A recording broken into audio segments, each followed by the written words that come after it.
Alright, folks. Welcome back, everyone. 皆さん、お帰りなさい。今日は345日目です。Is day 345. Typically, this would be the lower volume of the day, but we got, let's see, 75 minus 243. Let's round that up to 80. We have about 160, so that's like 3 levels, right? 3 levels worth of stuff. Somewhere in there, 3 levels. Tomorrow is 26. I don't know if I'm gonna do a burnout tomorrow. It would be the buy day, so our 75 today is, right, day 4? Yeah, so it would take the following day on Thursday.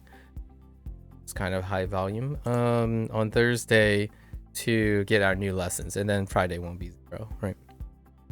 We're kind of ironing out. It's really into the, I guess, the second half of the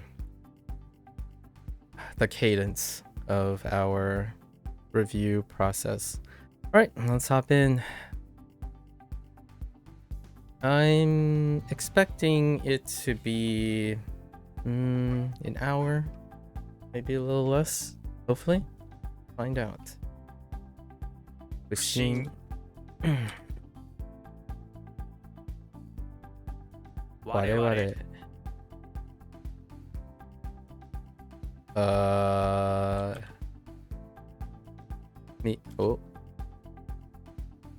Miburi. Miburi.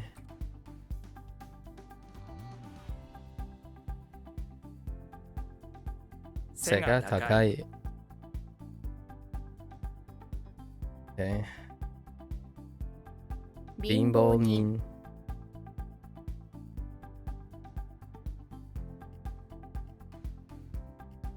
Nugu. Or nugu. Whichever.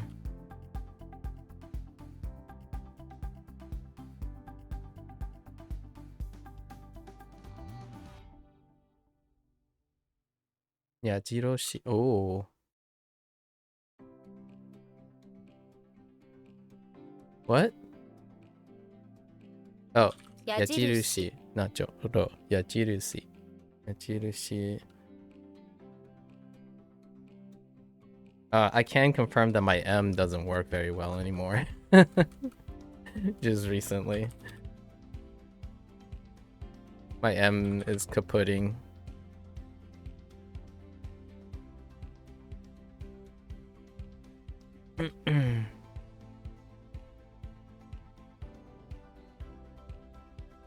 Fudan.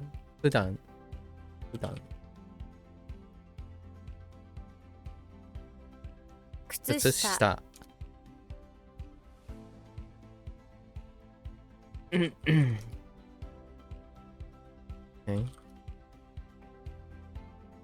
Hello there, Procall. I'm doing pretty well. There's been some saucy developments lately, you know. How are you? Are you on break now? How'd you do? How was your semester? Are you gonna do the squeeze in some time to make money bit? How are you going about your holidays? I remember you said like there's like holidays, then your exam. So are you still like, did you take your exam yet, or are you still on holiday and then, you know, get the second holiday? How's that going? I remember the last time we talked about how it's like divided in half. Kosu.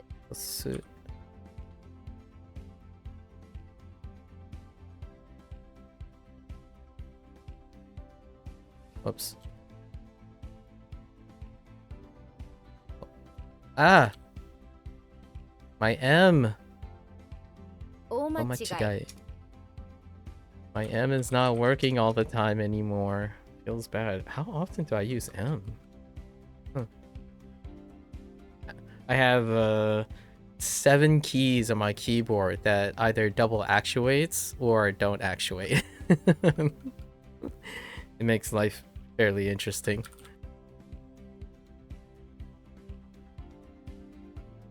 my TR double actuates, D W M apostrophe, and my greater than arrow key, which is also the period.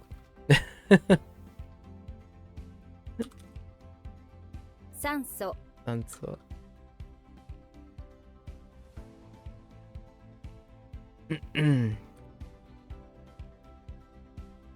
Oops.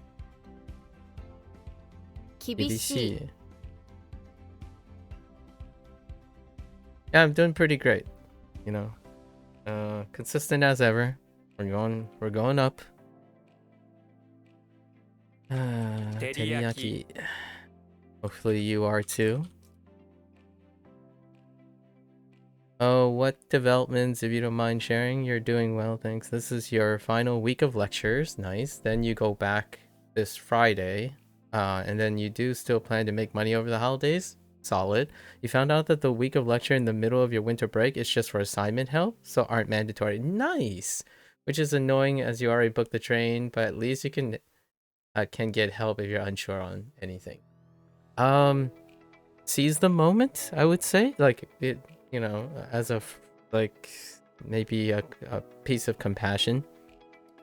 I suppose, I don't imagine you can refund the train ticket, so perhaps doing like a study ahead, a fun little challenge to study ahead and then cover up like any holes or something. That sounds like a great way to look at it.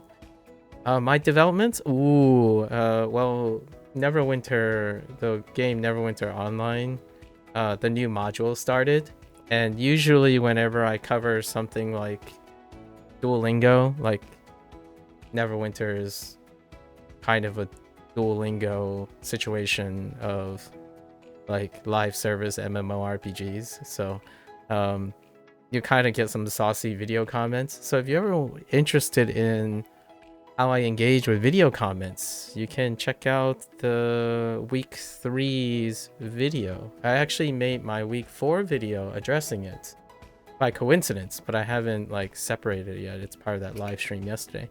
And all of that basically came true, which is interesting.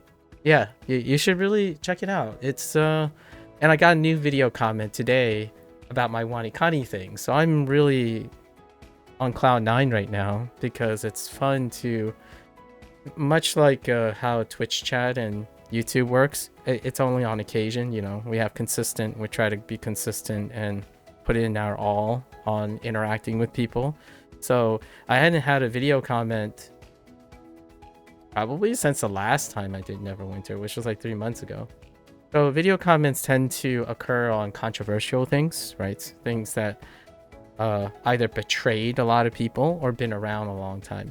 So Neverwinter has been around for 13 years. And then WaniKani was the other time when I had comments, because WaniKani has been around for around that much years. I think it's 12 years now.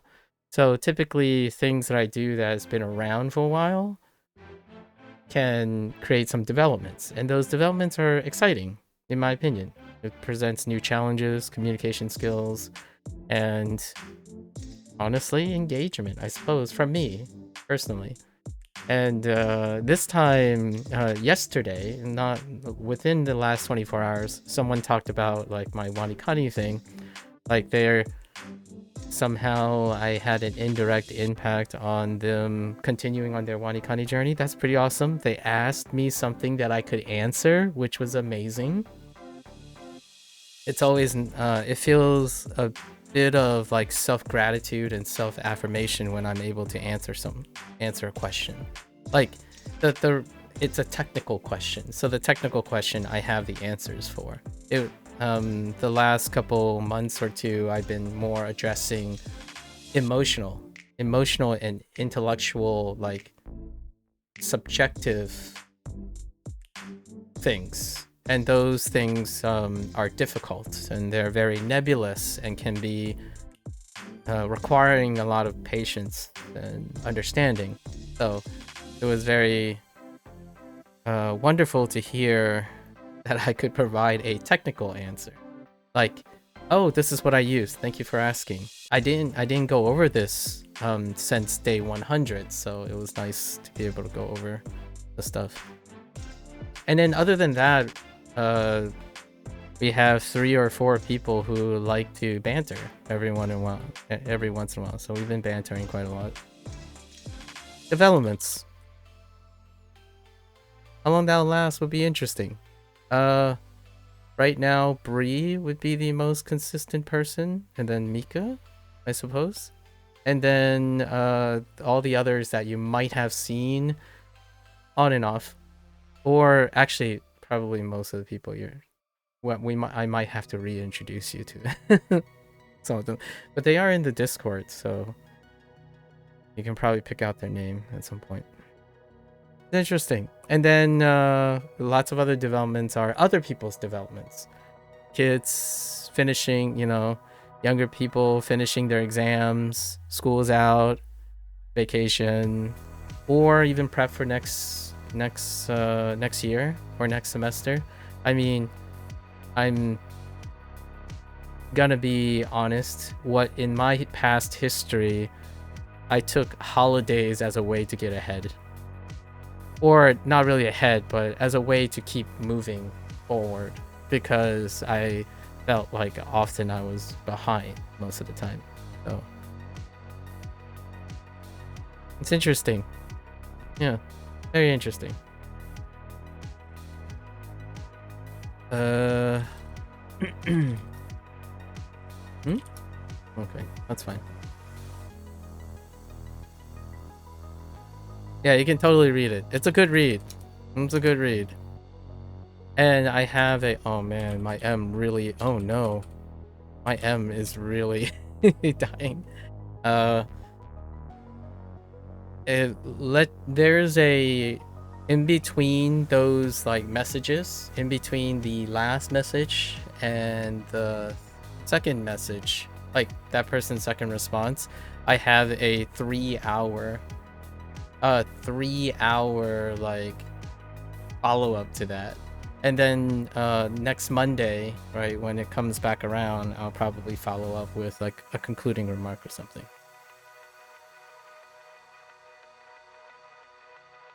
Kutsuya. Kutsuya. How about you? What's going on? How's your thoughts? How are your feelings? What do you have for me? Any interesting developments that you find interesting, obviously?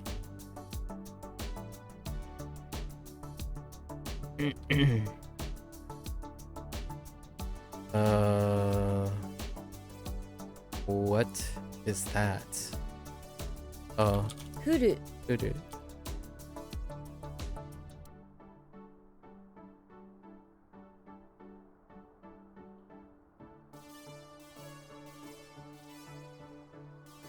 There's also this thing about I find this one a little bit funny. It's been a while since someone literally publicly calls me out for not having self-reflection. And the reason why I'm kind of like smirking right now is because I spend most of December self-reflecting.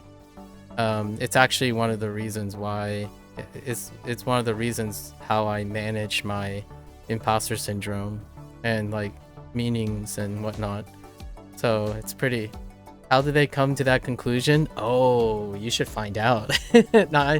No pressure, obviously. You said you'll definitely check it out, so I'll leave it to you to brainstorm how they came up with the idea that I lack self-reflection, and also how I like to maintain a egocentric social echo chamber, or actually, I think they said ecosystem bubble. How I spend most of my time in my own head because that's what I do. Oh, and also that I always sit around hoping for things to happen. Oh, where to find it? Oh, sorry. Let me I'll just provide you with a link.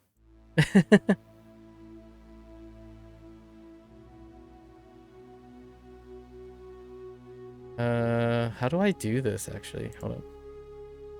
You might hear my voice. I don't like my voice. Just kidding. Here we go. Hopefully, it's not like censored or anything.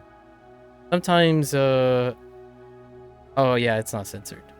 Sometimes, spam, like YouTube does this thing where you like get spam filters and stuff. Yeah, have a read. I'm humbled. Honestly, I'm quite humbled. I should do some more self-reflection.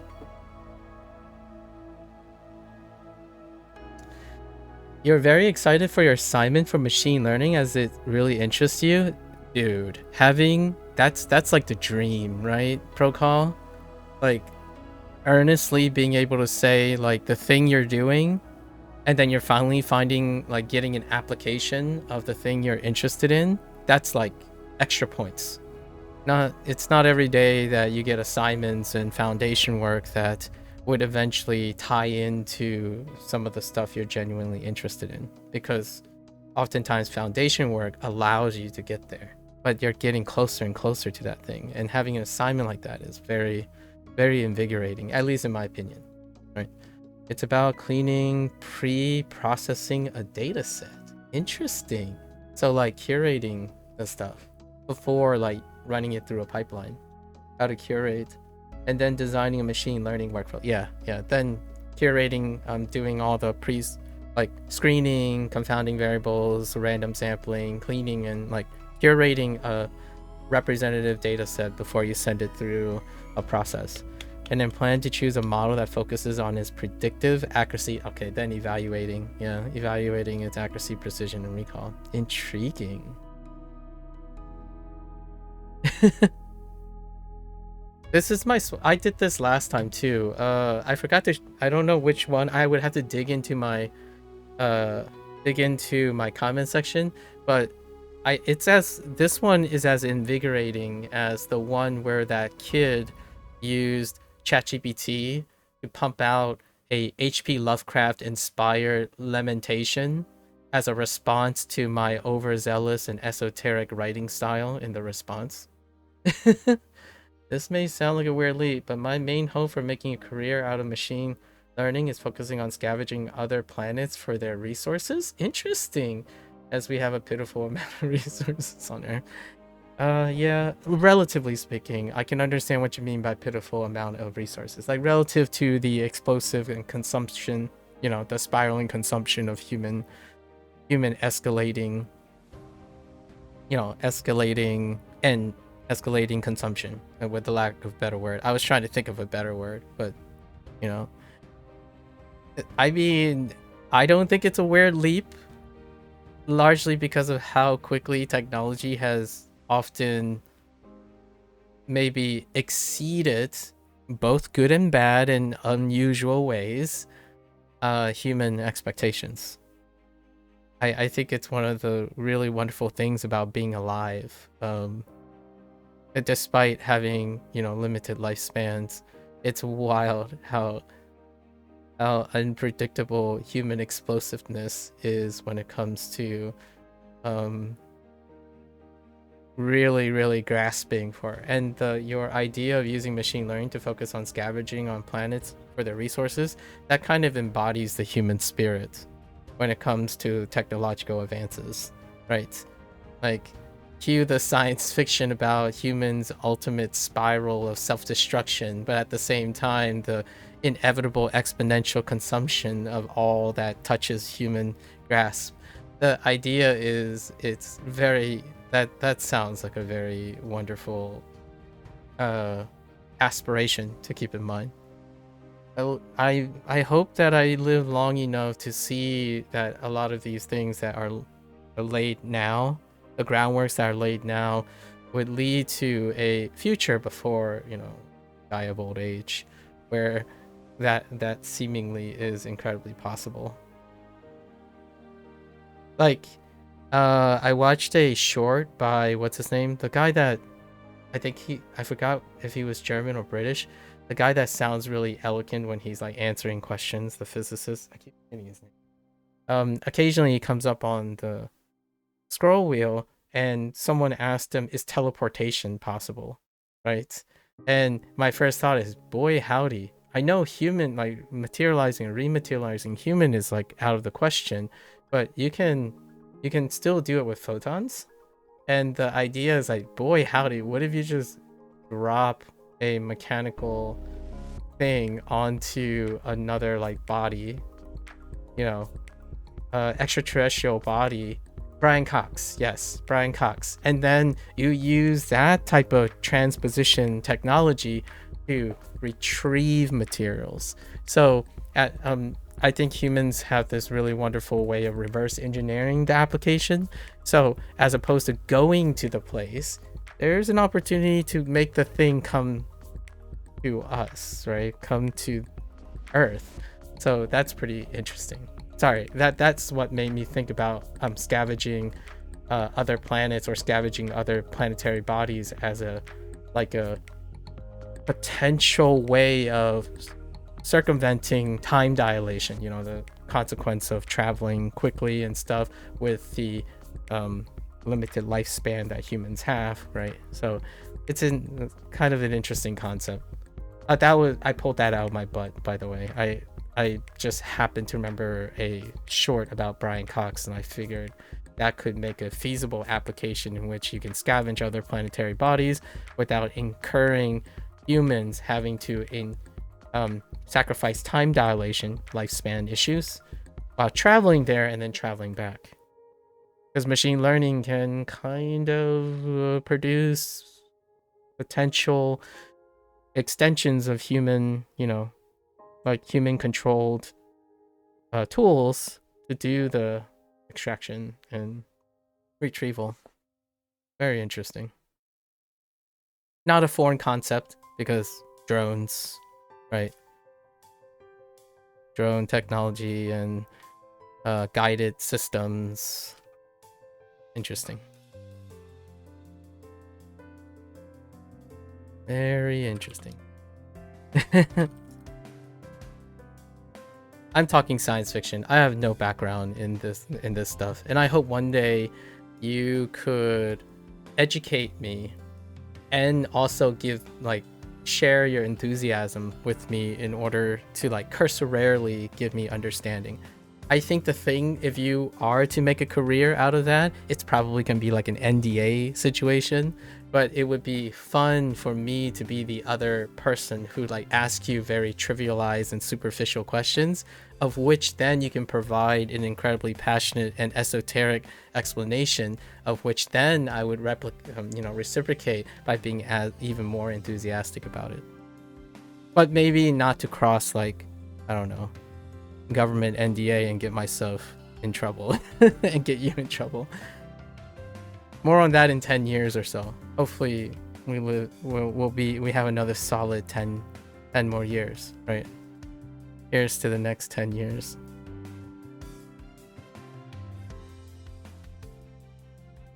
郵便番号。郵便番号。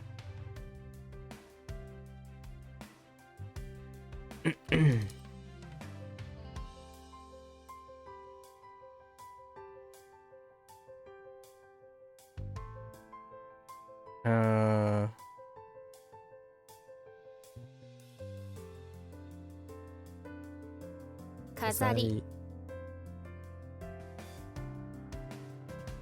Do you know much about machine learning, like MLPs, RF? I don't. It's a mysterious black box. It's like saying, do you know, if you're asking me how do I know the brain works, most of my experiences are anecdotal. They are end user. They are at the front end. Most of it is observational. So observational consequences with their tasks. So it's kind of like an engineer without understanding the concept behind it, the foundations behind it. And ultimately, I actually think that the vast majority, from an outside perspective, the vast majority of people are still trying to understand how machine learning works. As in, they're forming the foundations and testing, but the reliance is on observational retro building. So basically It's gone exceeded to a complexity in which even the position you are in might be similar to the position I am in, where we take our observational skills and retroactively make the machine learning more predictable. It's kind of like observing a biological system. Like a biological system, somehow this stuff all works, and now you're testing and refining by manipulating this emergent property. That's how I am interpreting machine learning, or maybe like AI models and whatnot. You're currently in the observational period where there are foundations for conceptual understanding, like physics, for example. However, it is not sufficient enough to recreate the emergent properties that are observed in the larger, like the higher emergent levels. And AI or machine learning and etc., and like RFs, MLPs, KNN, they have kind of exceeded the boundaries of being able to explain all the emergent properties. So now I start to wonder how far I am from also those people. For me, I only observe consequences and applications of those models. I don't actually even know the conceptual principles behind MLPs, RFs, and KNNs. In fact, I can't even tell you what they stand for other than the acronyms they are representing their context. It's kind of like this. Like this character, you can choose to look at this character as this character and know its function, but you would not be able to explain what makes up this character. And that's probably how much I know about machine learning. I know that was a really roundabout way of saying it. However, I wanted to like really give you the feeling of how roundabout it is that I know about things. When I see MLP, RF, and KNN, I can kind of point out what those things are based on what they do and their applications of what they do. But I can't explain to you like why or how or what's the conceptual foundation for why they do the things they do. Unfortunate. I don't know. I should. Maybe I'll look in the background so we can have deeper discussions. Like what I mean is, I could present you with an opportunity of explaining these things, because I genuinely am quite curious about what I do believe is part of future technological development. Machine learning is not simply the application, but the investigation and conceptual understanding of machine learning is a great practice for human cognition. Like understanding how to solve problems, creating solutions, right? Like machine learning is a great way to investigate and reflect on how humans engage in a similar process. You're breaking down parts and building up to an emergent level that I guess you could argue it sounds a little ethnocentric from a human standpoint, but the cognitive capacity of human consciousness or human critical thinking skills. Yeah, that's true. A common problem with creating higher dimensional models is that it can become very complex, which means it's pretty much a complete mystery, although there's still ways to produce decent predictability. Exactly. And here's where you and I can meet when it comes to decent predictability. In the field of science, we're going to go even more specific so I don't generalize and tackle other disciplines. In the field of, say, organic chemistry, the confidence interval of decent predictability is like 1 parts per thousand, like 99.99, right? And in biology, it's statistical significance, which can range from like 80%, it could range quite a bit, but it is still higher at the moment than the decent predictability of complex models or higher dimensional models right now in AI space. You see things as low as 8%. I worked in genetics, and it's like 1 parts per 10,000. So like the error reading rate, the tolerable reading rate is less than 1%. right? Otherwise, you might be looking at a dog, then a human, or a human and a pig, for example, or a monkey, but pig is one of the more interesting comparisons. A human and a pig DNA can vary in less than that decent predictability. So it's going to be interesting to see where the threshold is of understanding, both retroactively and constructively. Also, an obvious link is MLP or P's, multi-layered perceptrons, okay, are based off neurons. Yeah, neuronal networks. Yep. See, if you mentioned neuronal networks, like using neuronal networks as a primer for MLPs and RF, I would be able to identify that as the model that uses that. So what does KNN do? Yeah, I often use neuronal networks as a brain exercise. So the brain is still doing the machine learning thing, right? So the brain is still a mysterious brain black box. It's less mysterious with every passing year. However, much like the brain, it has a higher dimensional model that already pre-existed before being able to investigate it. So in a way, I could kind of see how neurobiology can interface with machine learning people to like create a consortium of comparative analyses between the neurobiology and machine learning. Maybe one day we can like look at the intersections between them. Oh, hello there, Drama and Sing Sing. Are you sure you two aren't the same person? I'm kidding. I'm kidding. How are you two showing up at the same time? Oh, I did share with Prokop. By the way, that person responded from our yesterday's talk, and it's a good one. It's a very good one. I'm choosing to end it though, because I'm a little worried for interacting with unstable people. So if you're ever curious, you can go read it. KNN. Oh, that's the nearest neighbor model. Okay, yes. Yeah, the classic model. It evaluates and classifies based on data points on nearest neighbor. Yeah, so like LLMs, lots of LLMs use the K is the designation for the nearest model. LLMs tend to use that, where they like when they think about how to generate sentences, they're talking about the closest neighbor that would generate the sequence of the words.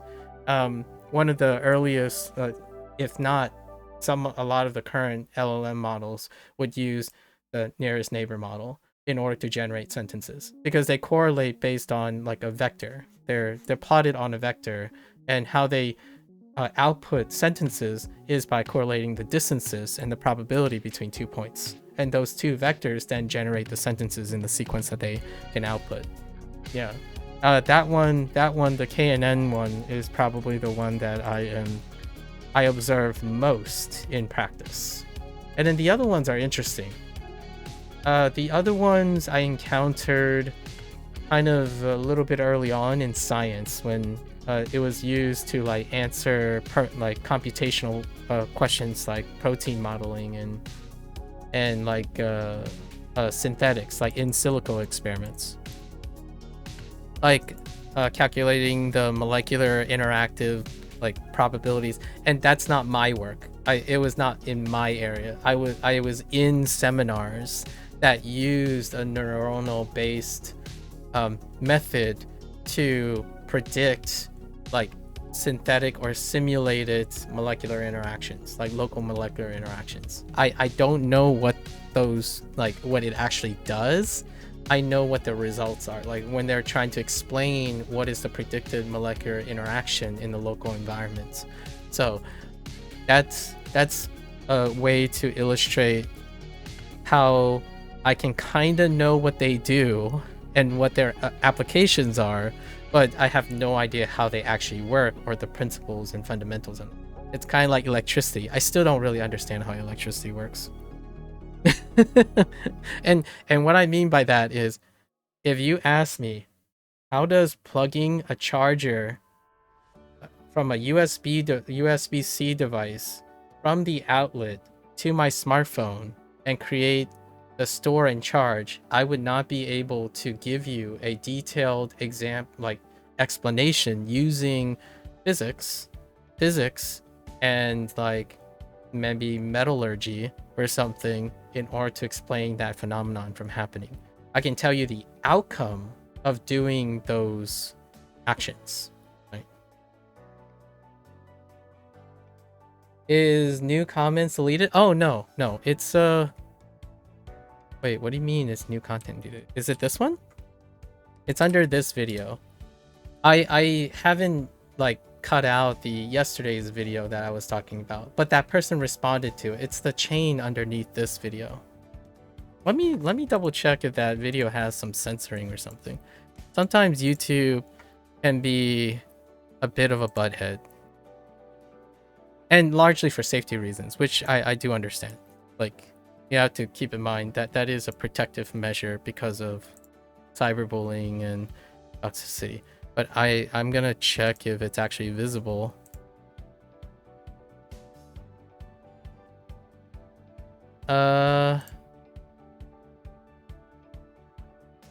No, they're all there. Wait, you don't see it? Really?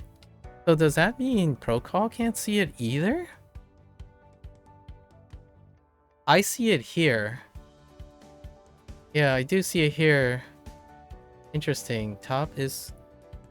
You see 2 comments from the other guy. What? Oh. Did you... The main video and the first reply? You can't see the rest? Why can't... Can you go to sort and go like the next to the comments?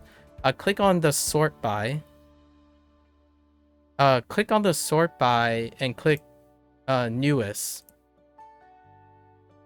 Click newest, and then you have to click on show replies. Oh, okay. Yeah. That's what YouTube does to like reduce embedded responses, at least in my opinion. So you have to like click on sort and then do that. It's happened before. I'm aware of this. I'm aware this happens because my responses, even my own responses, can be flagged as like kind of spammy or something because I type like I type whole sentences or like whole paragraphs and whatnot. But that person responded, so I'll let you guys enjoy. It's just, I haven't like edited out yesterday's like week 4 video that addressed a lot of these things already. So they responded after my video was recorded for the live stream. So now we have this weird situation where I guess I already said my piece. Whether they know it or not, I don't really need to say much. Procall here, I told Procall, I'm gonna tell you guys what I told Procall. It's been a very long time since someone told me that I need to go and look and self-reflect. So I guess I'm going to spend the month of December self-reflecting, which is what I already do each year.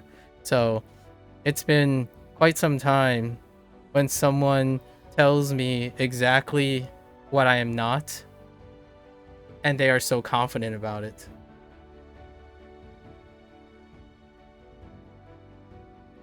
And hear me out. Hear me out. I hope this person in 10 years create a game, especially a Western MMO. Like, hear me out. If this person becomes the next Sandfall, and they make like in 10 years, and I live long enough, hopefully, I live long enough to see this person create a game that completely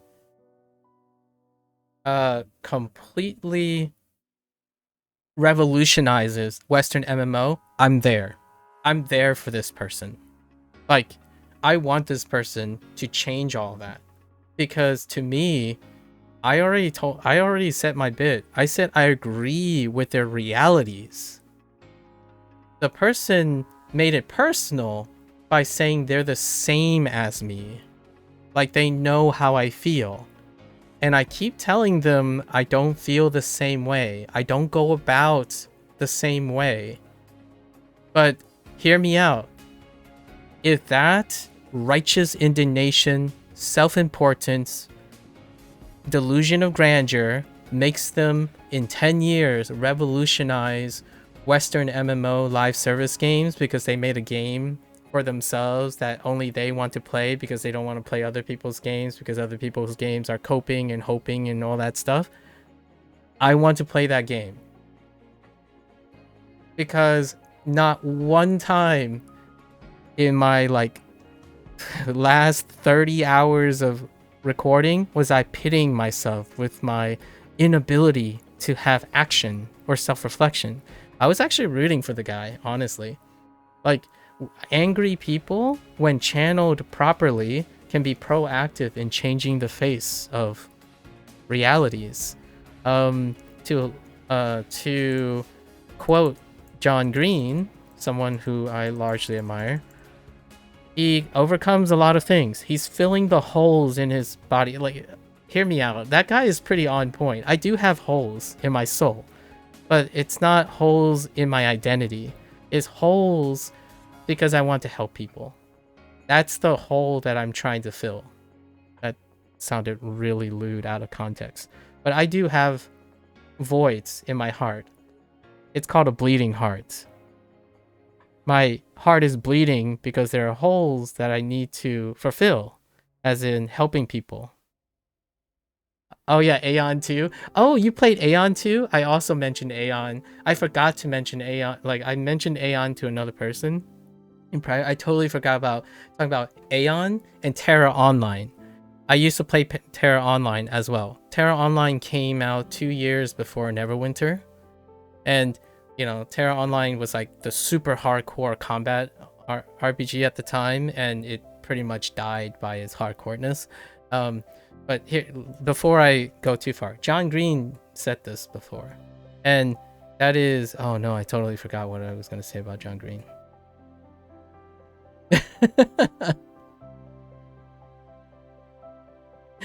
It'll probably come back to me, but it had something to do probably with the idea that the idea is to focus on things you can do through self-reflection, not the things you can't do.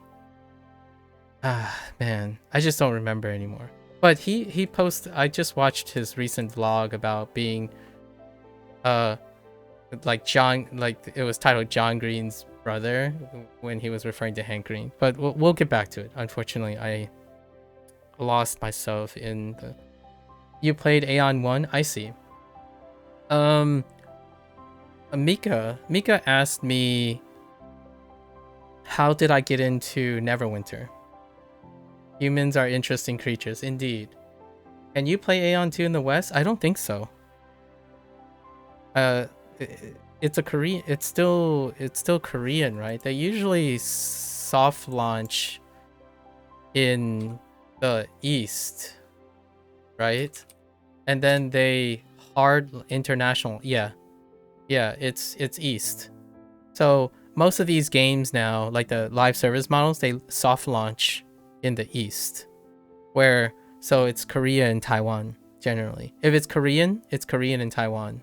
If it's Japanese, it's often like Japan and Taiwan. Like, it would be like a municipality that is in the East. Like Persona P5X was China and Taiwan. And then Japan and US were launched later, a year and a half later. So most of the stuff that's coming out of like Korea or China tends to be soft launched in the East. So we won't see it yet. I believe it's like last month, pretty sure. And so the global servers should launch a year after. Aeon 2 is scheduled to launch in the West during the second half of 2026. That sounds about right. It's about over half a year to a year from the soft launch, the testing of the soft launch in the East. And then the global servers typically go live. It's one of the common practices now. When you say things that you can't do you mean things out of your control? Yes, things out of my control.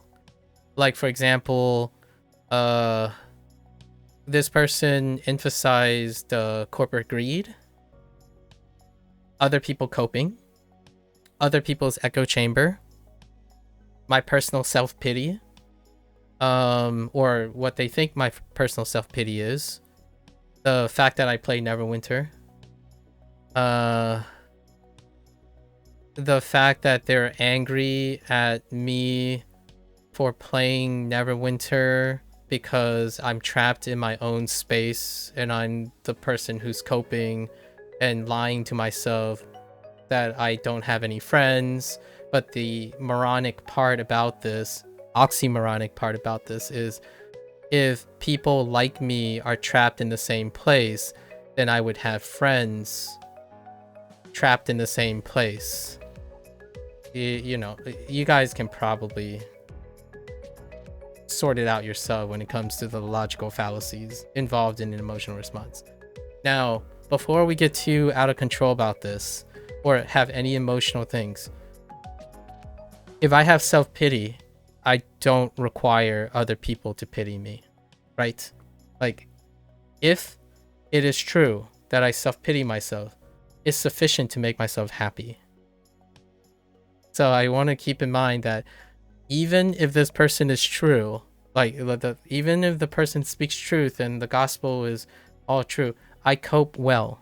I'm great at managing my cope. So if I have copium, and self-pity, I want to make it clear that I don't require white knights or witch hunts to make me feel better. I don't require affirmation.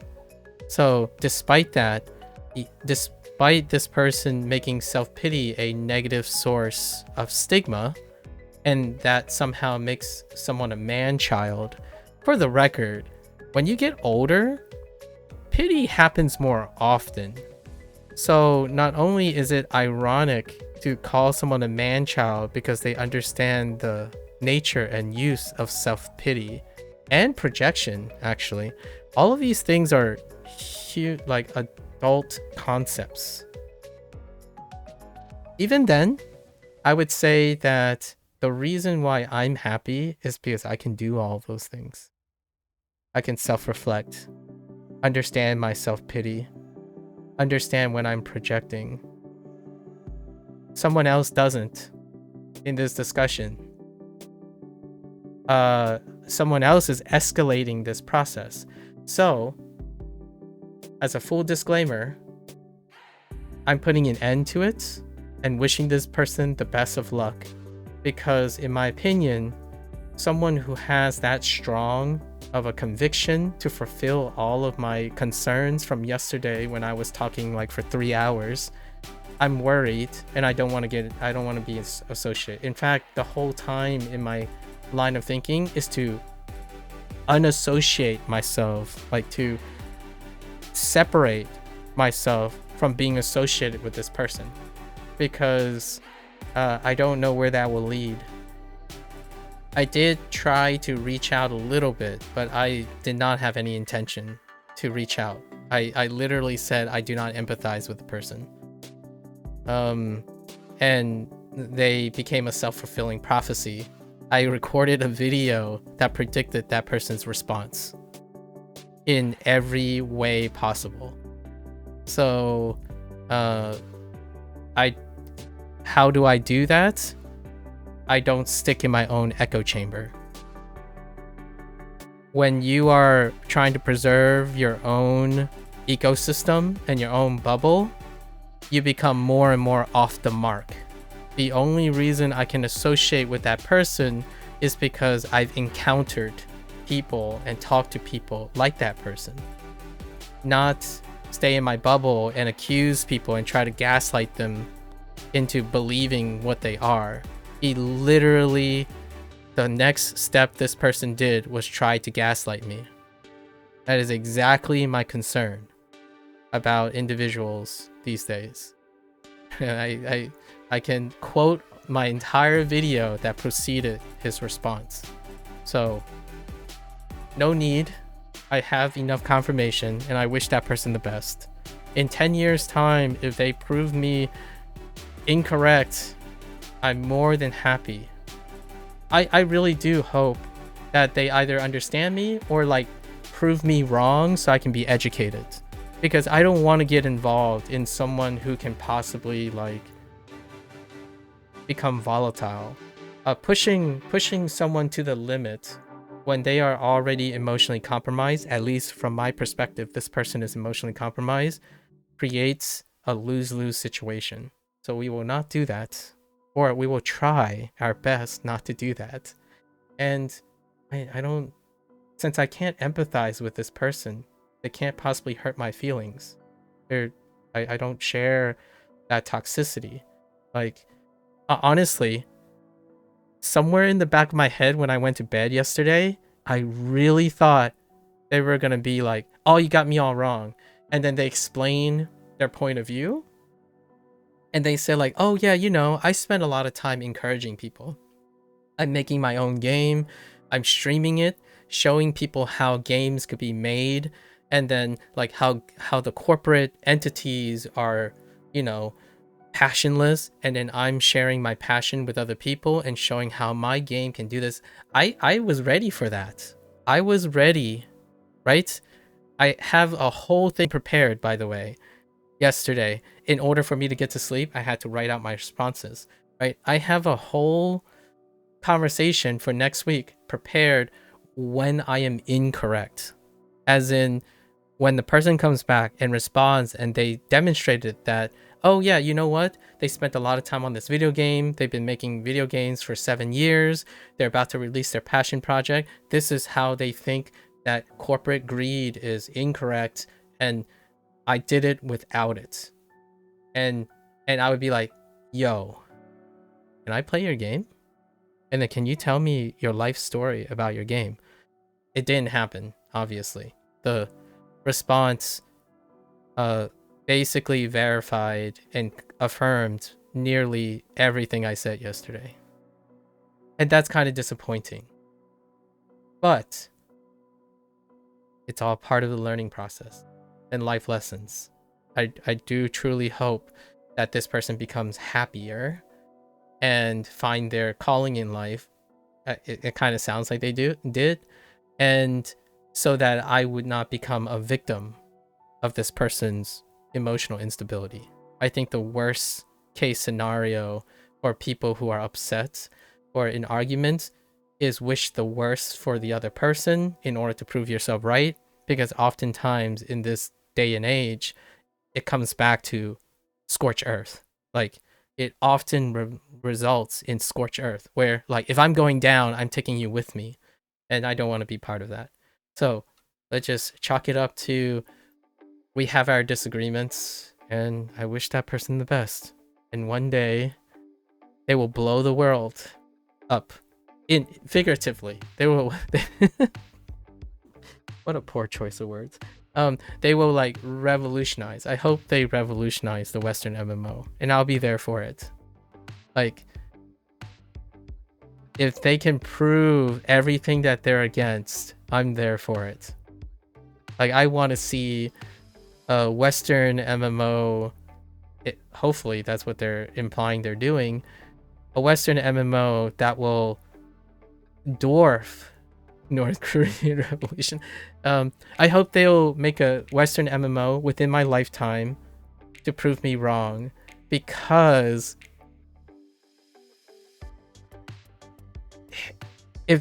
tell me if this is self-pity. I love being wrong about things because it means I have more things to learn. And there is one thing that I would love to be wrong about, and that is someone's emotional instability. So if you're pushing back on me and saying, no, I'm not projecting, I'm not angry at all, I'm I'm the happiest person in the world, but I just want to tell you, you're self-pity, you're a mean person, you're sad, and you think you're the main character of the universe. Prove me wrong. When you prove me wrong, I gladly support you. Because you would be the future. You're the future that I want to see in people. I want to see compassionate people who don't use other people as martyrs for their own convenience. Like, that's like stepping on people in order to get ahead. Right? So, if you're willing to step on me to prove me incorrect, I'm all for it. Don't use other people who don't have those choices. Right? Like, good luck.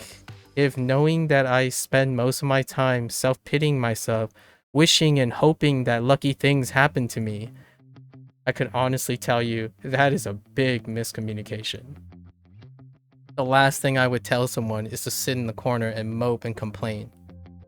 Which is ironically what this person did. And that's what I was trying to insist. It's interesting. But you know, I don't gain anything from blaming the victim. I don't know who's the victim here. It's the more this person accused me of something, the more empowered I feel about what I know. Like, have I played the new Hearthstone season? I did. Pro call. And I got my butt whooped. Because the time warp things, man, are they bombers. Like, you can, wow, dude. You steamroll or get steamrolled by the time warped taverns. I don't know if you guys play Hearthstone, but me and Procall, it's so fast paced. Like, if you land on your time warp, you're just gonna get blown out of the water. But if you land the time warp, you just like steamroll. So it kind of feels like a game of Overwatch. Or to relate to these guys, it feels like League of Legends when one person is feeding, and they're not on your team. You played the TFT thing? Yeah, okay. In Hearthstone? Yeah, okay. Yeah, that's what we're talking about, by the way, drama. We're talking about, yeah, Battlegrounds. Yeah, the TFT thing. The new season, they have a mechanic where I think it's turn 7 or something. And then there's a turn, what was it? Like a turn 13 or something like that. And you get to choose something. And those things are so weighted. Oh, it's turn 6 and 9, sorry. Wait, are you making a joke or are they really turn 6 and 9? Did you just make a 69 joke or is that intentional? Did they really pick turn 6 and 9? Okay, anyways, sorry. Turn 6 or 7. It really is. No pun intended. Okay. Alright. So 6 and 9. Apparently when you pick, it's so weighted. Like, it's so heavy weighted.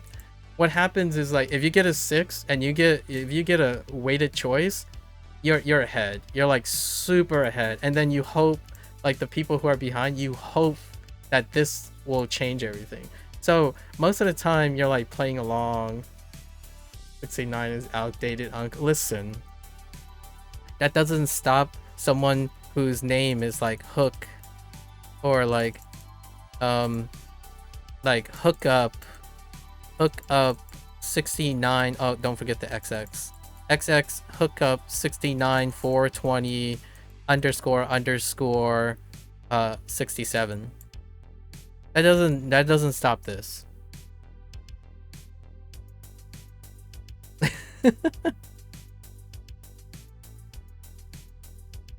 Listen here, how do you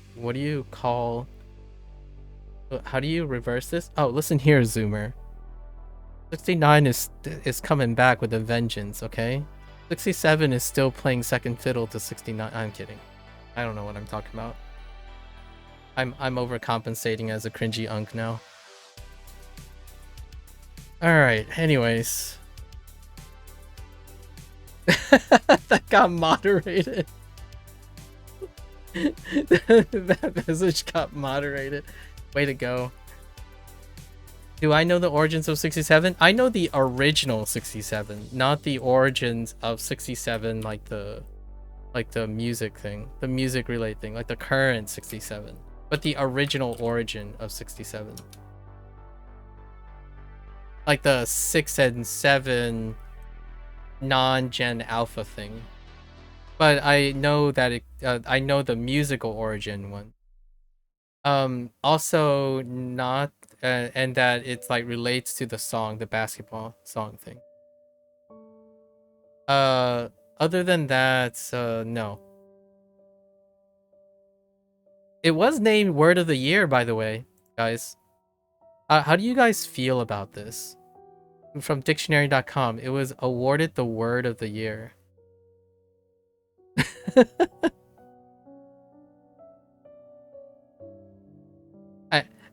This might be fake news because a lot of things are AI generated. So, someone could have said 67, like a bunch of influencers could have said 67 should get Word of the Year. And then if you say it enough and propagate it enough, Gemini might think it's actually Word of the Year. So take it with a grain of salt. But somewhere along the line, someone said 67 was Word of 2025. How true that is, yeah, you know, it's funny though that something like that exists. Anyways, I do know the origin because of the music thing, and that's about it. Pro call, I'm not sure how cultured you are. I'm not that cultured. Yeah, it comes from a song, and the first time it gained popularity was from Basketball Edit. Yeah, how tall is it? Yeah, it's 6'7". Yep, that's the one that I heard. He's about 6'7", and it synced the player saying 67 with the lyric 67. I see. Fair enough. Thank you. Thank you for culturing me. Anyways, Hearthstone. Oh, by the way, Xing Xing, you and I, when we talked about Crimson Desert yesterday, or Control, that guy is talking about us. So it's a shame that we have to wallow in our self-pity and hope for better tomorrows, and then like sit there and never do anything about our hope. Sit there and not learning. Calling myself Unk. Oh no, I'm not calling myself Unk. I'm talking to Drama here. Drama's calling me an Unk. I actually don't mind it.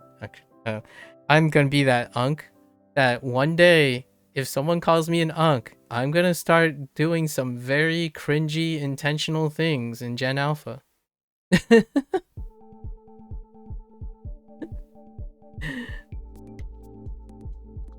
There's no self-pity here. Only shameless, unapologetic attempts to empathize. That should be my new slogan. Like, I just... Maybe I need a reality check. I don't know. I really need to ask. I'm gonna go around and ask people, like... I think I have the opposite problem. If there's any problem I have, is maybe I do lack self-pity. Right? Guys? Am I crazy? Like, or am I crazy? Like, I think probably the most annoying aspect of my personality to some people is probably because I lack self-pity. No? Like, I try to not show, like, I try to discourage people to an annoyingly degree, possibly, to not rely on self-pity. Like, I'm the cheerleader. So that's probably even more annoying to someone who thinks everyone has self-pity problems. But weirdly, there was a clip of a person sitting courtside, and when the camera panned to them, they did the hand gesture and shouted 6'7". Oh, dang. Now it's getting too deep. And a lot of people think that the video was the origin. Okay, it's interesting how a second resurgence of something can lead to a new exposure base that changes what that something is. Yeah, even though it's the use of the same thing. You mean this is this? You mean this in the least offensive way? If that makes it better, but as the saying goes, Asians are inscrutable folk. Is that what they say? I don't know if I've heard that one. Is that from a stand-up or something? Yeah, like honestly, it's inscrutable. Inscrutable? Yeah, is that like a stand-up comedian situation? I couldn't say where you heard that quote from. Okay. Because I feel like I want to watch that. Like whoever said that, or read about whoever said that. Yeah, there's something that I'm very self-aware of, guys. Like, if you want me to self-reflect, there's one thing I can tell you that can drive people away.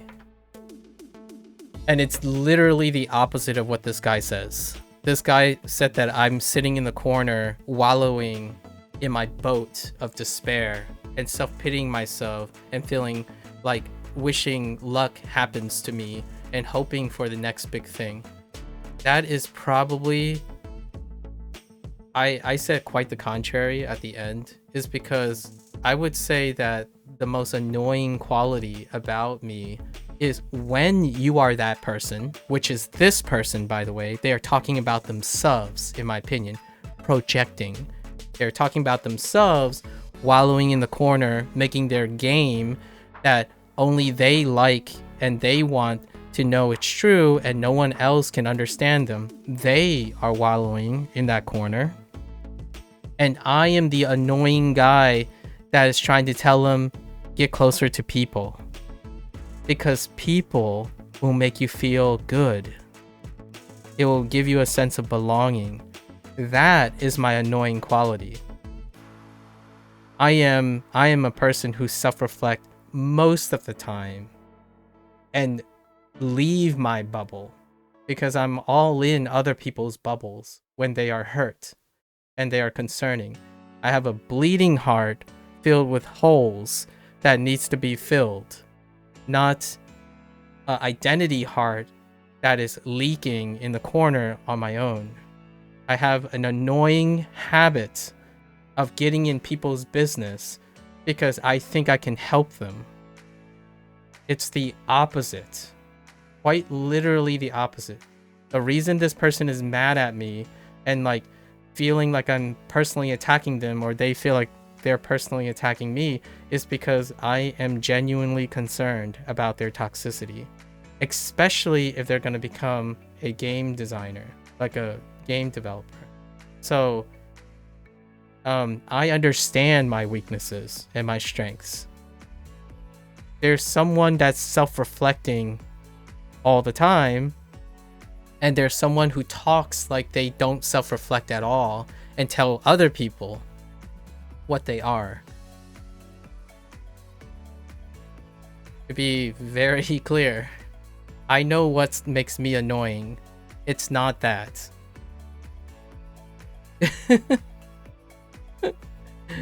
Hypothetical stereotypical Oriental Asian would be great at poker, which I forgot to mention. Oh, okay. Unfortunately, I'm really terrible at poker. Oh wait, no, you know what? Honestly, I haven't really tested that, huh? I can think of a way that I would make myself useful in poker, but it would be like the opposite. It would be like some other reason though.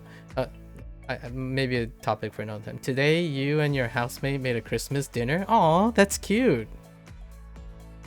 And then played poker afterwards, and you enjoyed it so much, especially as I haven't interacted with your housemates that much recently.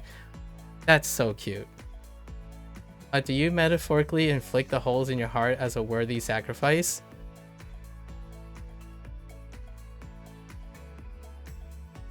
Wow, we're getting really deep with this, huh?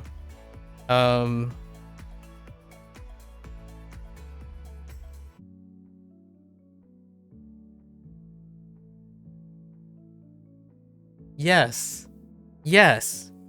That is, I haven't ever heard someone phrase it that way before. Yes. In the context of the metaphor you said? Yes. Wow.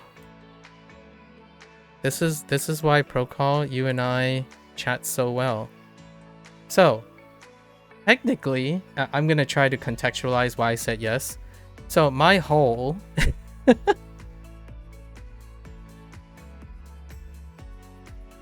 sorry, I meant to say my heart. If I continued that sentence, it would have went down a very inappropriate, unintentional approach. So my heart, right? The thing, no. Let's calm down here. My heart, right? This is what I believe. So I'll share some of my opinions. When someone's heart is being developed, and we're talking about the figurative heart here, figurative, not your literal heart. Your literal heart is developed when you're born. What you call it? My figurative heart, in order to demonstrate empathy, like pure empathy, like wanting to care about other people, you must build your identity up. So this is adolescence. In my opinion, it's one of the processes of adolescence. You build your identity up so it becomes filled. You have an identity, you're strong, you have solidarity, you have righteous indignation, you have people who can't push you down, your motivations, your grit, your discipline. You build that up in discipline. And then during developing empathy and care, adulthood comes by and it allows you to reach and companion. Like you can then develop companionship with other people. So, you know, then you can have two hearts. And sometimes during adulthood, it's, you know, sometimes there's a little space, right? Like there are other spaces. And then what happens is you try to collectively form a larger heart together, right? So, if you're asking me, do I metaphorically inflict the holes in my heart as a worthy sacrifice? I do. Because a bleeding heart is someone who believes they have a full heart and they have something to give. So these holes could be metaphorically used to try to provide some solidarity for someone else. It is only when someone has solidarity in themselves and their identity that they can truly commit to caring and empathy. Varying degrees, obviously. Like you can still care about someone when you're coping with things and managing things. If you're really upset and you're toxic about things, I don't know if you can map this to the metaphor, but blood is also very nutritious if consumed. Exactly. So like, you know, the exchanging of blood, right? Blood bonds, for example. We can add to the metaphor, blood bonds. So you bleed for someone. You bleed for someone you care for. And it is only if you have that much, you know, nutrition in your blood that you can offer it. Again, you can still be like a partial heart, right? There's some toxicity or missing things in you. You can still reach out to people and help them. For sure. My thing is, it's on a spectrum. It's on a spectrum. How helpful you are is proportional or related to how healthy you are.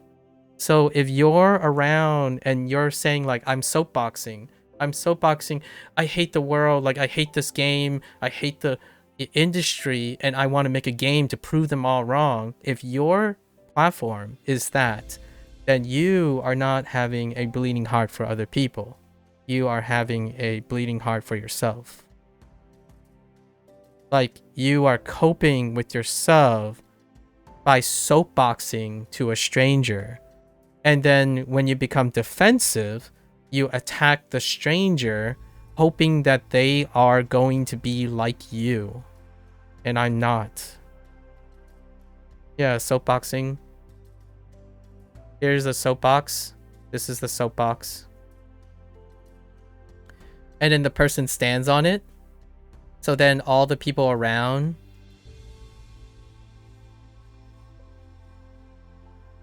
can see them self-pity. That's soapboxing. A soapbox is kind of like a soap drama, soap opera. And then boxing is the literal box. So you stand on a soapbox. So like, look at me, I'm suffering and the world is bad and people are corrupt and I can't trust anyone. That's soapboxing. I rarely ever soapboxed in my response. Like, my responses were proactive. They were discerning confusion. I didn't share any form of negativity. I told them there's a misunderstanding and I suspected certain things about the person. I didn't completely yeah, that's understandable drama. I'll get to that in a bit. And this is what I believe. That really is quite a good metaphor. Yeah. So if your heart is not filled, it can affect your capacity to care about people.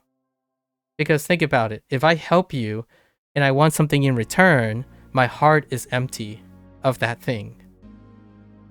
I'm ever grateful for all the things I have. I'm grateful that Neverwinter Online exists because it helped me realize all the things this person say may be true. Like, without that experience, I wouldn't know. Without overcoming that experience, I wouldn't be able to tell that person I'm not coping with FOMO and nostalgia. I was able to confirm those things. My heart is pretty filled, my friends. And in order to care and empathize with other people without your own heart getting in the way, you have to be a very secure and happy person. So did I go around and say, oh yeah, you're the worst. You're even worse than those people. You're the kind of guy that brings other... Did I say that? I didn't. I worried about the person's well-being and how we may have a misunderstanding. I wanted to make it clear that that person and we don't belong in the same conversation because I'm happy. They're not. At least that's what is pretty clear about it.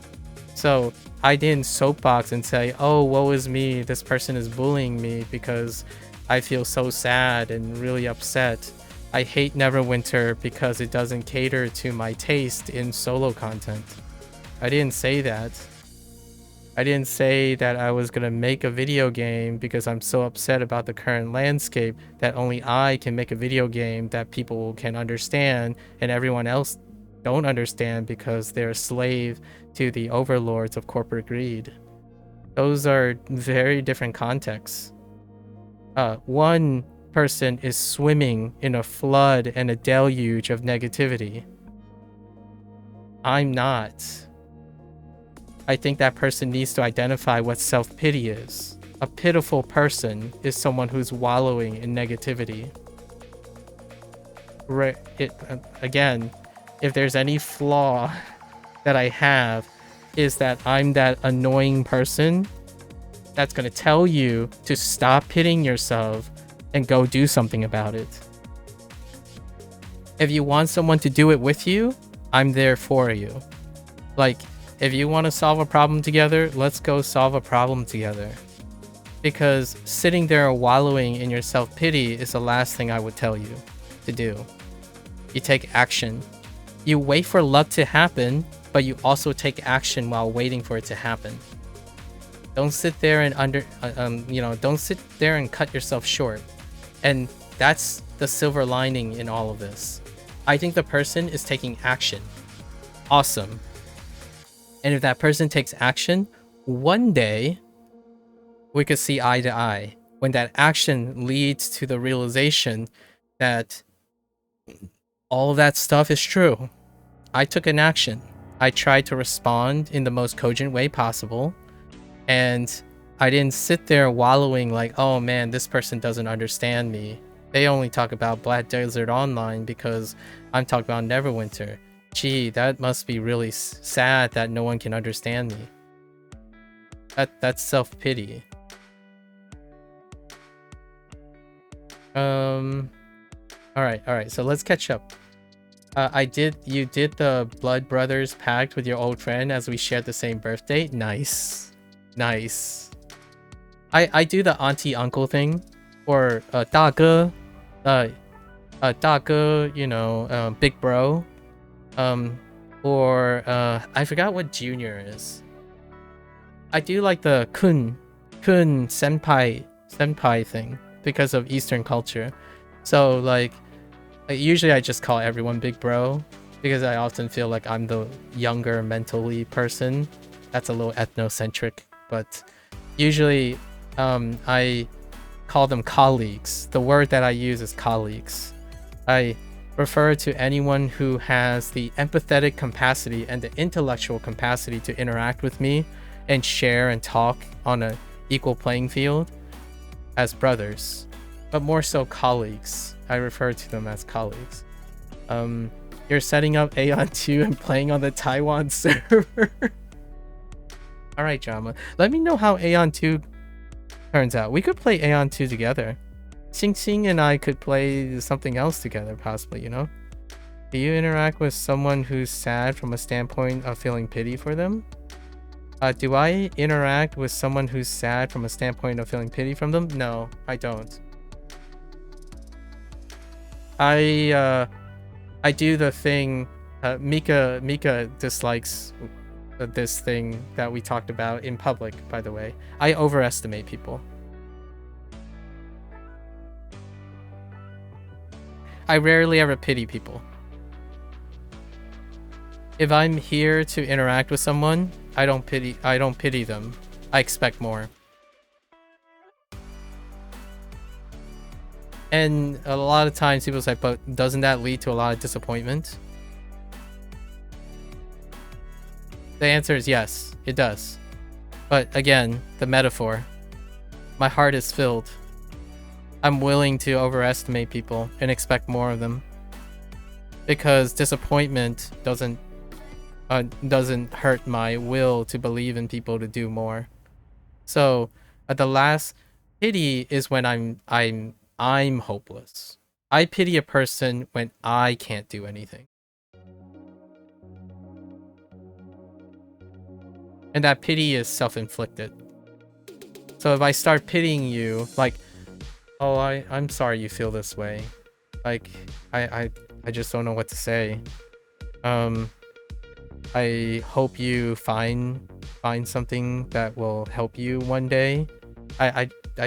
This is way outside of my depth, so I can't really. I just don't know what to say. Like, it sucks. Like, and I don't really know what to do. Pity. If I sound like that, what it's saying is I can't do anything about it. And what does pity lead to? Hopelessness. I don't pity people. I expect them to do more. Like, I expect them, I try to encourage them, and I try to, like, do anything I can to make them stop pitying themselves by me not pitying them. We focus on the things they can do, what they are able to do at the moment or see themselves doing. So you're not getting pity from me, you're getting encouragement from me.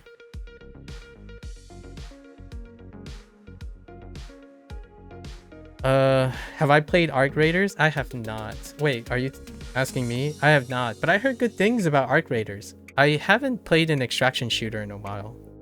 Actually, I don't think I've ever played an extraction shooter. Usually I like to play extraction shooters with other people. And I haven't really cultivated that yet.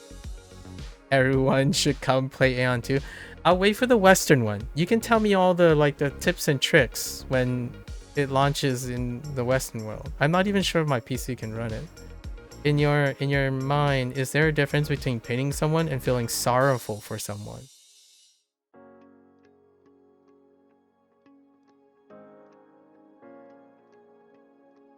That's a really good question. I haven't really thought about it.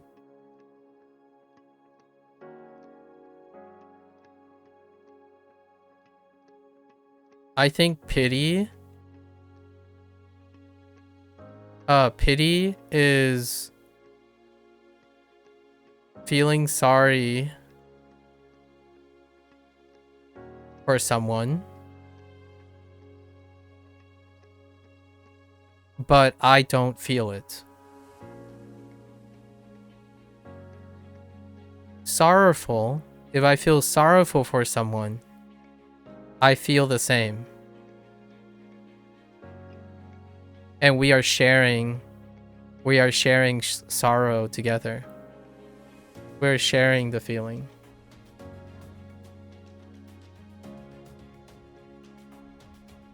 Yeah, pity is more of a dead end. This is a dead end. This can lead to bonds. So like, it's been a while that I feel true sorrow for someone. Like if you lost a grandparent and then you express of all the opportunities that you missed trying to bond with your grandfather, that's sorrowful. I can't do anything about it, but I can certainly feel sorrowful for you because I share the same feelings. When I pity someone, I'm expecting more from them, so I'm not actually having the same feeling. I actually think you can do more. So I feel more positive about you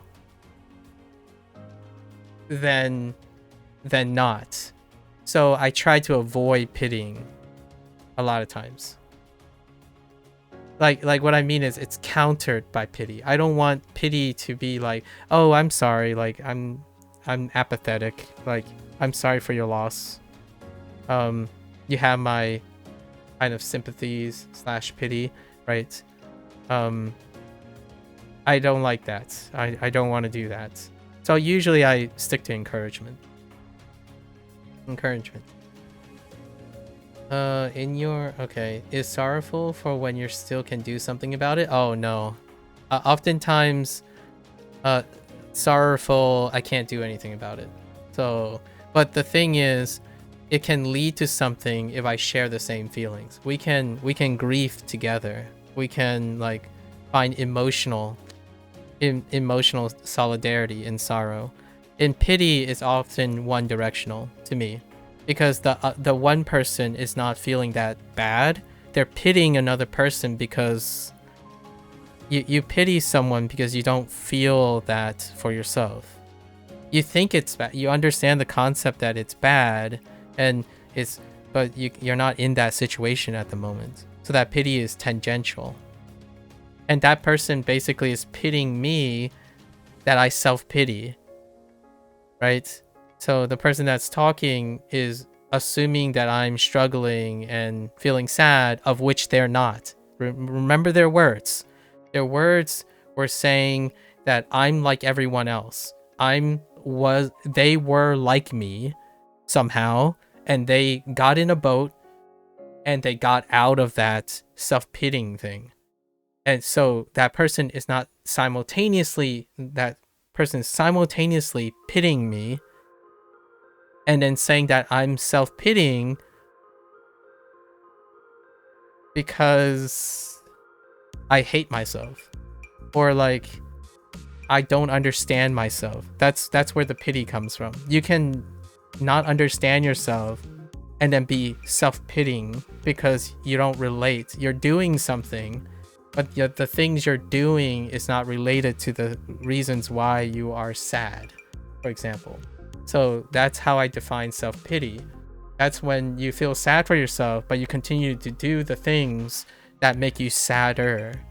And that's a disconnect. It's a disconnect between what you think you're doing and how you're feeling. And if I were to pity someone else, it's a very similar thing. I'm pitying someone because I have no idea what to do. Like, I'm sorry for your loss, right? Like I try to embody it. I'm not a great actor. Like, I think I'm fairly decent at acting when it comes to trying to think about the social cues, but my impression that I did earlier is what I was talking about. Like, you share with me, oh, you failed an exam. Man, that really sucks, man. I'm sorry I don't know anything about quantum physics and how it feels to be spending 15 years of your life dedicated to a project and it turned out to be a dead end. I hope you find some solace in the 15 years that you spent. Maybe repurpose it to some thing that is beyond my understanding. I really do hope that you come out of this pit stronger and better. I'm really sorry. I don't know what to say. It really does suck to feel like 15 years have gone off in a puff of smoke. That's pity. That's what I would sound like if I'm a pitiful person. Like, to myself. Like, if you're saying that to yourself, that's self-pity. When I fail to reach someone, I don't sit in the corner and say, no one really cares about what I do. Like, every day I stream for 7 years and I just don't understand. Like, no one ever watches these videos. Like, I'm kind of upset about why I want to play Neverwinter and just doesn't get anywhere. Like, the developers never listen to me. They're just corporate greed people who don't understand this stuff. And every time I write a video, some person just comments on it and contradicts me and makes me feel worthless. Like, there's nothing I can do about it. The world is a rotten place. People are just incredibly toxic and they say mean things even though they don't know anything about me. Like, it's pretty unfortunate that the internet is such a cruel place where people can't even spend 3 hours. That's self-pity. That's what a self-pitying person sounds like.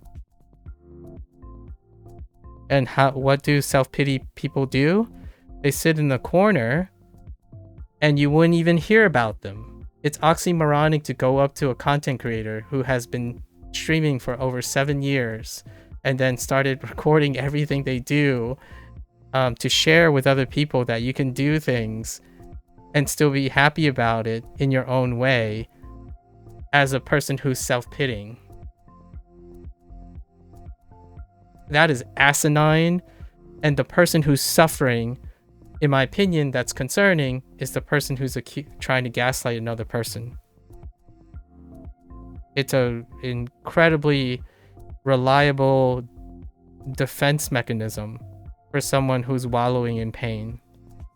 And you know what? There is a part of me that pities the person.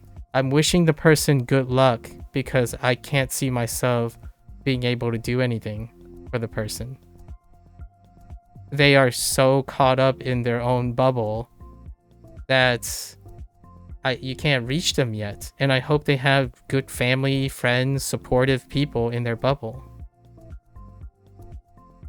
Like, I really do hope they have someone that keeps encouraging themselves. They're not in this alone. Like, they said, like, they're making a game that they want to play. It's like, you don't have to do it alone. There are other people who might like the game you like or want to make. Go share it with the world. You're not hurting my feelings if you think that I am egocentric and self-pity. I don't need your pity. In fact, that was the whole point of my first response. You were taking pity on me by saying that BDO is worse than Neverwinter. Like, I don't care if it's worse, honestly. That's why I said I didn't empathize with you. Like, corporate greed doesn't hurt my feelings. I work around it. Clair Obscur is an awesome game. That's what I said yesterday the whole time. Sandfall Entertainment is amazing. I love Supergiant games. I'm talking about Hades now, for the record, because I'm thinking of the game of the year. This 2025 was the champion of these types of people who don't self-pity. They do something about it, and I tried to do something about it. This person was not receptive, so that's perfectly fine. Being sorrowful could be the start. Yeah, the start point. Yep. Which you then, from that feeling of sorrow, coming out with a potential method to help. Yes, solidarity. That's where the blood bond comes in. And here, I don't want to start with that, obviously. It's a default. Misery deserves company is a default, like a bottom line. So if that person's attempt was, oh yeah, BDO sucks too, let's all suck together. Like, let's all go into an echo chamber and say, corporate greed is always going to exist. We can't do anything about it. But then we like get out of it and then try to do something about it. It's like, yeah, I know. That's probably the part that I understand about you. Everything else you accuse of me of doing is wrong, in my opinion. Strictly wrong. The part where like the person described that they got into a boat and they pedaled out and started doing something about it, that was the closest point in which this person and I, the stranger and I, meet eye to eye. Because I didn't just... Let's go further. I didn't just get in a boat to like pedal out of a river. I circumnavigated the world, my friend. If you want to hear an egotistical and humble brag, I circumnavigated the world. Did you grow up with racism? Did you grow up with discrimination? I'm not sure. Maybe you did. We can bond with that. What did you do about racism and discrimination? What do you do about talking to yourself, making a comment about someone self-pitying and trying to gaslight them? I do that on a daily basis. Do you? Or do you sit in the corner telling yourself that you make your own game in the corner where no one ever sees it and you never share it, only when you conveniently show up and say, oh, I'm doing all of this. Like, good for you. I have room in my heart for other people. You don't. That's probably as direct as one can get. Okay, in your mind, pity seems to be a dead end. I agree with that. Actually, I empathize with pity as a dead end. Hence, I try not to pity people. I try to empower them. At most. The least I can do is pity a person that I can't help. It's like the less of things, right? If we're talking about reaching the bottom, I don't usually like to have a competition for bottom. Pity is easy. Sorrow is less easy because there's convenience involved. Like, you actually have to have the experience. And then there's helping. Helping is much, much harder. And then willing to sacrifice your time to help because you're really happy and content, that's even harder. I start with the hardest thing that I can do. I don't settle on the easy thing. When you pity someone, it's the weakest thing you can do, in my opinion. Like, one of the weakest things. You can ignore them. Even weaker is to ignore the person. And hear me out. You might be thinking, ignoring, wow, that's kind of cold. But remember that when you get involved with someone, you can make things worse. That's why it's a sacrifice. It's a risk you take. It's hard because even if you sacrifice or trade off, that doesn't mean you're not going to make it worse for that other person. So I can think negative too. The thing is, I choose to take that risk. And if it makes it worse, it is on me. I failed. I can handle the failure. I really do hope that the risk I take means that that person has a better shot at not being miserable. You help people because you're willing to take on the risk as well. It's not always sunshine and rainbows.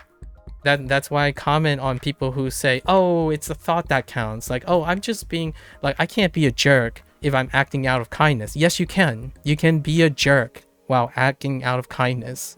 It's a risk you take. You're getting involved with someone else's life.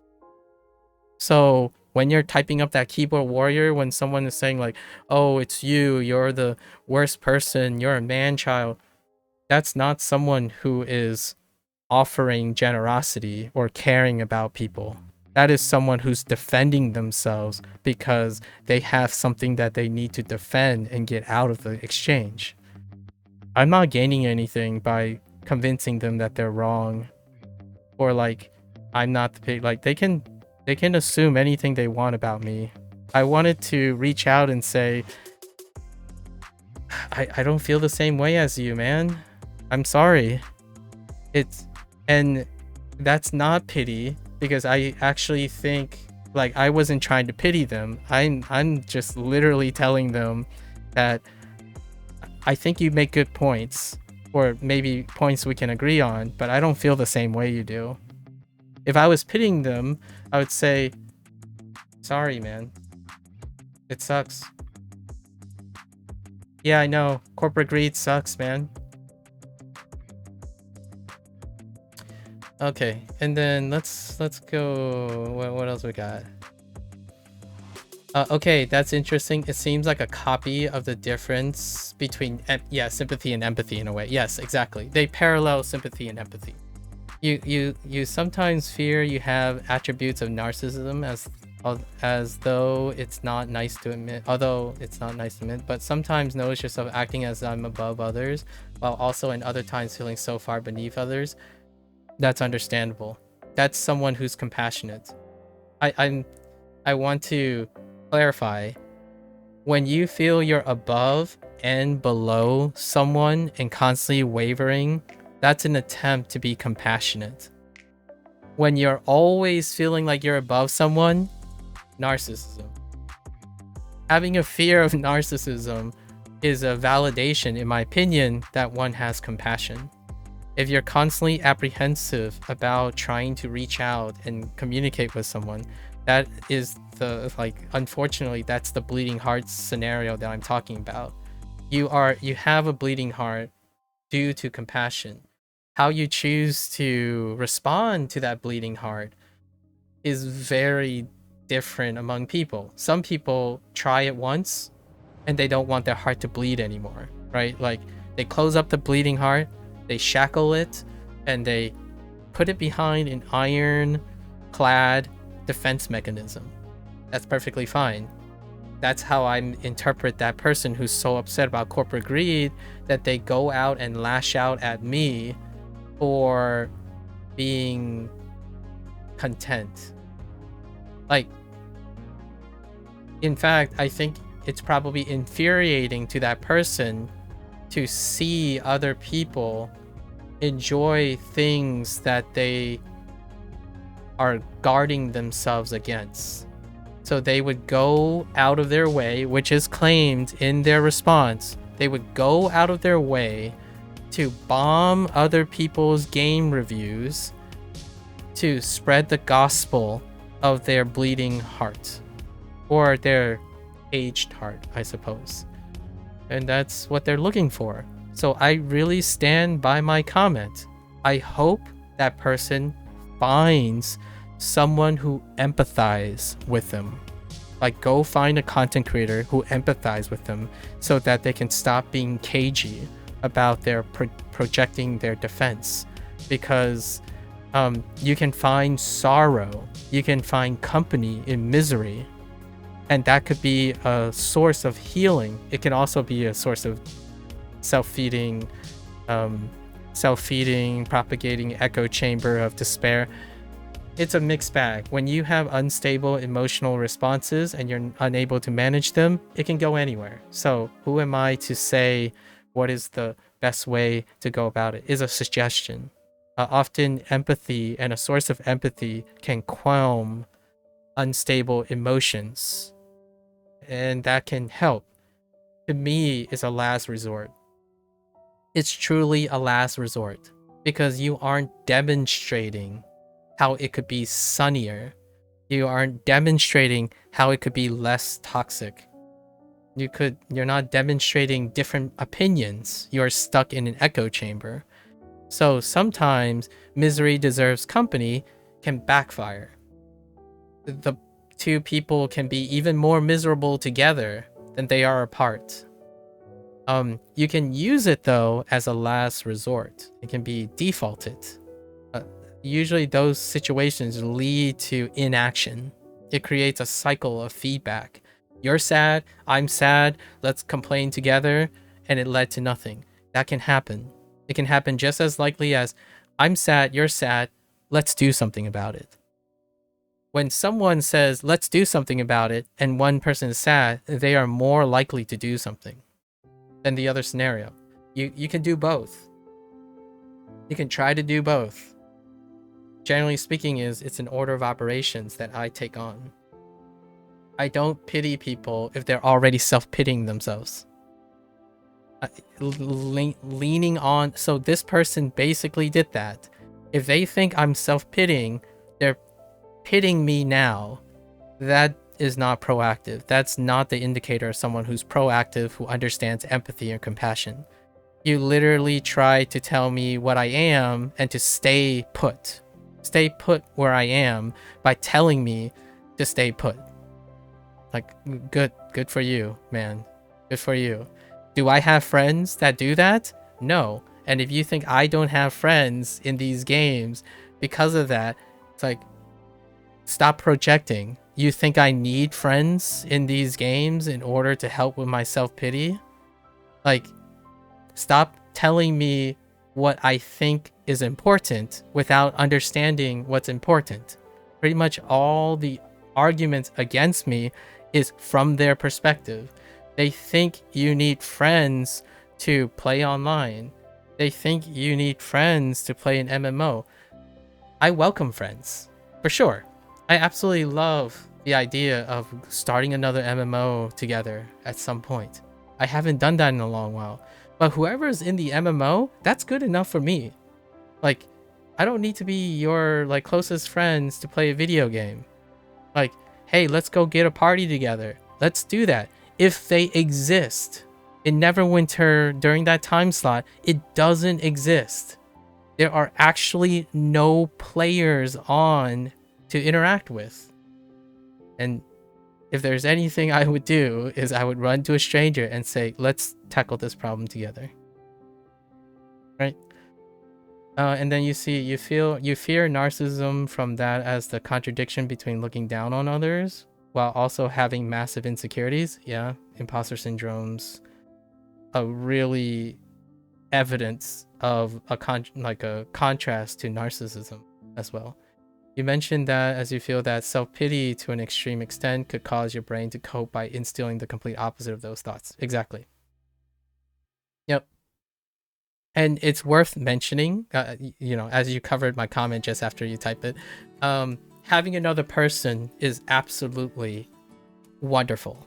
Both one that is incredibly empathetic and one that may not be, like a colleague, an office worker. Having different types of people around you can give you that nice exposure to all the cases, right? And if you're in an echo chamber, you don't get a variety of people to interact with. You only get the things that would confirm all your suspicions. In my opinion, you are more likely, unless you're the person who doesn't have the problem. Like, if you're shaping your echo chamber, you are... Here's one last thing about that guy's comment about maintaining my own echo chamber, like my own ecosystem. The person who is maintaining their own ecosystem is less likely to feel self-pity than someone who is in a bubble that has no control over it. There's so many leaps of logic in this person's projections of how, in my opinion, human behavior works. If you created a bubble that you have no control over, your misery, your depression, your tedium, your inability to like things, that's the bubble that person is talking about. If that person is insinuating I have control over my bubble, like I'm maintaining my own bubble, I'm less and less likely to be self-pity. Who am I talking about right now? I'm talking about the person who's accusing me of maintaining my own bubble. I actually do have insecurities that I manage each day. I take on insecurities of other people as well, every single day. Rarely do I ever contend with my own self-pity and my own sorrow and tedium and boredom. I spend more time sharing it and talking with other people about these things because I have room for that. This person likes to shape everything around them, so it makes it easier to maintain their own social bubble. I actually agree with them that they're not self-pitying themselves most of the time. It's kind of disappointing that that channel and that motivation and diligence is also bleeding into being something deleterious with a random stranger who probably could empathize with them about their frustrations. Sorry for the tangent, but Epic Games free. Yes, I already picked up Harry Potter Legacy, actually, or Hogwarts Legacy, not Harry Potter Legacy, Hogwarts Legacy. Yeah. So in case anyone is interested in things, by the way, I don't know if you guys like Epic Store or not, but Epic Store each year does a Christmas, like kind of like the 12 days of Christmas, a giveaway. So check back on a daily basis. Not sponsored, by the way. Sorry. I really need to say that. Not sponsored, but there's lots of places where you can get free games during this time of holiday. So definitely go and pick up those games. Like I'll give you a quick breakdown. I started a bunch of accounts, and one account has 180 games. My Steam account, to compare my Steam account, my Steam catalog is like 2,000, but most of them I curate and purchased. But there's one account that has 180. There's another account that has 120. There's another account that is 76, and then there's a new account that is 10. They're starting their services. So if you're very diligent and you can collect things, a lot of these things have less than like a 30% overlap.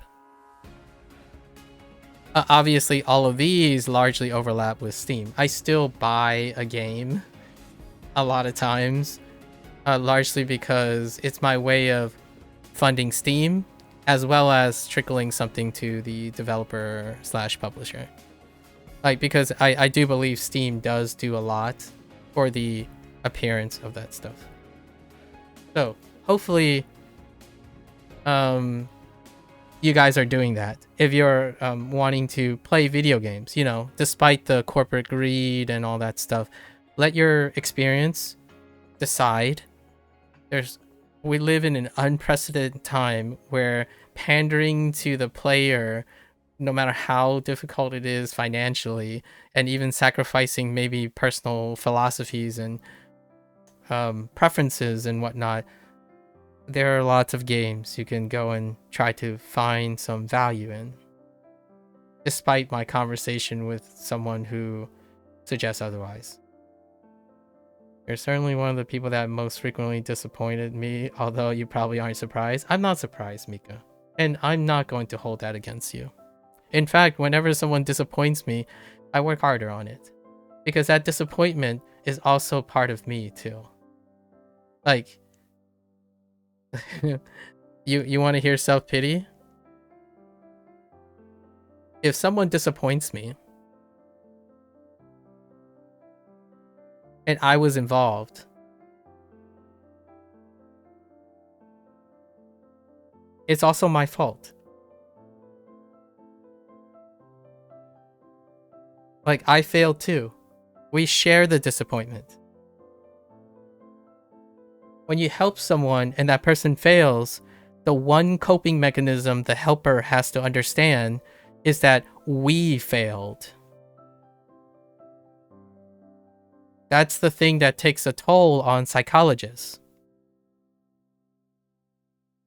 Oh, well, you know, particular psychologists. That's the toll that it takes on teachers. Specific types of teachers. That takes a toll on coaches. It's our failure now. And why do I think it's important to understand that?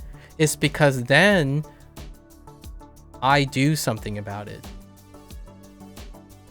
It's my responsibility too. When someone asks me for help and I say, "Oh yeah, I can try to help," I don't give up because I think we failed. That's called shared responsibility. The people who are ethnocentric, who has barely filled hearts, What they are doing is they helped and you should succeed. If you fail, it's not my fault. It's the victim's fault. It's the person you're trying to help's fault. That's their problem. I'm successful. If they fail and I try to help them, it's not my problem anymore. We'll just push them off to another person. That is someone who is half full or less. Someone who's not very happy with their life because they don't have enough to share. They don't share the burden in trying to be successful. So when you read these red flags, you will see them. You will see in the conversation. The person will withdraw or not try to find someone else who's better qualified. You know, introduce them to a friend or someone they met, have their thoughts in mind so that they can find a path to recovery, even if it's not with them. Right? It's like, oh, hey, the specific problem you have, I don't quite have the experience. However, wait for this. Last week, I met someone who described something that is very similar and they overcame it. Let's put you and that person in contact. I know this might be a bittersweet moment that I can't be the person responsible like for your recovery, but I really do think that I'm trying to understand your problem, and this person is a lot more qualified than I am. That's compassion. That's bittersweet. When someone tells you, yeah, chief, I don't know, go stick in your own echo chamber and like go wallow in the corner. Not my problem, man. That's not compassion. That's pity. Let's see. A personal example surrounding this topic was the fact that at the poker game today with your housemates, even though you have focus on not self-pitying about me behaving in a way that others react to with awkwardness and cringe due to your behavior being abnormal given the circumstances, it still does feel rough. Like tonight where you said some things and the others just gave me that look to each other and then mockingly laughed about it. I'm sorry to hear that. But the great thing about that is that it's so valuable for learning how to act smoothly in social interactions. Fair enough. That's a great way to look. Yeah, that's a really proactive way to look at it. I test the waters. That's testing the waters, in my opinion. If you intentionally, in my opinion, hear me out. If you intentionally do it, and you know what possible outcomes, or like you try to prepare yourself for as many possible outcomes, the result can be incredibly valuable too, without necessarily feeling that elongated mockery or like elongated uncomfortableness. And the next time it happens, you got a solid alternative way of going about it. Sorry for the constant me comments. No, that's what we're here for. It just is quite relieving to say some of these things for an unknown reason. That's the point. At least I'm here for that. Obviously, discreetly, like exercise discretion. But that's what I do, right? Like that's what I'm here for. So you don't ever have to be apologetic about that. The very nature of our interaction today is for the sole purpose of what you're saying. It is the unknown reason, in my opinion. The very reason of being able to say that. I still remember, I'll give you an anecdote. What was the first time I realized, like I can pinpoint the first time I told myself, I'm going for it. For the record, when I was a teenager, I did have a lot of self-pity. There was lots of self-pitying going on. And what did I do as a teenager? I suppressed it. Because Chinese culture. Oh, I suppressed that so hard, I couldn't even tell that I had self-pity. As a teenager, you know, like younger than 18. Oh yeah, you just You just push that down and bury it like nobody's business, right? I talk about my youth so often because I no longer am that person. Now, the moment I left the nest, right, I say go for it. And that poker game that you're describing, I can tell you what I did. It happened on I think it's the 3rd day of orientation. So oftentimes if you go off to live at a uni, right, Procar, you probably have this as a common ritual, orientation, quote unquote, week. This is where like all the clubs, upperclassmen, like welcome the freshmen, right? The freshmen. And then we would go and like form meet and greets, like circles among all the freshmen to introduce each other. Like, hey, how are you? My name is this. Tell me something about, you have to tell like introduce yourself, what your major is, an interesting fact about you in a circle, the kind of the Philly, lovey-dovey Philly, what choose your own adventure type. When I said I go for it, the first line I said after this, it was like, hi, my name is and I am majoring in biochemistry and molecular biology. And I said the next few words. Or I said the next sentence. If you haven't noticed,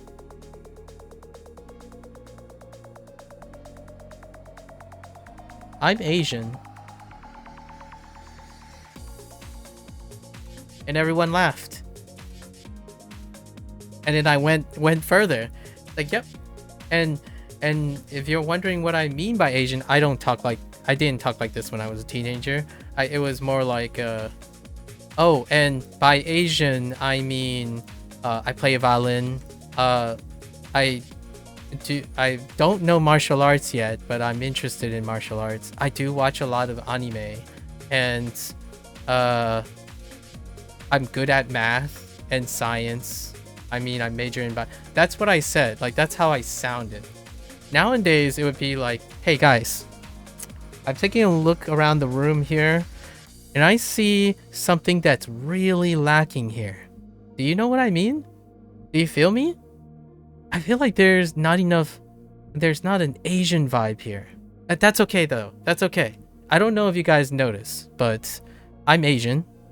And I feel like my personality is a little bit egotistical here, but I think there's enough Asian of me to go around to fill this. Let's talk about what I mean by being Asian. I did practice martial arts now. I was a violinist. I thought I was good at math. I was not right about that one. I did. Oh yeah, for sure. You know it. I had parents that thought I was a doctor when I was born. Yeah.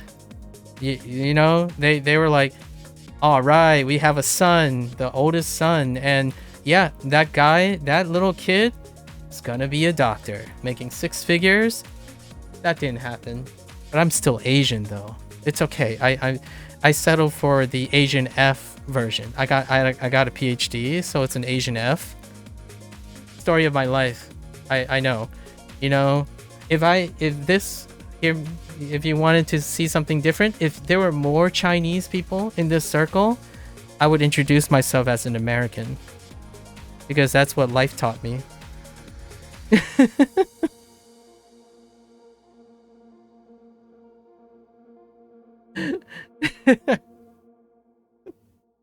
And the difference here is, like, one of the biggest differences, like the underlying differences, is I'm committing to something. I'm intentionally committing to something, and I want to learn.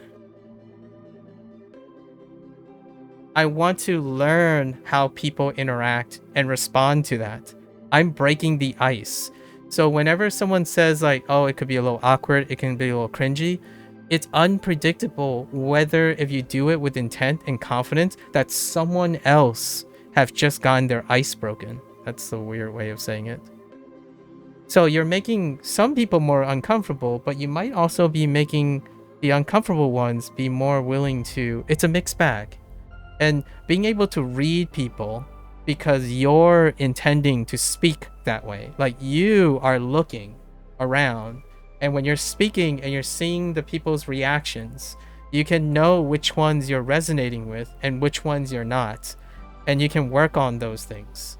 So back in the day, like, hear me out, this is my body language when I was in this period of time. I looked down, by the way. I looked down on the grass. We sat around, like, so it's like, so here's grass, right? And then we basically like sat around,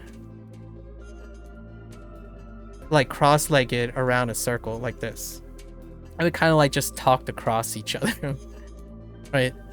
In like a circle. It wasn't this big. I think there were like 10 of us, maybe 10 or 11 of us, in a circle. And I would be like looking at the grass, and I would be like brushing the grass with my hands, right? Not making eye contact because I was a teenager and I was emotionally suppressed. Like the way I grew up is to not draw attention to myself, because I thought I was raised to be like on Chinese values as opposed to like American values, right? But I'm surrounded by Americans, like at least most of them were multi-generational Americans, and they kind of value individuality. And it was the first time that I was tackling individuality. And without a strong identity and intent and commitment, people will think I'm socially awkward, right? And whatnot. So there's the body language would be like, yeah, so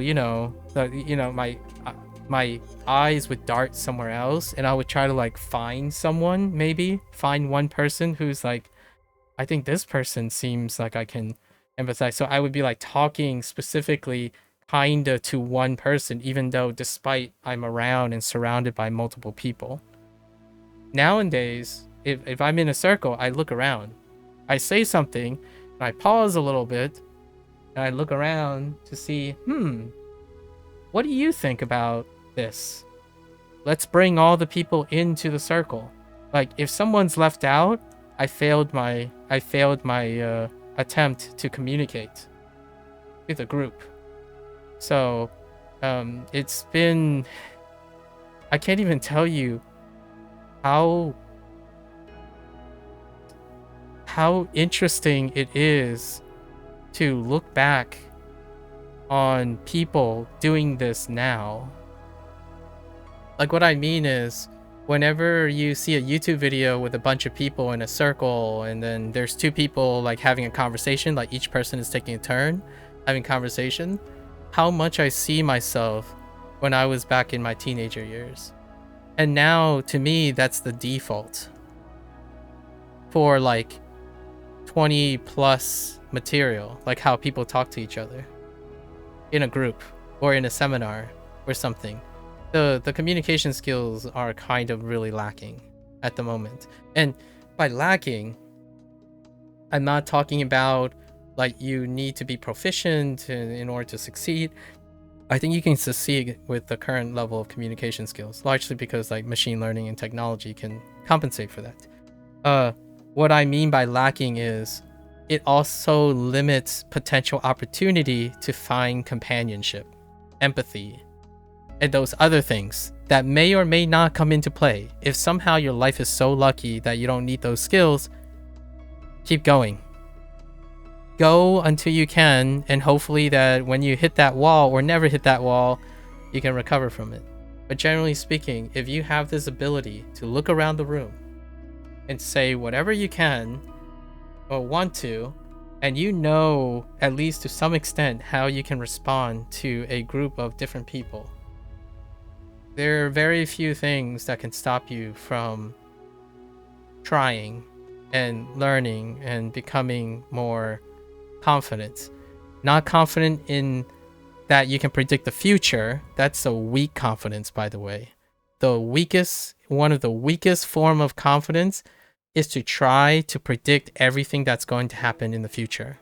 Like, oh, you can study things so hard, you can calculate everything so hard that when you go to do it, you only do the things that is set in stone. That's absolutely set in stone. That to me, it's the most tenuous form of confidence.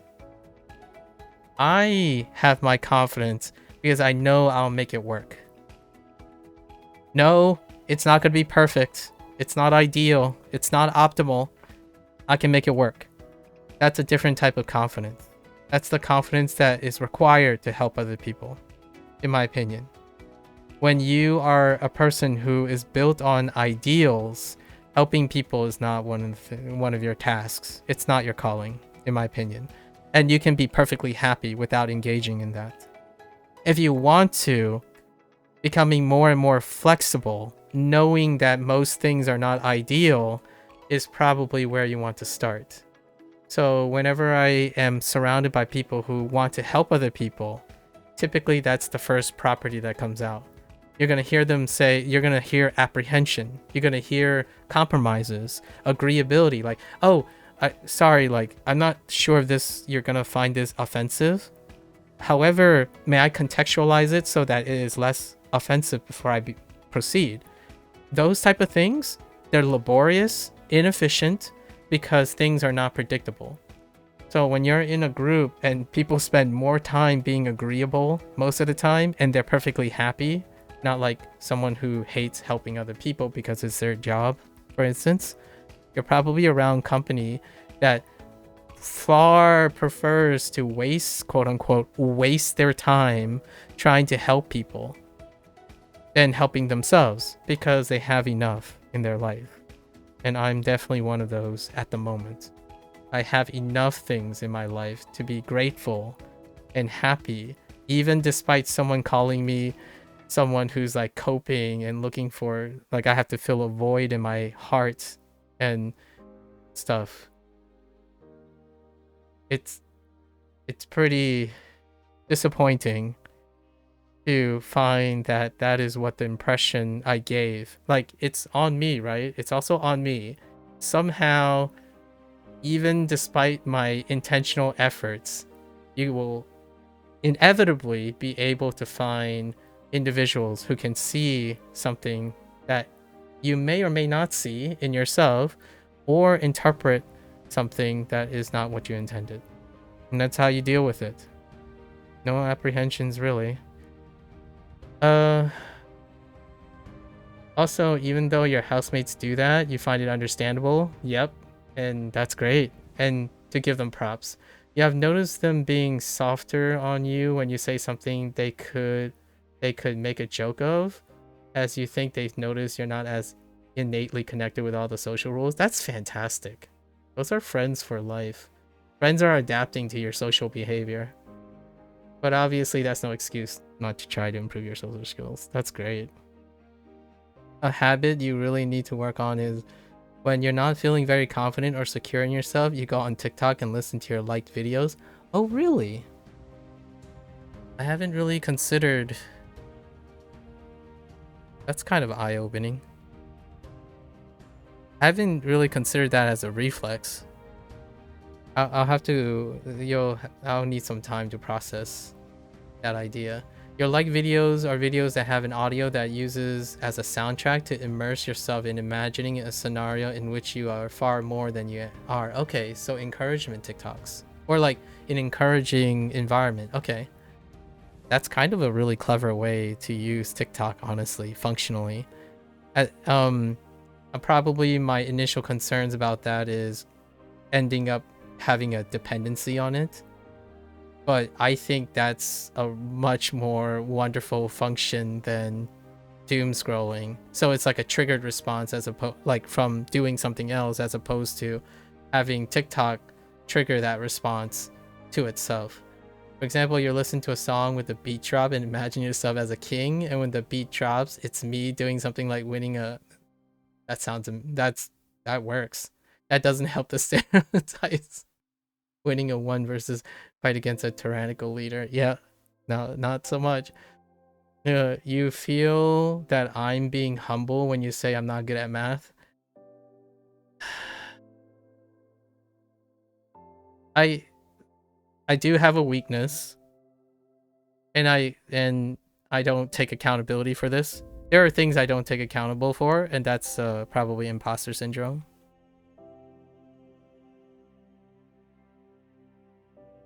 One of the things I typically do when I introduce myself is that I introduce a fact about me that could be distinctive, and then I immediately ground myself by level the playing field, so that I don't exclude myself either. And that can come off as being humble, or sometimes people can see it as misleading. So for example, when I talk about this quite a bit, where when someone says they assume something about me, sometimes I just don't say anything.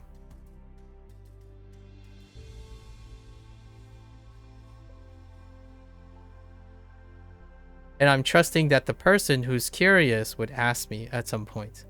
And this can give mixed results. I have to determine if the person who's assuming has any form of insecurities when it comes to relative proficiency and performance. So like if you keep something from someone and, you know, ground your realities, like downplay something, and it's revealed later that creates a point of embarrassment for the other person, that's something that I would make an exception for. But typically I would refrain from doing things. I tend to try to level the playing field. To feel grounded, you may be able to share something distinctive about yourself. Like for example, I rarely ever start with, I have a PhD in microbiology. Or like someone would tell me something like, hey, did you know that the Maillard reaction from a scalding hot pan to sear your steak creates this wonderful contrast in slight bitterness from the char and the proteins that... It's like, yeah, I do. Tell me more about it. Why are you so interested in the Maillard reaction? Now, this person was very passionate. I'm trying to act out a person who's incredibly passionate about that, right? So if the person was like, hey, I just discovered this really new thing, and I thought maybe I could help people understand it, and then, you know, and then you keep it from them that say like, oh, like they got a lot of things wrong, right? Like they misinterpret a lot of things, and you refrain from correcting them in a like a subtle way, in a soft way. Like, I'm not sure if you've got that correct or not. May I ask you, where did you get the information?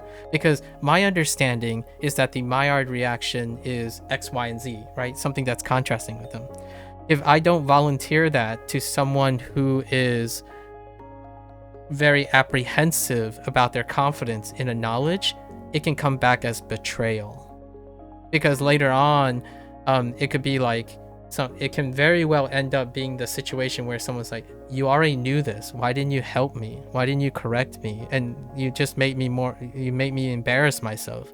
There is a way to try to offset that, like a contingency plan to try to like save the person's face.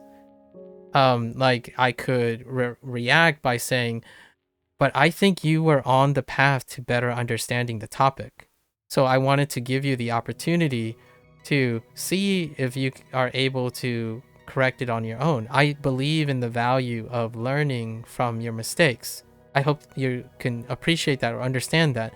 I understand that it can be a little bit embarrassing, but I'm sorry I didn't have the foresight to anticipate that you wanted to be informed about this. But let's make it a learning experience. What have you learned since finding out that, you know, the facts were incorrect? I'm gonna try to sympathize with you. Sometimes I'm not too confident about these facts myself. So maybe the reason I chose not to speak at the time was because I myself was not certain about the facts you were talking about. But I trusted you that you would be able to learn from those things, knowing that you were aiming to learn something about the Maillard reaction, right? So there are different ways to go and try to save face between the two people versus like not doing anything about it, right? That's a interesting, like a hypothetical example. I'm trying to come up with these examples on the spot, so some of them are like not very detailed. Some of the examples of you saying something abnormal at poker tonight was frustrating as you meant what you said in an ironic way. Oh, okay. I do that quite a lot. But your housemates took it as if it was being serious and then laughed. Ah, I see. For example, you said to your housemate, "Have you heard this absolute banger song?" sarcastically. And then played it, and they just looked at each other thinking I'm being serious, which then they use it as a point of humor. Oh, okay. Did you play the Skippity Toilet song? Is that what you did? I would have started with I feel like I could start with that. And then like look for their reactions, like, and guys, really? You actually don't think this is ironic? Come on, it's the Skippity Toilet song. Like, nah, that's a banger. Really? Tell me about it. I want you to. Can you describe something? Like, can you break down the metrics or the measures for me? No, I'm really invested. Like, let's go. Let's commit to this. MAKU PhD says he doesn't start conversations. Tell me. Yeah. For the record, did I already explain why I put the PhD at the end of my handle? It's because MAKU was taken. So I waited each and every... So Twitch doesn't recycle names. And I know how old this account was, but they don't throw it back, so I can't have MAKU. So when I added the PhD, it made... the reason why I did that was because now in video games, I can use this and not have to put like XXX 67 420, you know that type of thing. So that's what I did. And now hear me out. Here's a fun little statistic, or anecdotal statistic. How many times do you think out of 100 that people notice the PhD? Out of 100, we'll give it a percentage. If 100 people saw me, like 100 unique people, that's kind of the yearly average that speak, how many times do you think someone noticed the PhD in my name?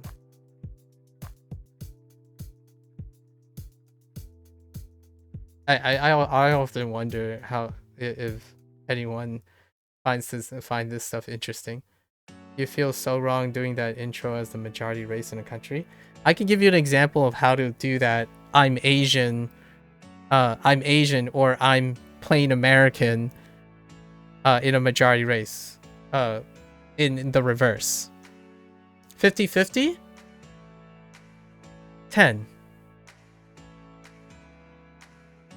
So 10%. 10% of people notice the PhD in my username. So they don't even look at my username, right? They don't read to the end, okay? And it's written in a way that it's separated. So, like, it's not like it's written in a way, like the display of the name, it's not written in a way that doesn't make it seem, or like they don't try to pronounce this, basically. Right? They don't try to say MAKUPED or something like that. They that's not it.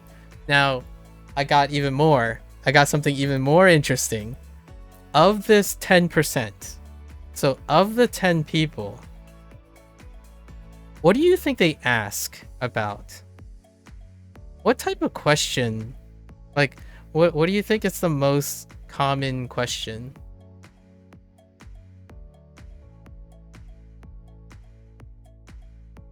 It's kind of scattered. Like, two of them, like three of them would say something, maybe two of them would say something, and then one of them would say something. I know this doesn't add up to 10, but we're talking about more.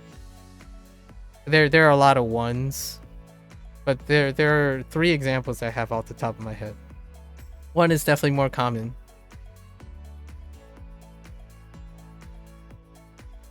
The first question: what does that stand for?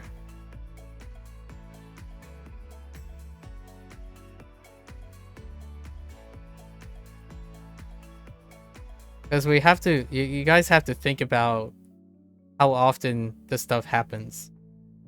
Like, I might raise this to like 5, probably. The most common question I have is, what does the PhD stand for? Legitimately, they type out, what does the PhD stand for?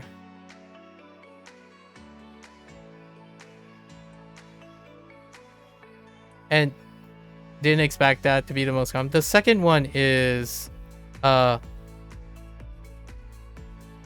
kind of PhD? What type of PhD? That's the second type. And I think it's graduated to about 4.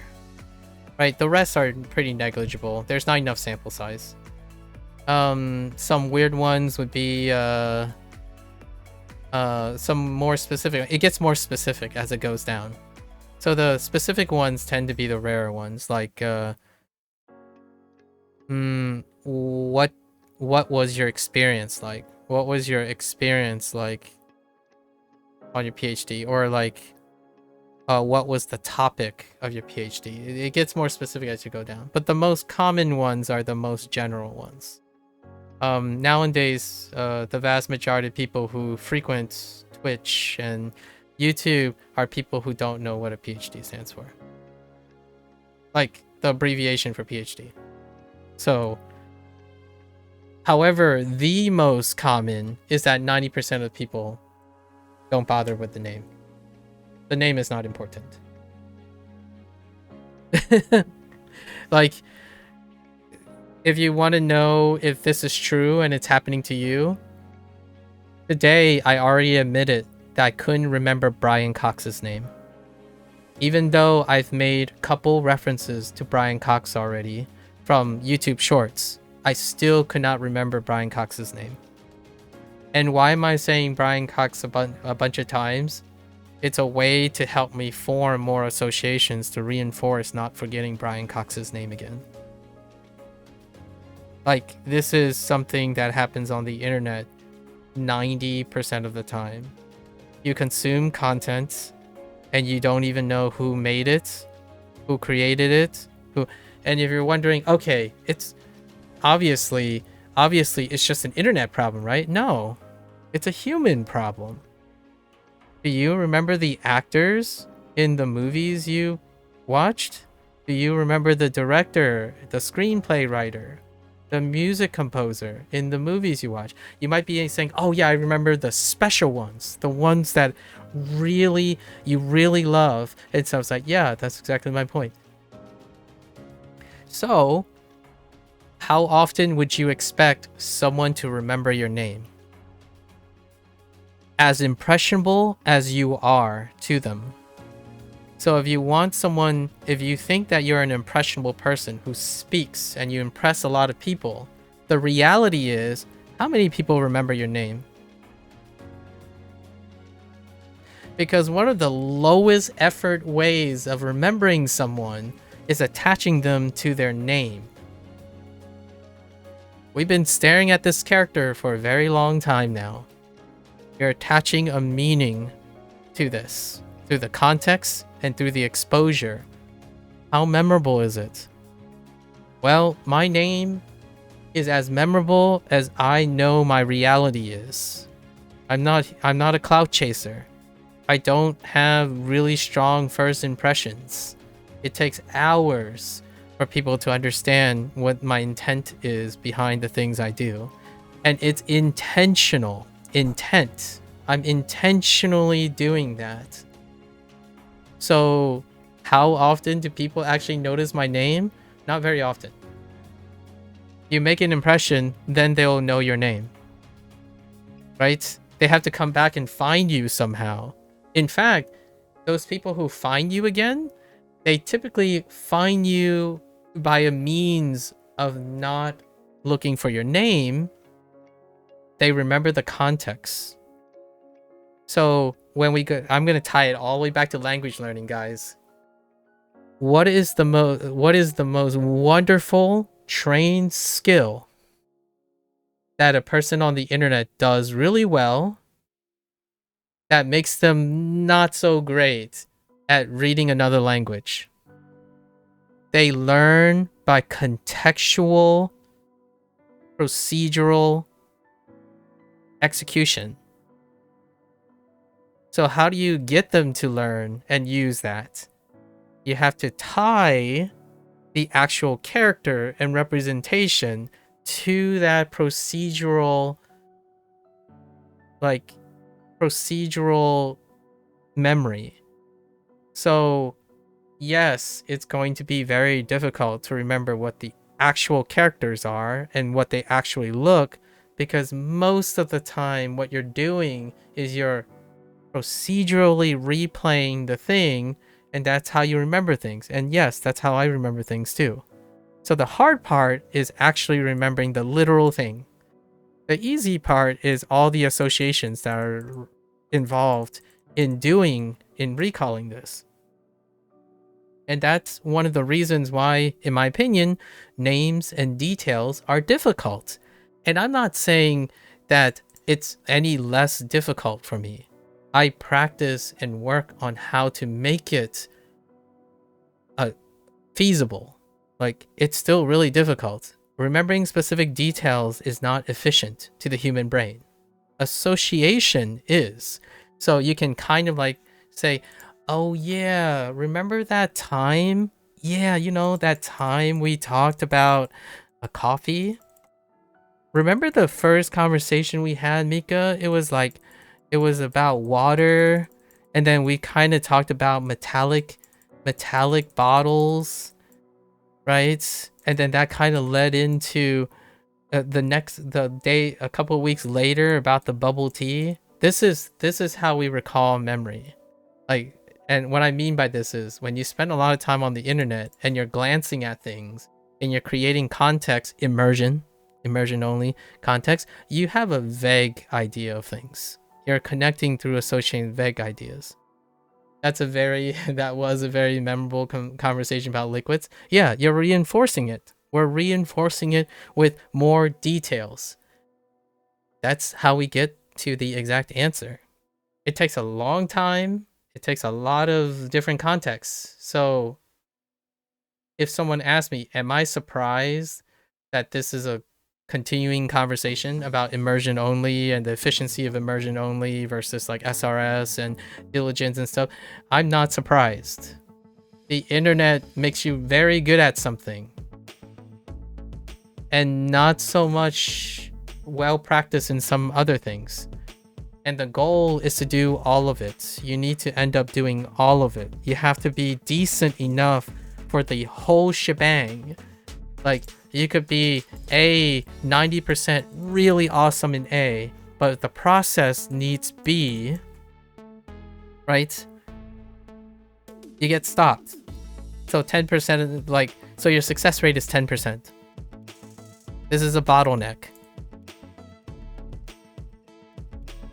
If you're okay with that and say all I need is column A, or even like you could say C is in this column, if that's all you need, awesome. If you want the whole process, you have to address your bottleneck. And one of the biggest bottlenecks for language learning is time. Time management, consistency. So oftentimes when I see people like, oh, they're worried about remembering like remembering how to do this, remembering how to do that, remembering how to do this, and integrating all these fancy tools and stuff. And the first thing I notice is, man, they have a bottleneck with being consistent. So no matter what they do, they can never be consistent enough to realize how good they are.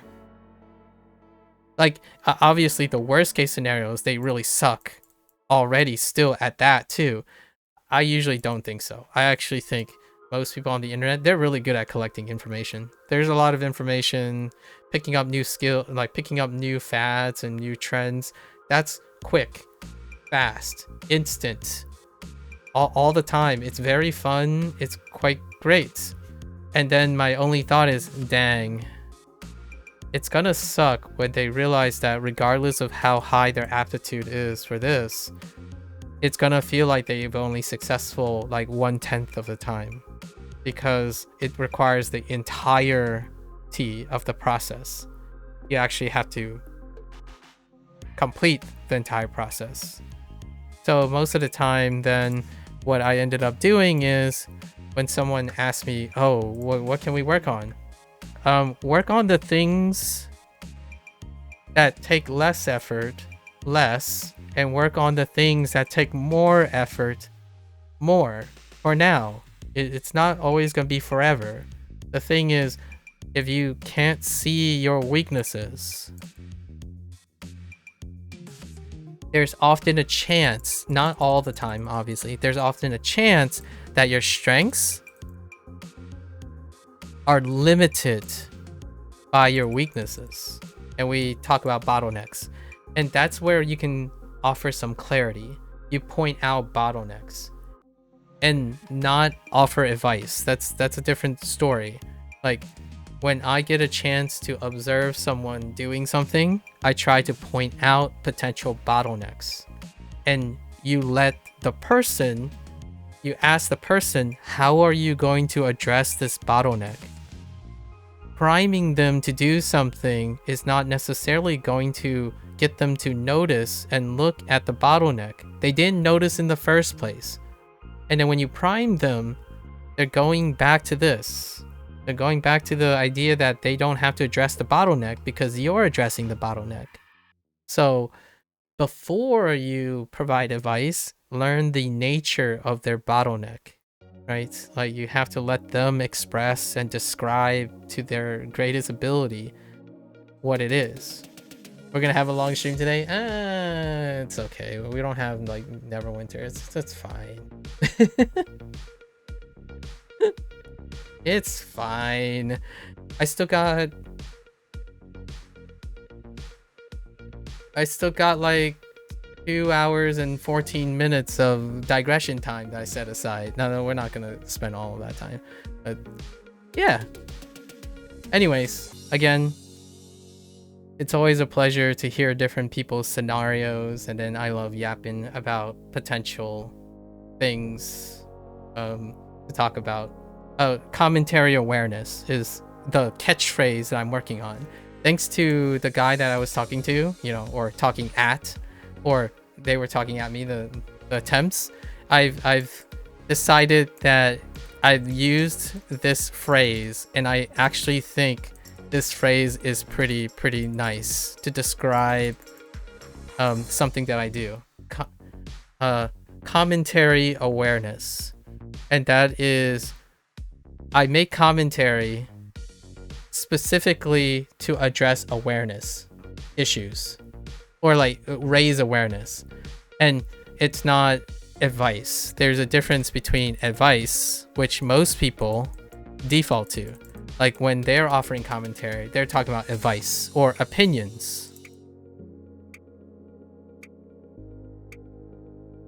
And I like the idea of it's commentary. I'm making observations about things, and then I'm making commentary on hypothetical situations. And hopefully that talking about these things is sufficient to allow people like Procall, for my personally, to want to also provide commentary awareness of themselves, of other people. And that collectively can be both self-healing or self-improving, as well as others. And I hope that the future of the internet continue. This is a big hope, that this becomes more of a regular thing. You can find commentary awareness in a very popular format, a podcast, right? Specifically, if the two people involved are curious about each other. That's a very specific condition, because if you have a podcast where two people are not curious about each other, they are echoing. That means they already planned and intentionally created a narrative that they are already planning to do. A podcast between two people who are naturally curious with each other, there are wonderful examples, by the way, and they aren't even podcasts, they're interviews oftentimes, like Hot Ones, for example, right? Sean, oh no, what's his name? What's his last name? Sean, I'm so sorry. Hold up. I only remember him as Sean because everyone keeps... Sean Evans. Yes. Sean Evans, or like, oh man, Josh, what's Josh's name? Hold up.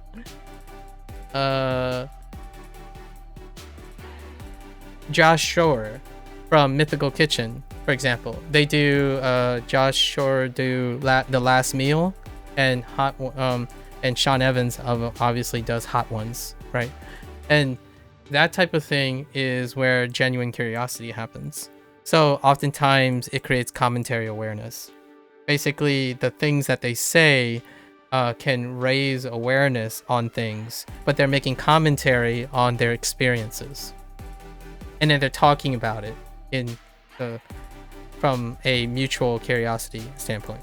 That's where I feel like some podcasts, not all podcasts, are treated equal in terms of curiosity. Oftentimes nowadays, podcasts can be commercialized.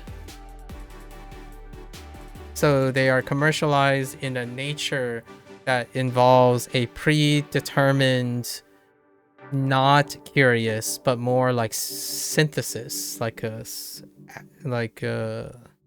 propagation, and more like an echo chamber situation where, like, oh, I like books, I like this specific book, let's go and talk about this specific book with another person who likes this specific book, and then they both talk about the specific book, but they're not necessarily curious about each other, about why they like the specific book. They specifically talk about why they both share the same things about the specific book. There's no like curiosity about how they differ, or make commentary about the awareness of each other's likeness to it, right? So there's quite a different form. I'm typically quite interested and enamored by individuals who are more of an interview process podcast. Talk shows actually kind of do that already.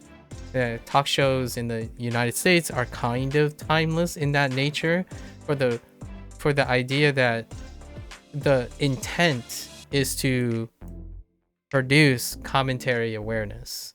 Like, they're making commentary about their experiences in life and sharing and catching up, and there is often a genuine curiosity about catching up with people, despite having tenuous, like, vicarious experiences most of the time, right? Anyways, the content creators are doing that now, and it's kind of also exciting.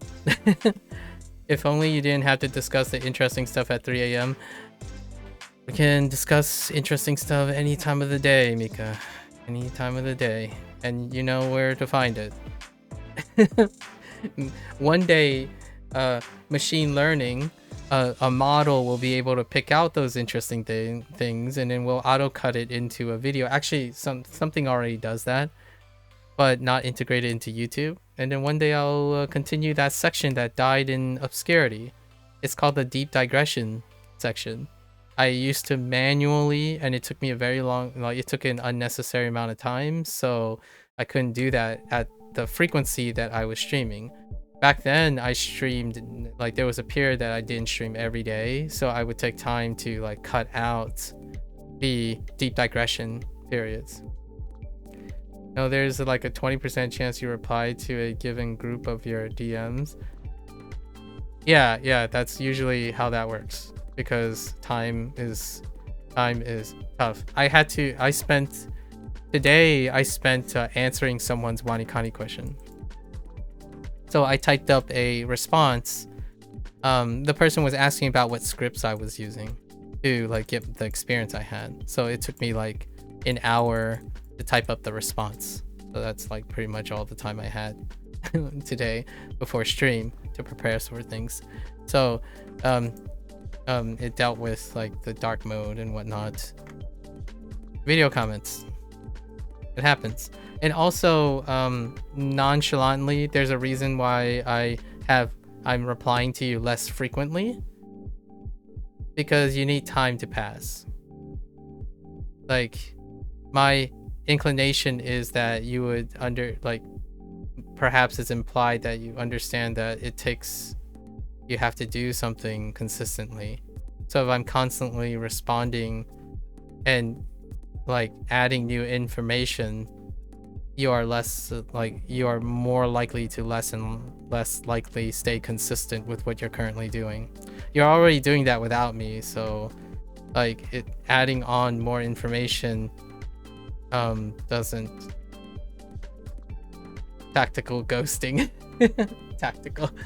So it is implied, but you still dislike having to wait. Yes, tactical. So when you understand that, then that's also one of the trust exercises, right? When you specifically say you have to trust the process and you go, you're not trusting the process. That's why tactical ghosting is a thing. And I mean, if there was a way to say I read it, I would give you thumbs up and stuff, but a lot of times you need space, time to process and be consistent. And hear me out. The tactical ghosting only comes about because I like that tactical ghosting. Comes about because you already answered the questions yourself. As in, the information that we have spoken about has already occurred. So that's growth. I don't need to iterate to you what you already know. I'm trusting you, right? It's that whole point of like expecting more from the other person. Like you don't need to be told time and time again and nagged time and time again when you already tell that to yourself. So anytime the 20%, you got to check back on your replies, because every time you do something and you reflect on it and you wrote something that you're going to do, I actually respond to you.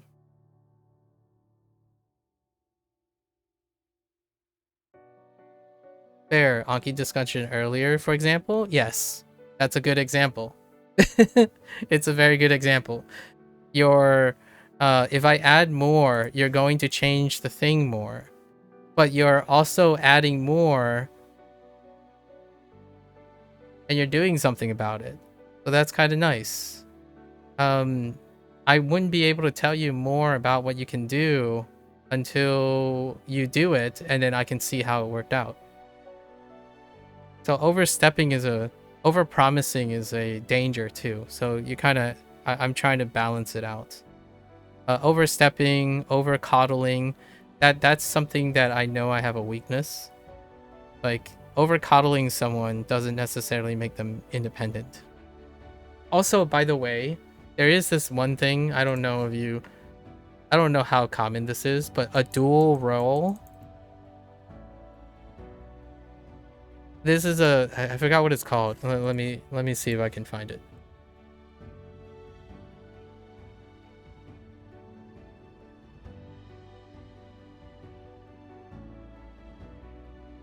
Dual relation. Like dual relations is a thing. I'll just leave it as dual role. Basically, sometimes if you don't give someone their space, like even in a like a stranger or helpful colleague person situation, when you create a dual role, then what happens is it's going to be difficult to know if there are problems.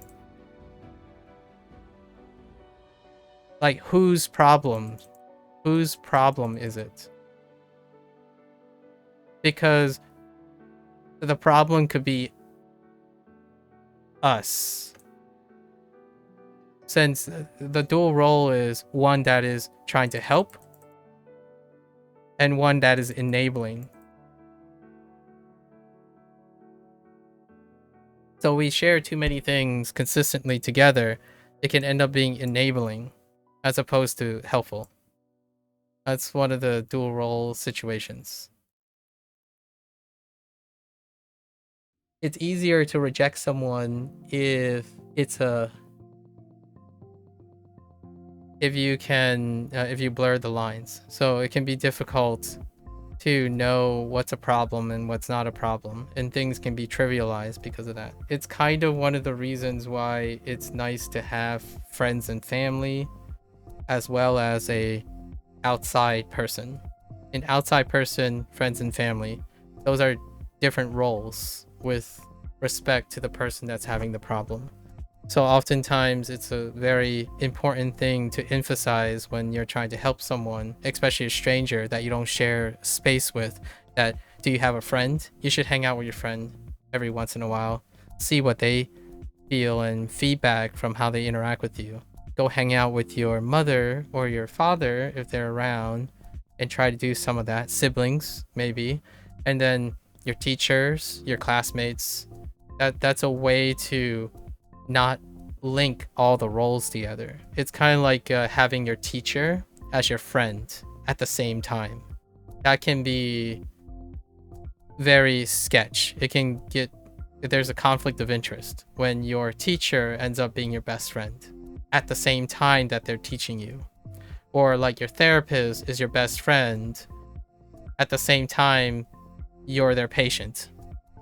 That's those are situations, and it happens with friends. Like for a real example would be someone who thinks they're best friends, but the other person likes the other person, like the other person. That's a dual role. A friend is not the same as a lover, and they have conflicts of interest. So that's kind of one of those things to consider here. And are we having a problem? Like, am I enabling you, for example, to do whatever because it's becoming easier and easier for you to reject whatever I'm saying because now we're very familiar with each other? So if I'm like sharing too much details of which you can use to soften the idea or the interaction, then it can also mean that I become less and less useful as someone you should be finding someone else who can offer like a grain of salt or something, right? Kind of a lot of things I'm considering. Largely though, the tactical ghosting is to give you some space to process. Time humbles us all to a great extent. Oops. Nemui. All right, we're definitely gonna get this. We're definitely gonna complete this today. Thanks for all the wonderful inspirations of conversation. Hopefully some of this stuff was very interesting, right? I'm juggling. I'm very stimulated. Yesterday's digression was very long.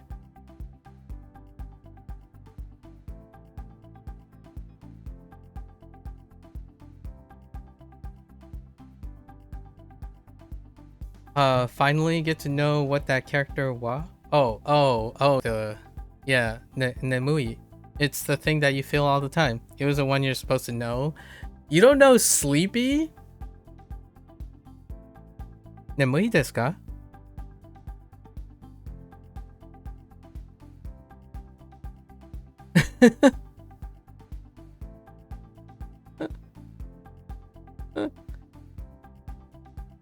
uh, あなたは眠い? Finally, oh, sorry, I read that again. Are you sleepy? I think you should be sleepy right now. You do? You just forgot the character. Oh, okay, fair. Nodo. Oops. Not thickness. Or it could be thickness. I just wrote thick. I'm kind of lazy there. Kashikiri. Kashikiri,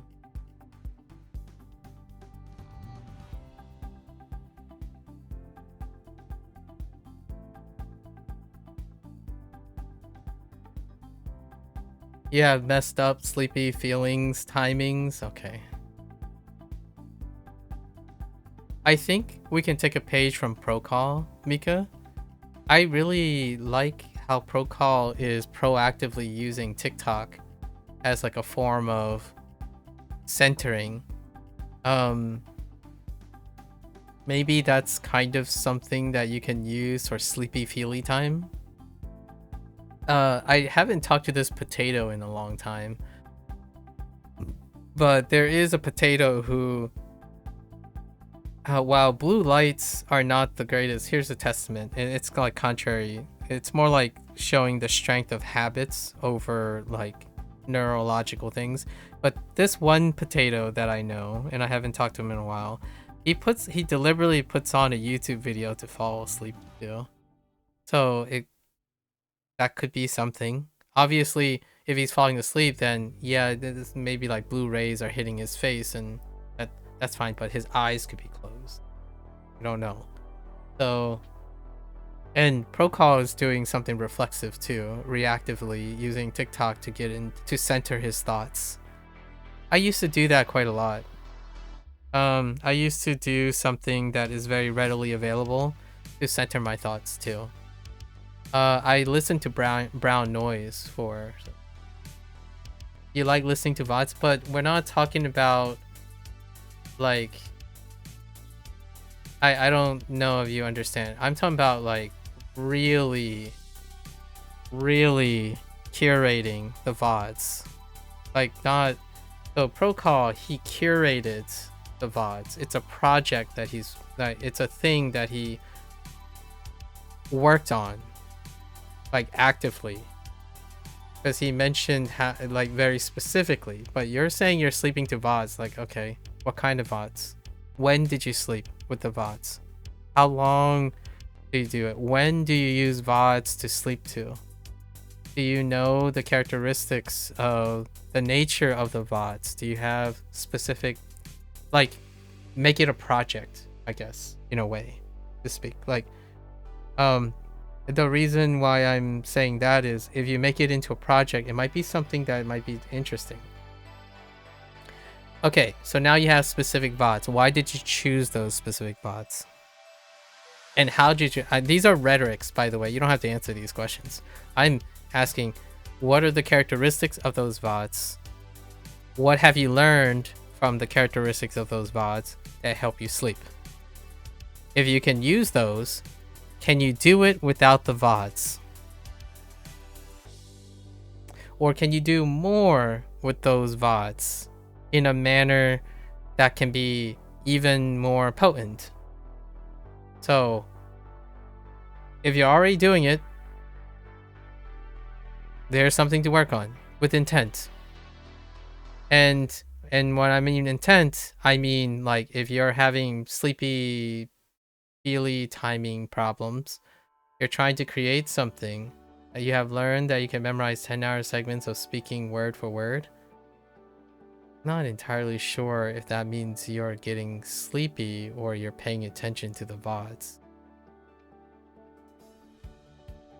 Like, hear me out. If you're remembering memorize the 10-hour segments of speaking word for word, that's really not sleeping. I don't want to sound too contrary, But there is very little evidence to support that someone who remember words are getting sleepy. That typically means you spent more time remembering the words while trying to sleep. But I'm glad to hear that you can at least sleep from memorizing those words. I don't know if you understand what I mean. Like the whole idea. I don't know if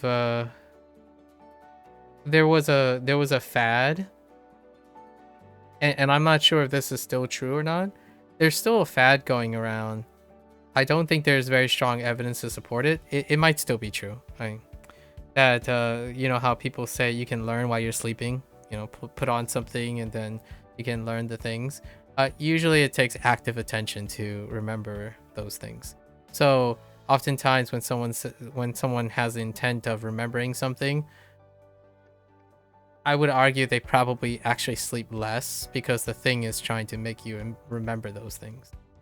When you're asleep, there's not strong enough correlation to produce the evidence that your memory of something while you're sleeping with noise around you allows you to recall things from sleeping.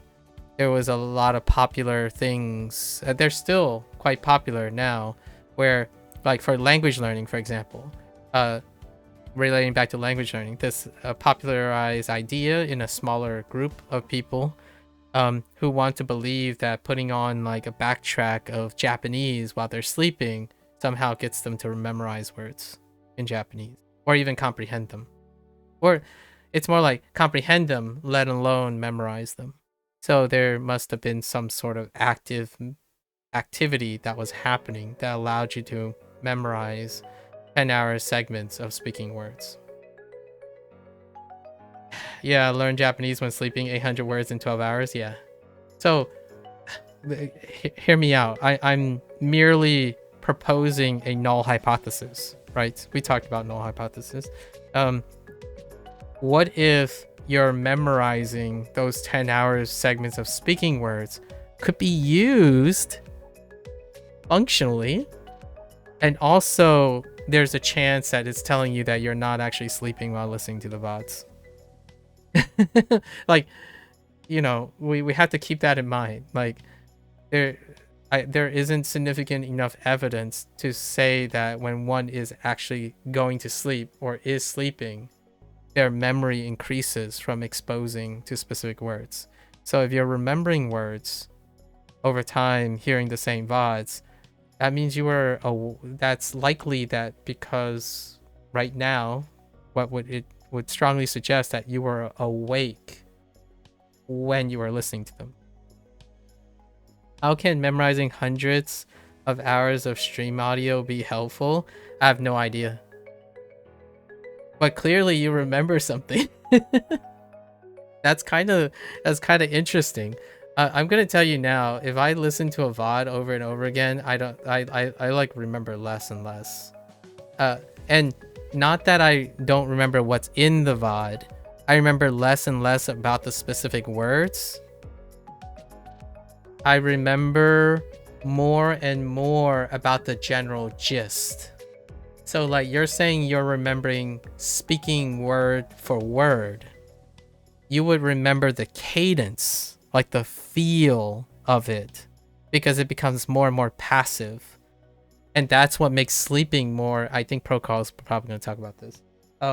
When you hear things, when it becomes a blur and it's nondescript and it's very repetitious, that induces sleep. Like that's a thing that's associated with sleep. So if you're remembering specific words and those details, that's kind of like having the opposite effect. You're able to recall details, but sleep is induced by, like, at least in my opinion, this is the current, like, again, everything else could be true if new research comes out, but generally speaking, it's the repetitious nature, the blurriness is what creates a sleep intent. So it could be more effective in lighter sleep stages rather than REM sleep. Yeah, that's true. That's true, Procol. And you know, that's kind of a scary thought that I thought about. If doing that can be more effective in lighter sleep stages, does that mean that REM has a delayed onset for these people?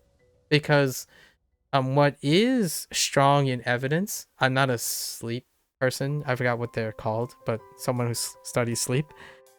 REM is that quality of sleep that affects sleep deprivation and whatnot. It's a stronger correlation with the feeling of restfulness and consolidation over time.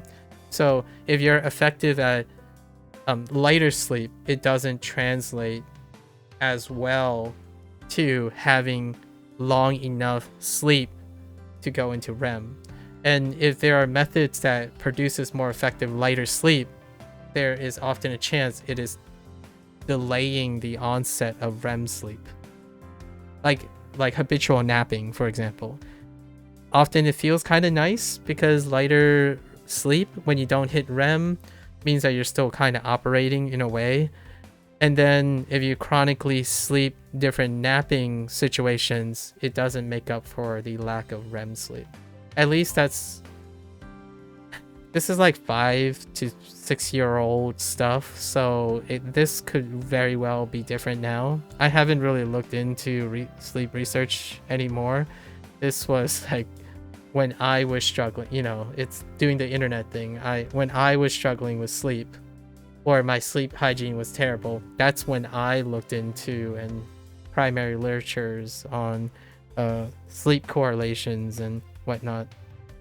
And oftentimes I think the REM parts held up. The lighter sleep and like the power napping and the spaced napping, or not going into REM if you're not going to have enough time for REM, that type of thing, all those things were like still up in the air right now. Like, can you get, if you sleep and intentionally not enter REM, can you nap and still have good REM sleep later on? For example, that's what the napping is, the whole idea behind power napping. You nap for a short period of time without triggering REM, so that when you go to sleep to get REM, you're not elongating, like you're not interfering with the timing of REM sleep. And there's this like distinction between what is the impact factor on circadian rhythm. Is it REM sleep or is it light sleep? So light napping can have like, you can try to have the best of both worlds. Light napping could give you a reset, a short cognitive reset, which has been known to be linked to long study sessions. For example, right? You look up, close your eyes for a moment, blank your mind, 5 seconds, you come back, and somehow it feels a little bit restful. That's kind of like the aspect of a lighter sleep, taking a nap. Like I have done this, by the way, when I was studying back in the day when I intentionally procrastinate. So that's basically working with time efficiency. I would have like 10-hour workloads, right? But I would take a nap 15 minutes. My break would literally go to my like singular piece of furniture, which is a blow-up mattress, by the way, an air mattress. It was an aero bed, a twin-size aero bed on the ground, which is kind of like now because my bed's right there, but that's just a foam mat now. 15 minutes. I put on an alarm. I get back up, and I do it again for like 1 hour. 1 hour, 15 minutes. 1 hour, 15 minutes. And then during this process, I will still have a period where I sleep for like, back in the day it was like 5 hours, which that helps me get to REM, right? And that's what I was juggling before. So it's interesting to think about lighter sleep and REM sleep. Yeah, I don't know what the current research is about nowadays regarding that. How can memorizing... Oh, wait. So, not sure if it's related. You have several credit card numbers memorized for fun.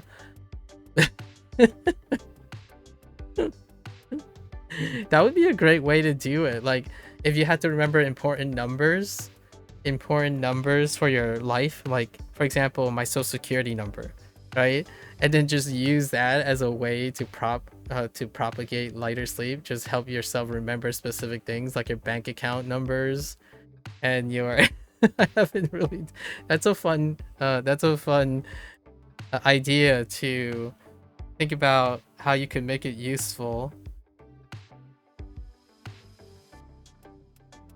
For the record, I rarely ever participate in memorizing, like doing memorization. How do I remember my credit card number? I use associations.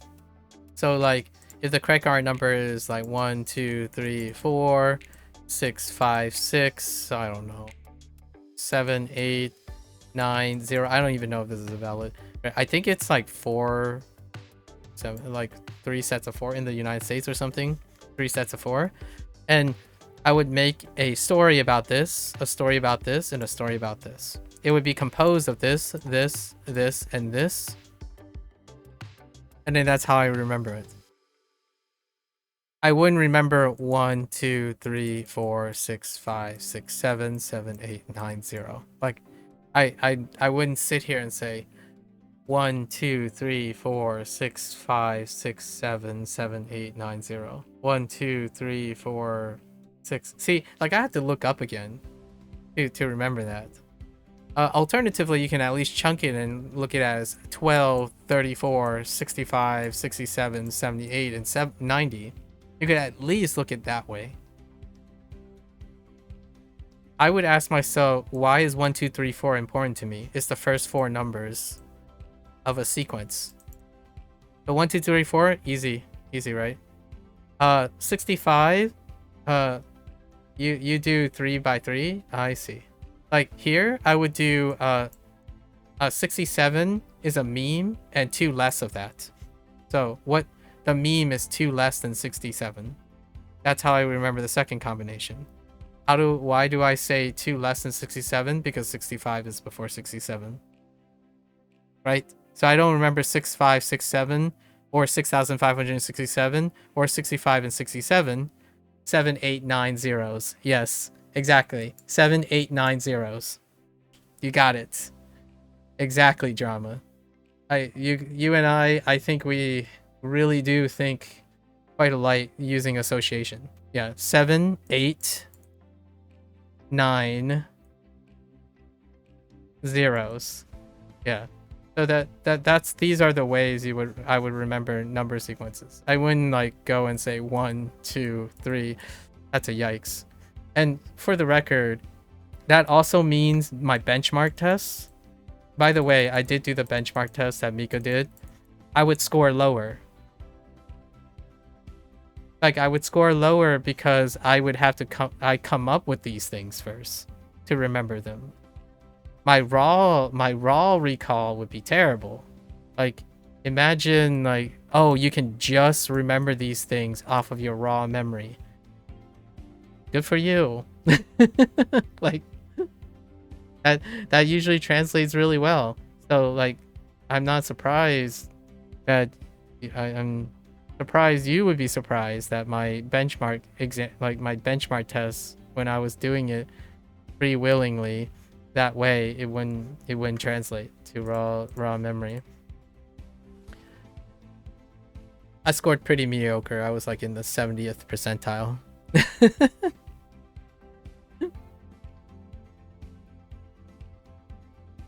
It's useful that someone can say to order something in your family and you can just do it on your phone. Oh yeah, true. I do that too, by the way. I know I know quite a lot of numbers. I know both my parents' social security numbers because I do most of the paperwork. I know 3 of their bank accounts and 2 of because I look at their checks and stuff to make sure everything's okay. And then I do direct deposits and stuff to sort their tax stuff and whatnot. And I also know like 2 or 3 of their primary credit card accounts. 2 and 3. I know all of my mother's employment information, like her employment ID and stuff. Like her employment ID is 2 letters and 16 digits. For her employment because I have to like register for medical benefits and renew her insurance and all that. So those are things you can use things like that to remember. Convenience. Unnecessary, but convenient. Oh, you just remember upfront number strings, all 16 card numbers followed by 4-digit pins and 3 security codes. I got one. So at Otakon, I do registration. And registration requires open registration on the day of the con requires payment. And I have to handle credit cards and enter the CRC, is that what they call it? CRC, and then the credit number and stuff. And I glance at tons of people's IDs. And I often make it a game, how many do I remember? So on the average day at Otakon, I would say I probably see 3,000 of these. And no, I'm not gonna tell you I remember all of them. I'd probably remember like 300 of them. Yeah, rote memory, like just like rote memory, even plus association. By the way, you only see these things at a glance. Like, or at most, you would see it for like 1 second each. You see it flash, look at it, right? Type it in, and you go.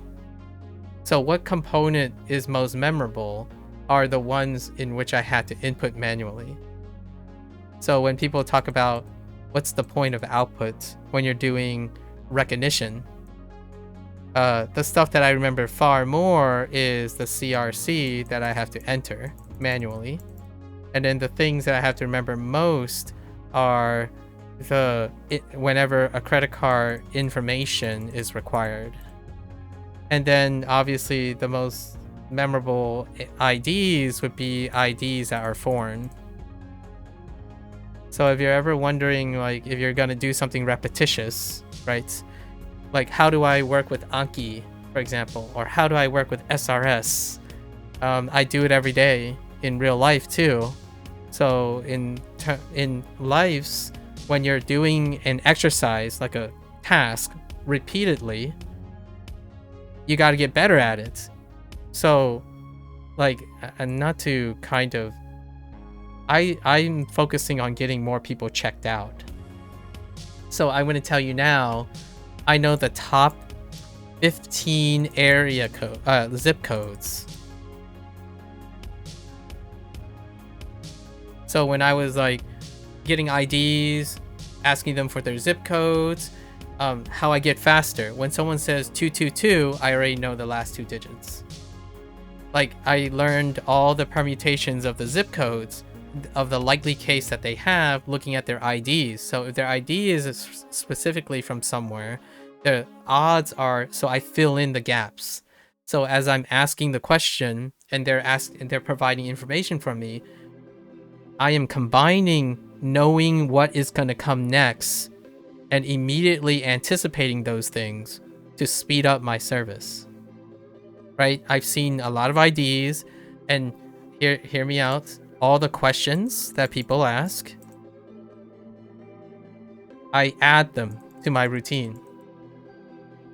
So during the course of every year, we do this for 3 days, right? We do this for, actually it's 4 days. I'm in front of the registration. The workflow gets, and over the years, I've been doing this, I guess, on staff for 6 years. The workflow has improved over time. I answer questions before they come up. I know all the zip codes and the credit cards that they would probably say while they're saying it. So I would be in the process of entering all those things as we're going. And that's kind of what it's like to live, I guess, if I'm trying to give an example of how I do my work. Like, if I have a job, I immediately get better at it as I'm going. Like, on day 1, I'm expected to get up to speed as much as I can on any task that I'm learning at the moment. So what you do is you use your abilities and your, like, what can you learn from using SRS? I'm giving you an example of it. Any menial task that you do repetitiously in your life can use the observational skills and the problem-solving skills that you use for language learning. That's what school is supposed to teach you, in my opinion, by consequence. Not teach you by explicitness. Like, it's not supposed to explain these things to you. In my opinion, they typically don't explain these to you. And oftentimes, these type of problem-solving skills and critical thinking skills come with the challenges that school presents to you, not from explaining it. So most of these problem-solving skills, whenever I do a task, that's what I do. If I have to go work at a cashier at a grocery store, I will immediately incline to improve over time. Day one would be the largest gain I can get because beginners, there's a lot of things I don't know how to do yet, right? The whole thing that I talked to you about, Mika, about studying ahead. Even before I start a job, I'm already ahead of where I'm supposed to be. As in, when someone says, oh yeah, this guy's coming in for the first day, what am I going to do? I'm going to be prepared for something when I come in. I'm not waiting to be prepared by someone.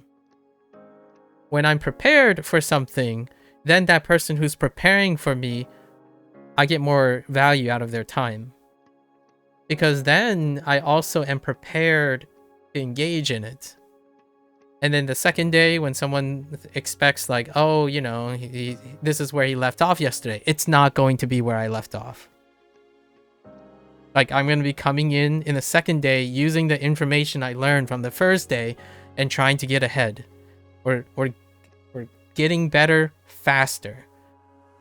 And in my opinion, that's one of the downsides of procedural expectations from someone who's overly qualified. So hear me out. There is a detriment to this. You might be saying, well, that sounds like you always win, right? You always win because you always exceed people's expectations. And that's not true. It's not always a good thing. Obviously, there's an exception. I'll balance it out and ground this. There's a such thing as being overqualified. I don't know why I wrote it with a Q, but let's try it again. There's being overqualified. When you are overqualified, what happens is there can be a conflict of interest. And you've probably seen this before when you're early on. If you're a kid who thinks that you know more than the teacher, and then often that can create conflicts of interest. As in, the kid would be less likely to listen to the teacher if they think they are ahead of them. So the way I try to negotiate myself being overqualified is that when I study ahead and prepare ahead, I don't go in thinking that I am better than them.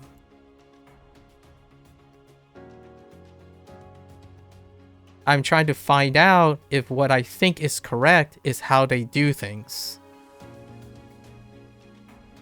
And then if there's an opportunity to explain what I have done instead of what they have done, it would be extra.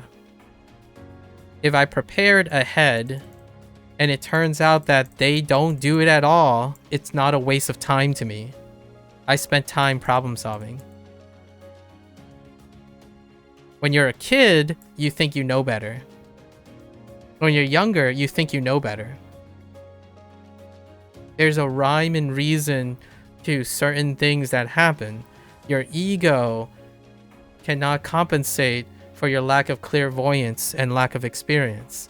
So oftentimes this whole phrase, overqualified, that's what can create an undesirable effect. So whenever someone says well, you say you want to be a barista or you want to be a cashier, it's well, yes. I'm like, it sounds interesting. Let's do it. But if you're in my position, you can be overqualified for it. And it's not because they don't want someone who can solve their own problems and stuff like that. It can create conflicts of interest. It could have authority dynamic problems. This does exist in the workplace. So yes, it's not all sunshine and rainbows to be over analytical and super efficient. Sometimes businesses want to pay less. Yeah, clairvoyance. Yeah. So it's not all sunshine and rainbows. And I've already encountered this, by the way. In fact, I have a fun story about a colleague that I know. Just a really cute colleague. He finished his PhD. Or actually, yeah, I think he finished his PhD. He either decided to leave with a master's or he finished his PhD. And he went on to become a detective. And during his time, he explained how many different things, like weird questions and stuff he had to go to explain that why would a person with a PhD want to become a detective? Because there's a concern. There's often a concern when you have certain line of thinking and certain line of aptitude that's not well equipped for things, or maybe overly equipped for things. So this stuff does happen, and it's a sobering thing. So the lesson I take from these things is there's such thing as being too specialized, right? It's like the same as taking a sledgehammer. You can take a sledgehammer, the opposite approach, a sledgehammer to a nail. There's appropriateness. There's range of limits of appropriateness of people's skills to the task. And if you're looking and how does this relate back to studying, sometimes there's appropriateness in the way you approach your studying, and that can be a silver lining to some people. That could be the very nature that people get demoralized at the same time. I think of it more as a silver lining if you have problem solving skills. So if you have critical thinking and problem solving skills at your disposal, the thing that I just said sounds like opportunity. If you don't have these things, it's a great indicator that there might still be potential to work on problem solving and critical thinking skills. Because this, what I would say for someone who lacks critical thinking and problem solving skills, that's troublesome. It's tedious. And those are problems, like literal problems that you can't solve, right? Problem solving sees them as opportunities, and I typically think of it as opportunities. Like someone tells me cashier is terrible, right? Cashiering is terrible. By the way, I'm vicariously learning this. I'm vicariously understanding how cashiering is from Bree. Bree is in the process of becoming more and more normalized to working as a cashier and like stocking and stuff, and she's sharing a lot of things that are educating me and providing me vicarious experience on how like she goes about wanting to optimize or problem solve things. Like she has mobility restrictions, right? Mobility restrictions, possibly recovery, for consistent recovery issues. Today is the roughest day. She's starting her 3 days back to back. So today is the first day of 3, and we won't be hearing from her because today is her evening shift, and then immediately the second day is the morning shift,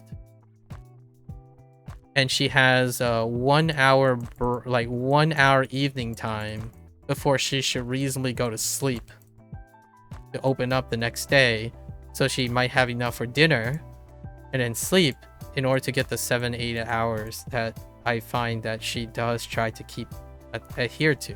So lots of things that you can work with here. There's other, like if I'm trying to put myself in her shoes and try to think about, okay, so where do you alleviate time? If you have to do this, you gotta try to do it better, right? So that's what I'm thinking about, by the way. If you guys are ever wondering, who do I think about? What do I think about in the evening? I think about all the things that have been shared in the day. That's how I remember things. How I remember Procall's conversations, Mika, our water conversation, and then the boba tea conversation later. Dramas, interesting brand. Oh, by the way, I forgot to mention this drama. I didn't get to mention this yet. I listened to that one song. That's a very intense song. Like, honestly, I'm very empathetic to why that song was not kept on. That's a very devastating song. And if you enjoy that type of thing, you must be really well put together.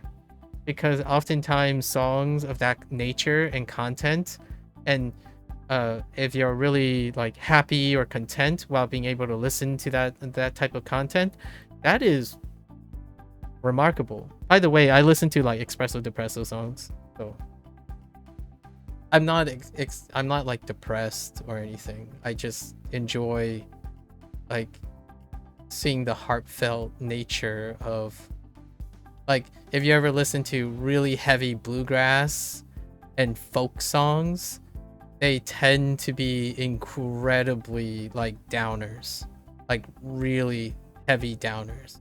There's a new version, is now called Wither. I see. Yeah, it's really intense. Like that is a lot of malice. And I'm not saying the singer has a lot of malice because I don't know anything about the singer or the writer, but heavy language, very heavy language. The vast majority of the music that I listen to, like in Japanese, I can give you examples of Japanese. I actually linked one to Mika. The main chorus is "Forgetting Your Emotions." Like legitimately, it's I go and I forget my emotions. the main chorus of the song, and then repeating over again, not getting anywhere, and then forgetting my emotions. That's the chorus of the song. Cycling, getting nowhere, forgetting to write things, forgetting to acknowledge my emotions. I go and I forget my emotions.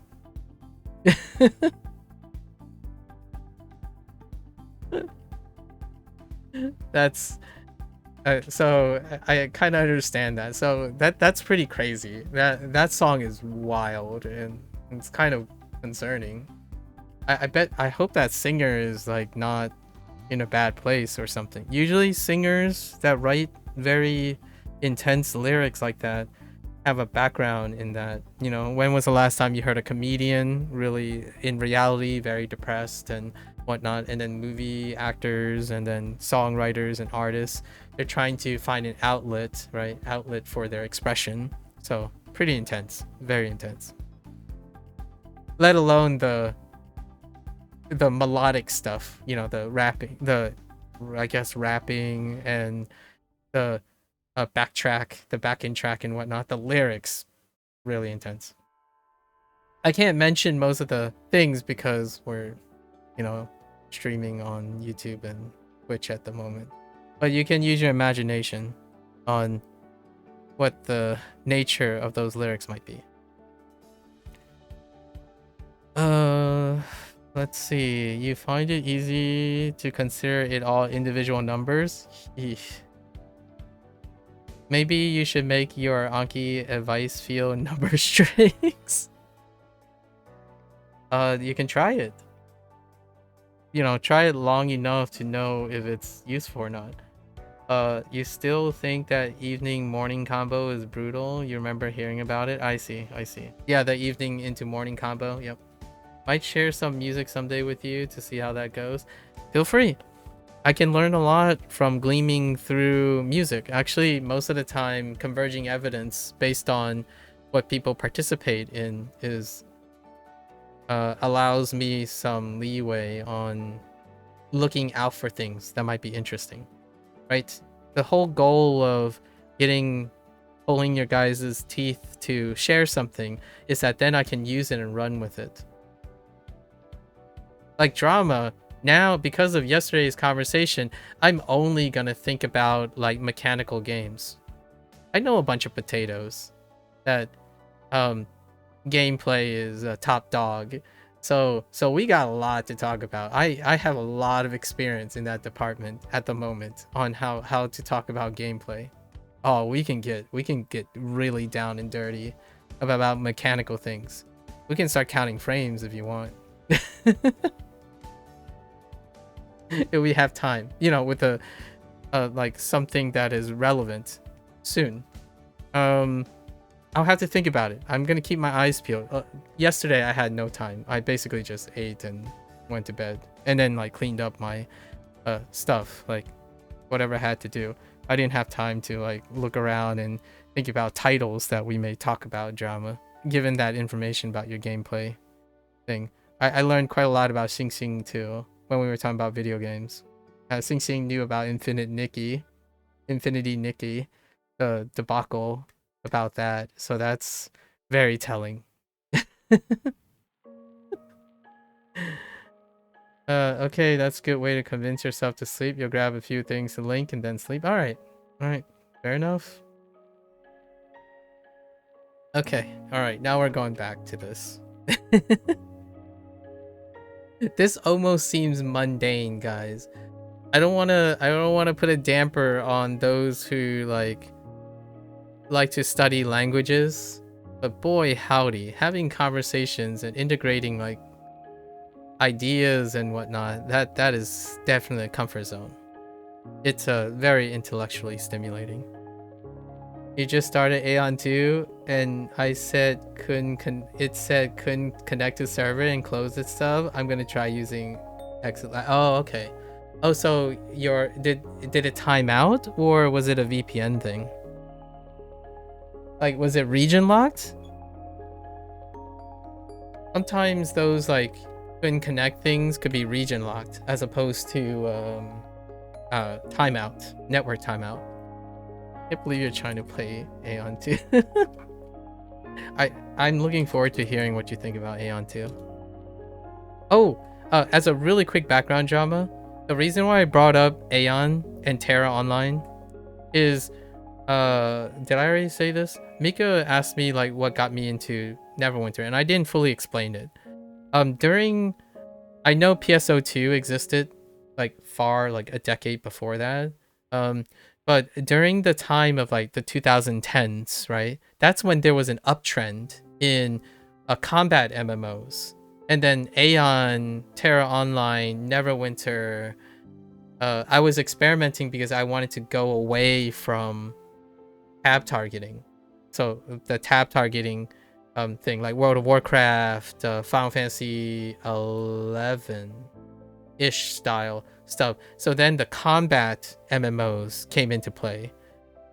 Yes, SOTOR and whatnot. So lots of combat MMOs came about, and then I was experimenting with combat, like Dragon Nest. I mentioned Dragon Nest is one too. There were so many versions of, and the combat MMOs were the ones where there are combo strings, there's just framing, dodging, you know, like non-cooldown related, non-auto targeting and fixed targeting related elements to them. And then, you know, I still play PSO2 NGS, which uses just framing, parrying, and counter-attacking. Even prior to the whole explosion from FromSoft is more deliberate form of combat where you like iframe things and whatnot. So Terra Online was like incredibly hardcore, like the combo strings into a combo string into a movement ability. It got so hardcore that the player base kind of excommunicated itself out, and that was one of the extreme versions that I played. I only played up to the point where the hardcore content started setting in because there was too much gatekeeping on the combat side of things. So eventually Terra Online closed down after like 11 or 12 years. 2022, I think, from 2011, 2012-ish to 2022, because the community could not grow anymore. It was far too hardcore to enter the thing. And by the way, that was what my commentary was about on Neverwinter that led to that guy talking about BDO and all that stuff. It's the balance between, are they okay with supporting the gatekeeping and go full stop on gatekeeping because that's what they want to do unapologetically? That's great. That's actually following vision. Or are they skirting and constantly straddling, trying to cater and creating internal strife? Whenever new players come on, there's internal strife. Whenever old players see that there's quality of life things for new players, internal strife, right? And Terra Online is a great example. It came out 2 years before Neverwinter Online, and it itself is not identifiable. Neverwinter is D&D. D&D went on the uprise during, like, it trended upwards across the next 12 years. Terra Online is not identifiable. Like, it did not have a, like, iconic, welcoming, like, pre-existing source material. D&D was the whole attraction of D&D is anyone can play. Anyone can be anything. Like, I'm talking about the property D&D that pre-existed Neverwinter Online. So they had that power, that legacy. Terra Online did not. So the hardcore catering to increasing harder and harder difficulty and demands were really rewarding. However, the community itself became so gatekeeping that it destroyed its own growth. And then Terra Online shut down. I would say the other game that I played, Atlantica Online, used a squad-based, like, turn-based thing, like real-time squad-based grid thing.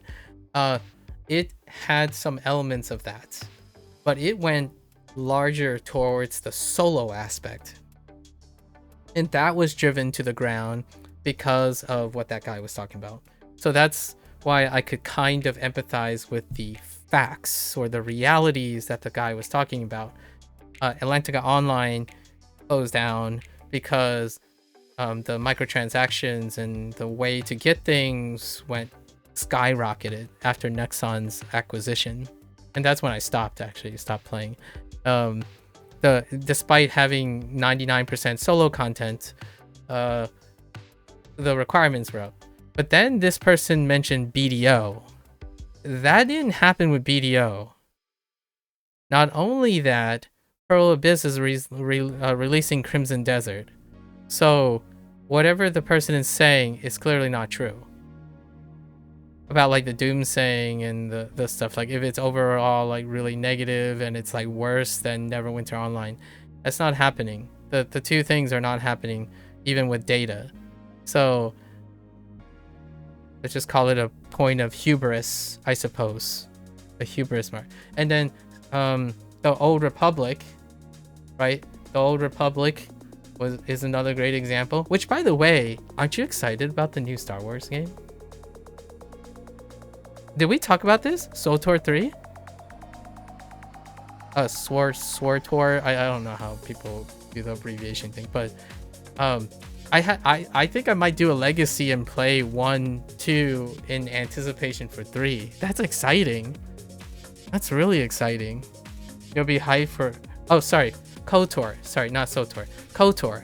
Sorry, KOTOR is what I was thinking about. Wait, is that Knights of the Old Republic? Oh, is it a remake? I thought it... Oh, you're only excited about a remake. You don't want the 3? You're not as excited for the sequel? Wait, is it... Are you talking about the same thing? The recently announced... Is it a remake? I didn't even realize it's a remake. Or are they two separate things that you're talking about? Because that's pretty exciting. That single player things are coming. KOTOR remake was announced a bit ago. Oh, okay. I see. You're not excited for the third one? Are you fearing the nostalgia bug versus the new trend bug?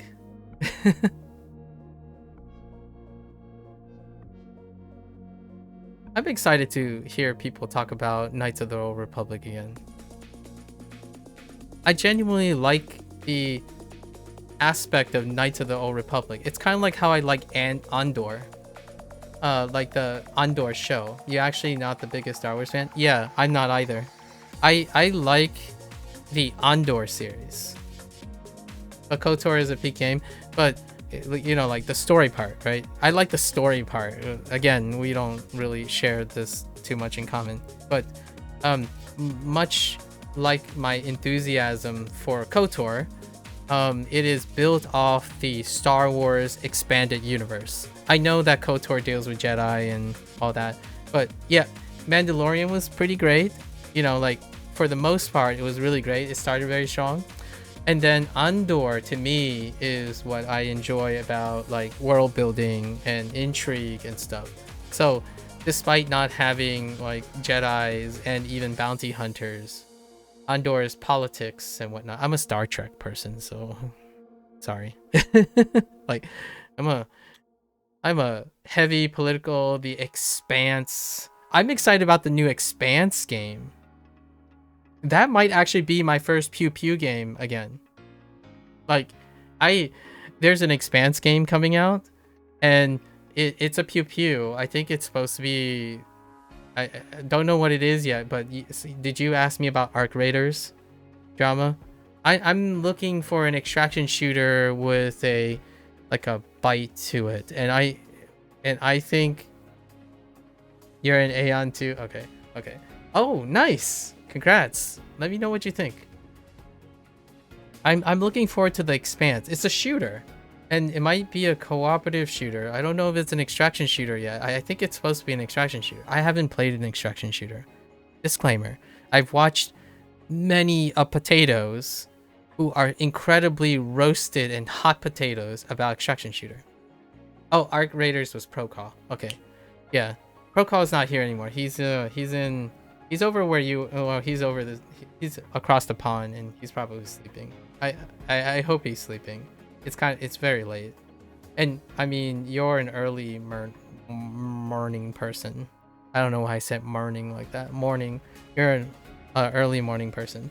Procall is like a kind of a normie person. He's in the UK. Like Mika, which Mika went to bed as well. It's odd that there are fewer Americans I interact with during an evening's time than people who are not that time. So. And then according to my YouTube traffic, like 99% of people are from the United States. It's really interesting. I don't know if Twitch keeps track. And here's also a thing. You have to voluntarily disclose your location in order for them to be in analytics. So take that with a grain of salt. Maybe you could argue that most Americans don't take that into consideration, and then that could be why I have statistics that don't reflect my actual experiences. But hey, conversations I have are predominantly outside. Maybe because I don't look American, I don't know. Maybe because I don't act American? That's a good consideration. Do I behave like a typical American?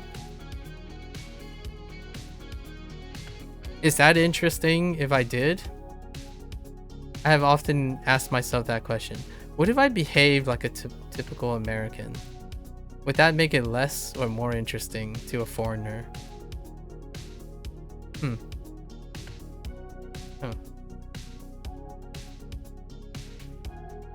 I think it's time to buy a new PC. That's what I was worried about. Drama. The reason why I would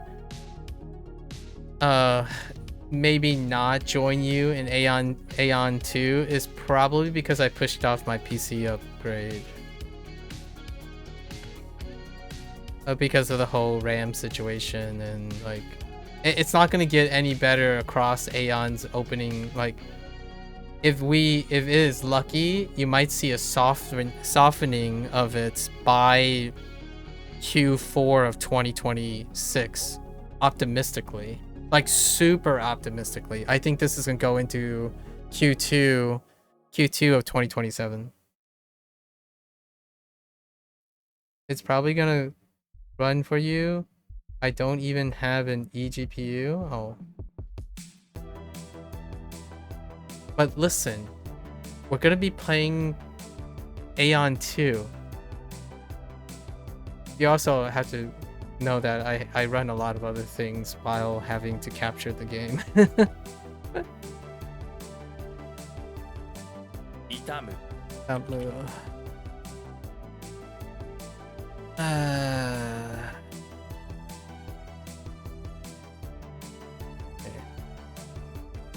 Alright, alright.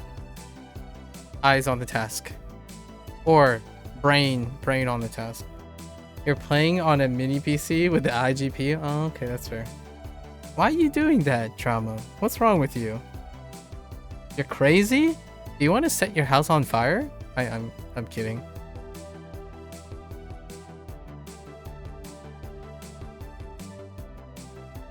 Or am I? Is your PC okay?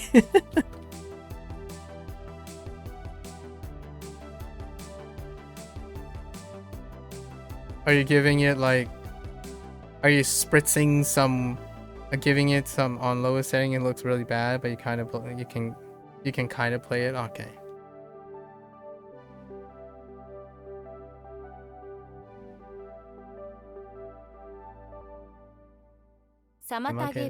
Are you recently sold your gaming PC? Want to be a console gamer? Oh.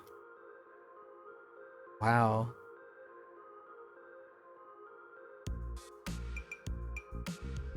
Those are words I haven't heard in some time. That backfired. Those are I think you're probably the first person I've ever heard say that. Maybe like in the last 10 years. You also sold your monitor and now have a 4K 60Hz monitor? Oh, man. No extra frames either. Interesting.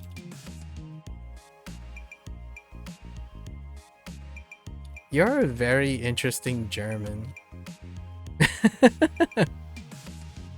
Is that potentially offensive out of context? We're doing it for the giggles, okay? You're a very interesting German.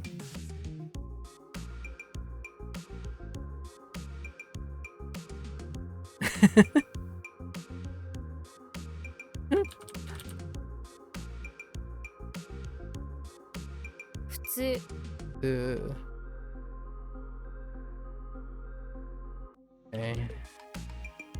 散らかす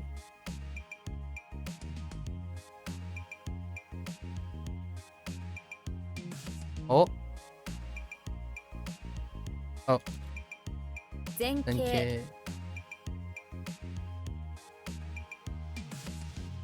4K 60Hz OLED QD OLED monitor? What type of monitor are we looking at here?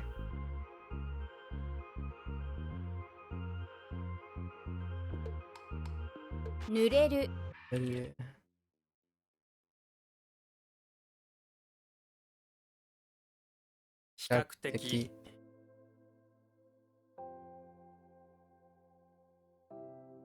It's IPS dark. Okay. Solid. I'm gauging your level of self-indulgence by that question. For full transparency. 31? 34. And I'm going by inches. I don't think even internationally people use centimeters for the diagonal length. Do they? Actually, in Germany, do they use centimeters for diagonal length, or do they still package it with like a 34 or 30, 31, 34, like using inches, despite the metric system? because I actually don't know what 27, 31, and 34 is in centimeters off the top of my head, because I haven't ever had internationals express diagonal length for their monitor screens in centimeters. Let me know. That's not it.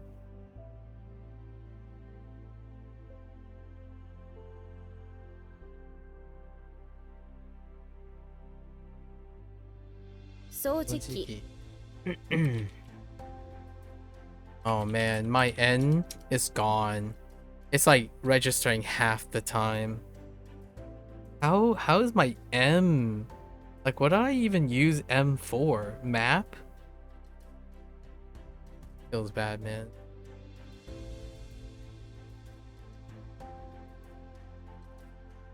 Kasari kit.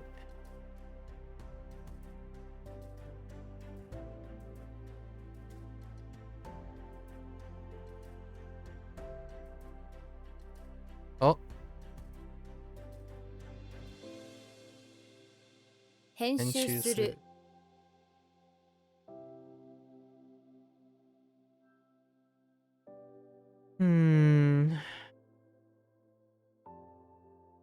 ゆえに。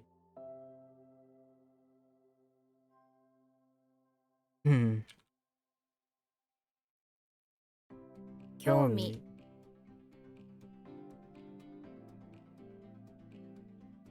あ、橋？橋。今だ。華々しい。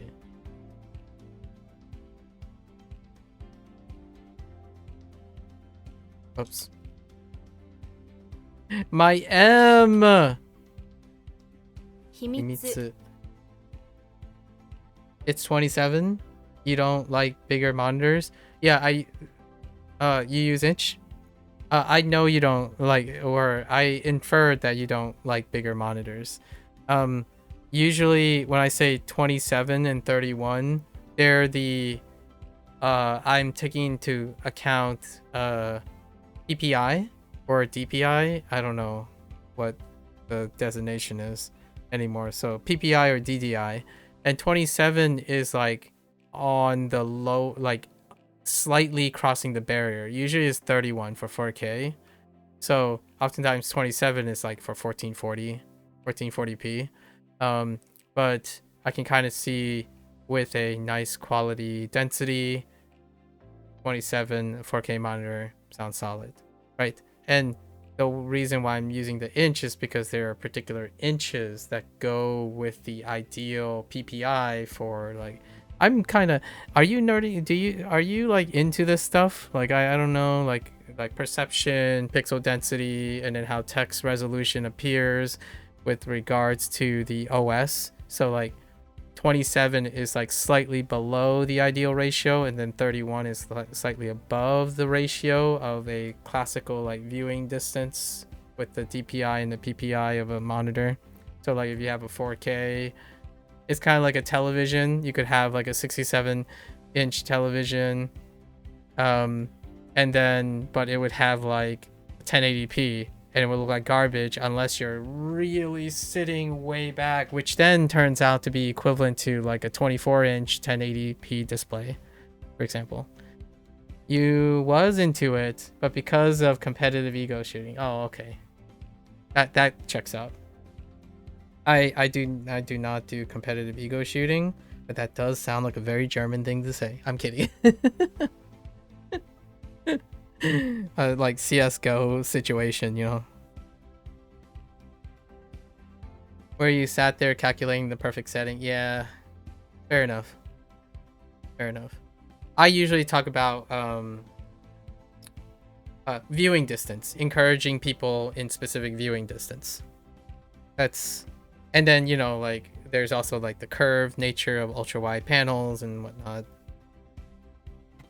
And then it deals with your mic being in between your screen and kind of a lot. kind of a lot. I was just curious how sweaty. You hate curved? Do you move your head a lot? Do you dart your eyes or you do dart your neck?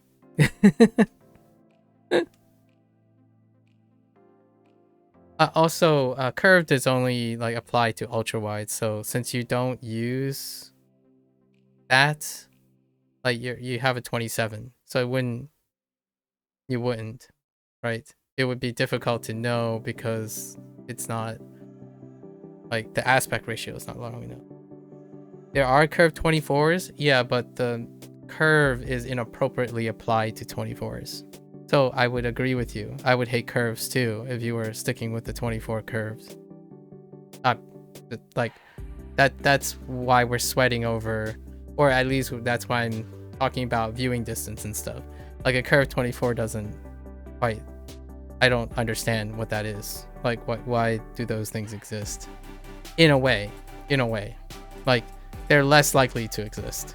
Like maybe they just wanted to add the buzzword to having like applying curve across their entire line, but generally speaking, like I can't even imagine what the curve in a 24 actually serves.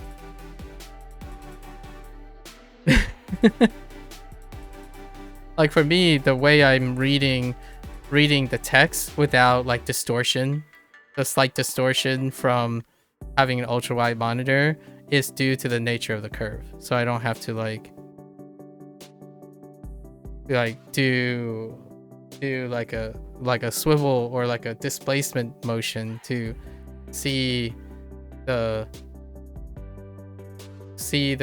distortion. Like if you're reading like Japanese and stuff at the edge of the screen, it could be like it could distort the thing. If you're looking at it flat, it would be kind of like a little full, there'd be like a little leaning on things.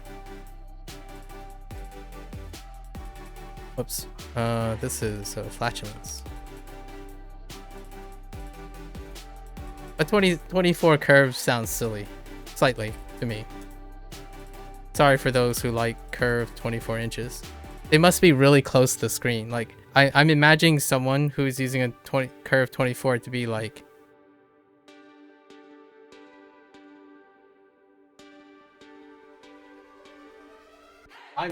I'm quite far away from like their face. I mean, if you're a competitive shooter, I could see that. They're marketing ALS gaming monitors. I see. Fair enough. I'm like, if you're like maybe as gaming monitors, yeah, like if you're like a person who like really close to the monitor, I could see the 24-inch curve be relevant. The curve on this is specifically where I'm sitting. So I placed my monitor, my ultra wide monitor, specifically where I'm sitting. So if you like do this, I'm like, okay, but now that's kind of distracting. So, and then if you get even closer, I'm like, oh, that's kind of weird. So it does create like a sitting situation.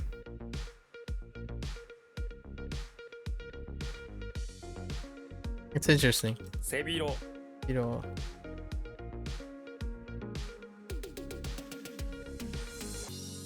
Are you sweating yet? I'm kidding. 密 Let's 輸 see.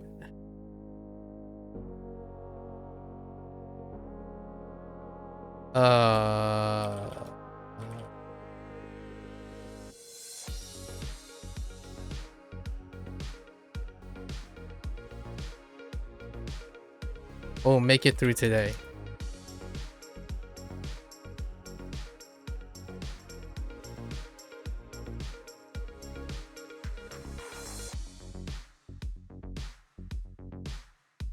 I 結婚する have to hammer my M button. Heck.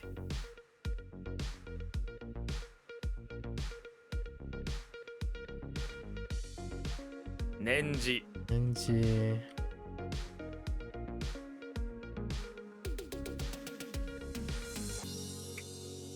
You spent 700 euro on your keyboard? Oh no, wait. Is that euro?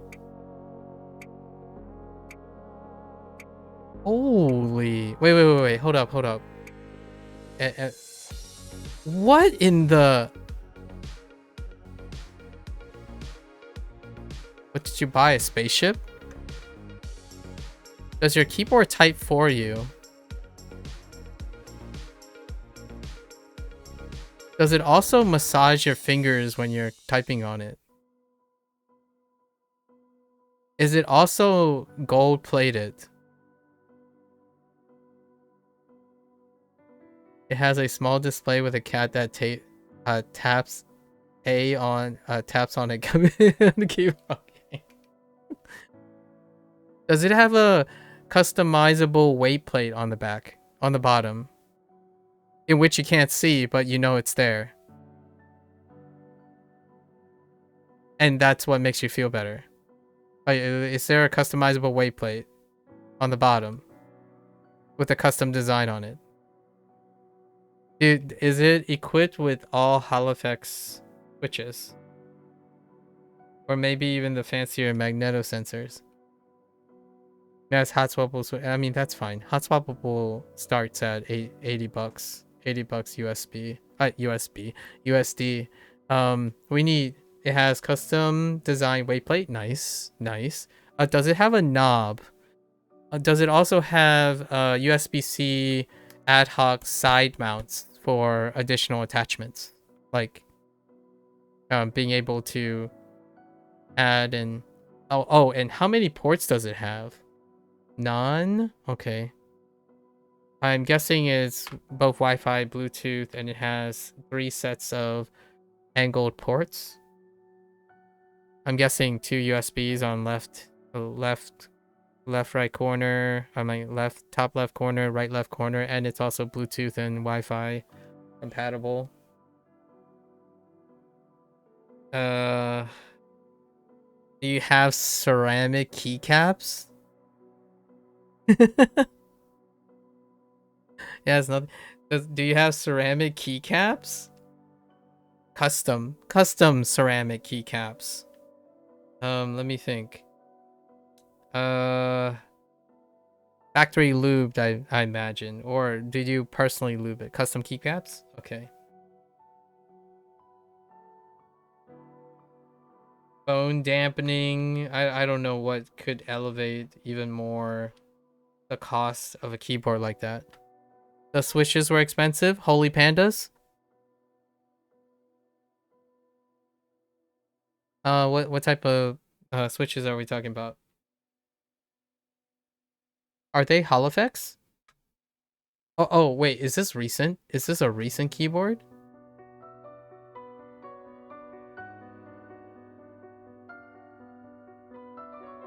Or are we still in the area of mechanical switches?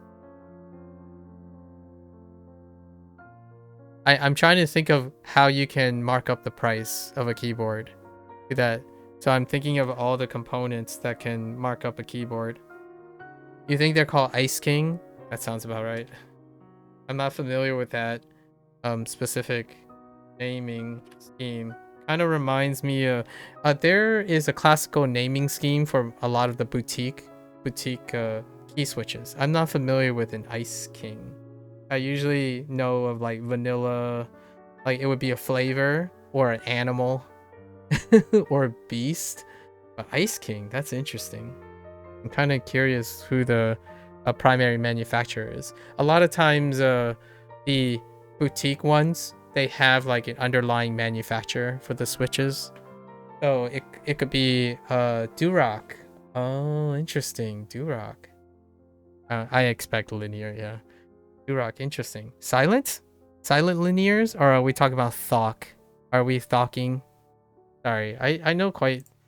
Because of Osu and stuff, there's quite a lot of keyboardisms in my collective knowledge. And a whole, like, year's worth of Hippiotech videos, I suppose. Or that clicky-clacky lady that no longer does keyboards. She does watches. I've got her name. Her it's not her name that's the channel name. It's like things that click or something like that. It's silent. Very nice. I mean, if you want a luxury thing, you want a Bentley, right? I'm kidding. a Rolls Royce, right? Gotta silence that. All right. 700 euros. I can't even get up to 700 based on the things I know about keyboards. So it has a display. Extra macro keys. Like a whole row. What size is it? Full size? TKL? 60%?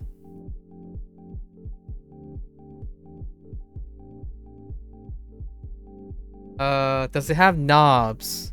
You pay like 200 euros customs duty. What? All right, so now we're down to what, 500 euros? 500 euros is still so difficult to meet. How long ago was this keyboard? I'm staring at my keyboard because I'm thinking of ways you can. I can see 150 to 200 euros, but it depends on how long ago this is. This could be like a boutique keyboard before boutique keyboards were marked down substantially. I'm trying to think of what other. Does it have a knob? Did we talk about a knob? Corner knob? A corner knob with a tap interface. And probably not TKL. Oh, it is. Okay. Or close enough. 75%. Close enough. Intriguing. Does it come with a customized armrest? Or like a palm rest? Like maybe memory foam something. The base plate alone was 300. Is it gold plated?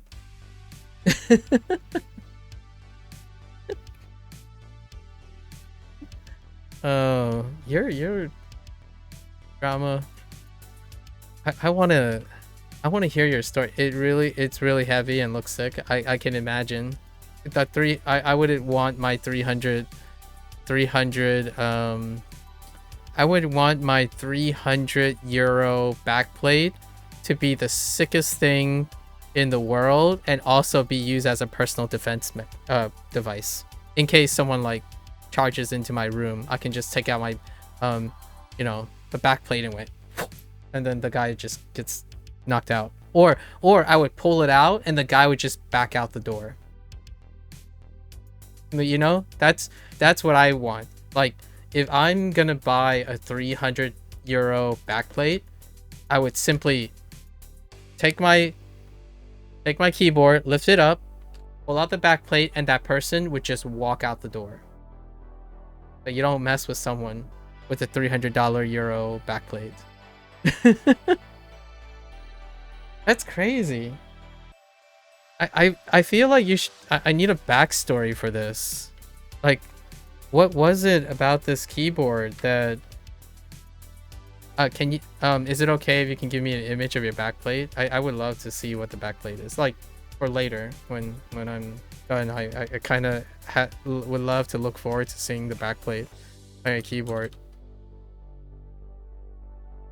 I hope I'm not trying to trivialize your purchase decisions. I'm more like hyping it because at some point there must be some sort of story behind your $700 euro keyboard, you know, the 200 with addition to that $200 euro custom thing. Your old keyboard broke and you always wanted to build a custom keyboard, lubing the switches yourself and all that. Okay, and were you able to do all that? Was that factored into the cost? Like, so like the lube, the switch, did you do like tape mods and like foams? Did you have dampeners? What do you call those things? Oh man, I forgot. How do people refer, like the gap things? Like, did you install like, dang it, a squeegee? No. Like, it came with all those things, right? Foam came with a plate. Okay, and then I'm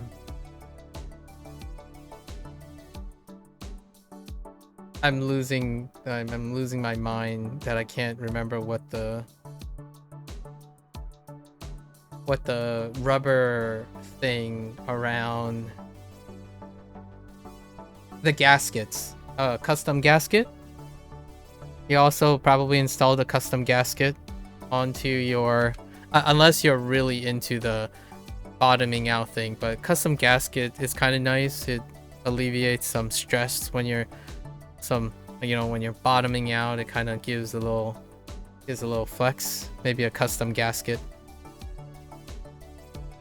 Does it have a custom PCB? It's got to have a custom PCB, right?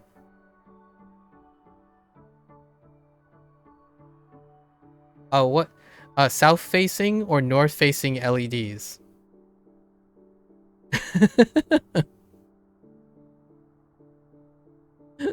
If I'm gonna be a keyboard elitist, there's a right answer to this. I'm memeing, but there's a right answer to this. You even have 2 PCBs for some reason. Oh, did they give you a backup PCB? That would be kind of lovely. I think that's worth. Like, and if it's a 2 custom PCBs, that's kind of neat. I think that makes the cost even more reasonable if you were given 2 PCBs.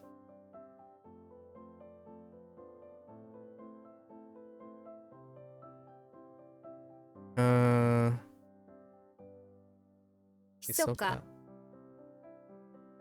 Oops. I promise I'm not making these typos on purpose. Some of my keys don't work reliably anymore.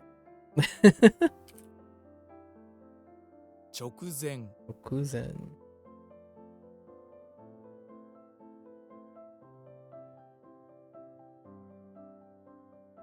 The LCD's display with a cat is all you want and need. Oh.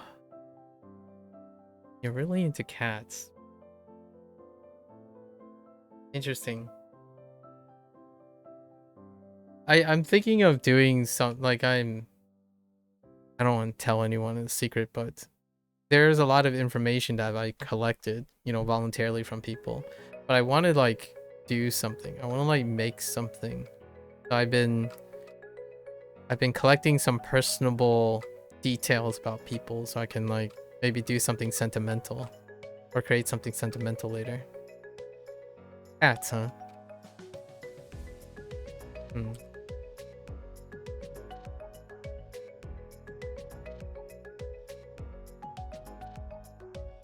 Futatabi.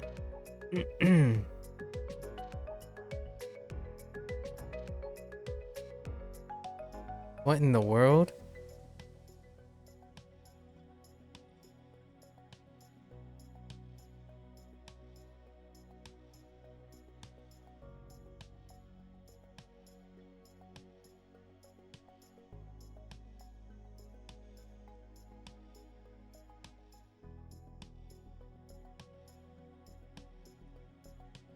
Oh, is this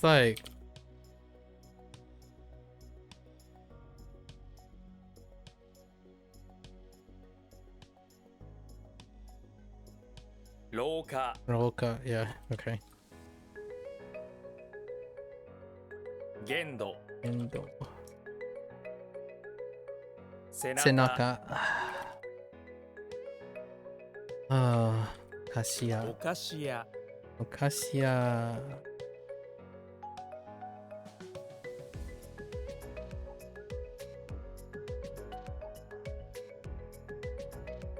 That's such a flex.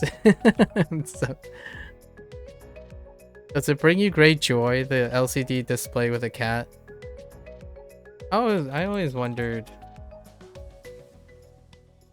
What would I... Maybe building a PC with budget RAM until the price chills again. Yeah, that's probably the way to go if you're, if you're wanting to play Aeon, I suppose. Aeon 2.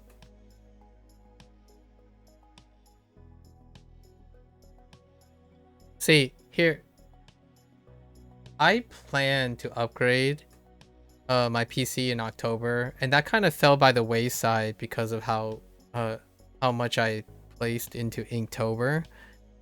So in a way, I do have a quote-unquote self-reflection of 2025. I prioritized something else that would have, like, the last time I've upgraded my PC, it was before the GPU boon. Like, what I mean is, I think I bought a 2070 Super when it was $270. And I got it for $270, and at its peak, it was like 800 to 1,000.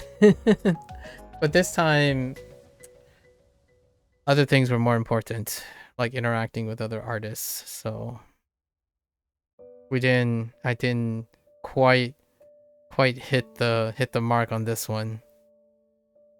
Quite hit the mark. October would have set me up for some pretty funny stories right about now. A 2070 gonna kill Aeon 2, no problem. Yeah, but I'm not one of the reasons for the upgrade wasn't really related to the performance things, but more so for the compliance of other tasks that I want to do. So I have a workstation. Like we're doing the 2070 was that's fine, right? But we're talking about other tasks at this point. It'll be nice to be able to do them for experiment, like as a teaser. There's something that I want to do locally that I can't really do on a 3900X as well.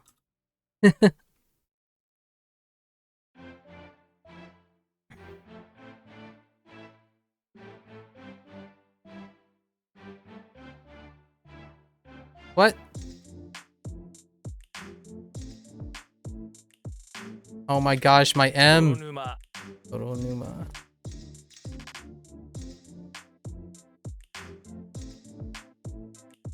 I've learned to appreciate how many times I actually type N.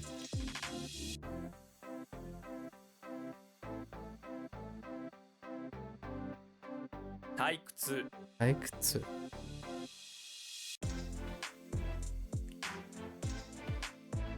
決める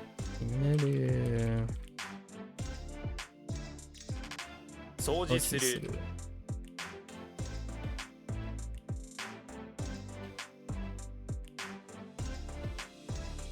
The upgrade was not related to like gaming performance. Not really. The upgrade was more like Windows 11 Copilot compliance and all that stuff. And it was about time.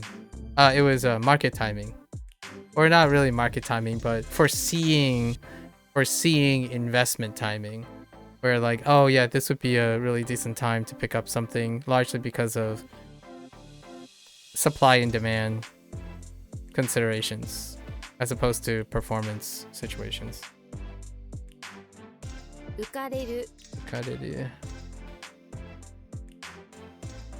Time to be a Linux enjoyer? Yeah. That is the option. Yeah, that is the option. Just go for the Linux. It's a fantastic time, by the way. It's a fantastic time. You got a dual boot setup? Yeah. I was gonna like make this like the actual hardware that exists right now. I was going to make this a Linux setup. I was actually gonna have, instead of a dual boot setup, I was gonna have two machines. One with a Linux setup, and then a primary with a Windows 11 setup. And the reason why I'm doing that is because I also want to stay current. Like, understanding what goes on in Windows 11. I troubleshoot a lot of times with other people. So whenever people have problems and stuff, if I'm out of date, can't really help you troubleshoot anything, can I? Situation. My Apple experience is very limited to my parents, though. My Oh, my Mac. There's no Mac OS experience, so don't give me on that. Although Linux can really kind of normalize some of those things.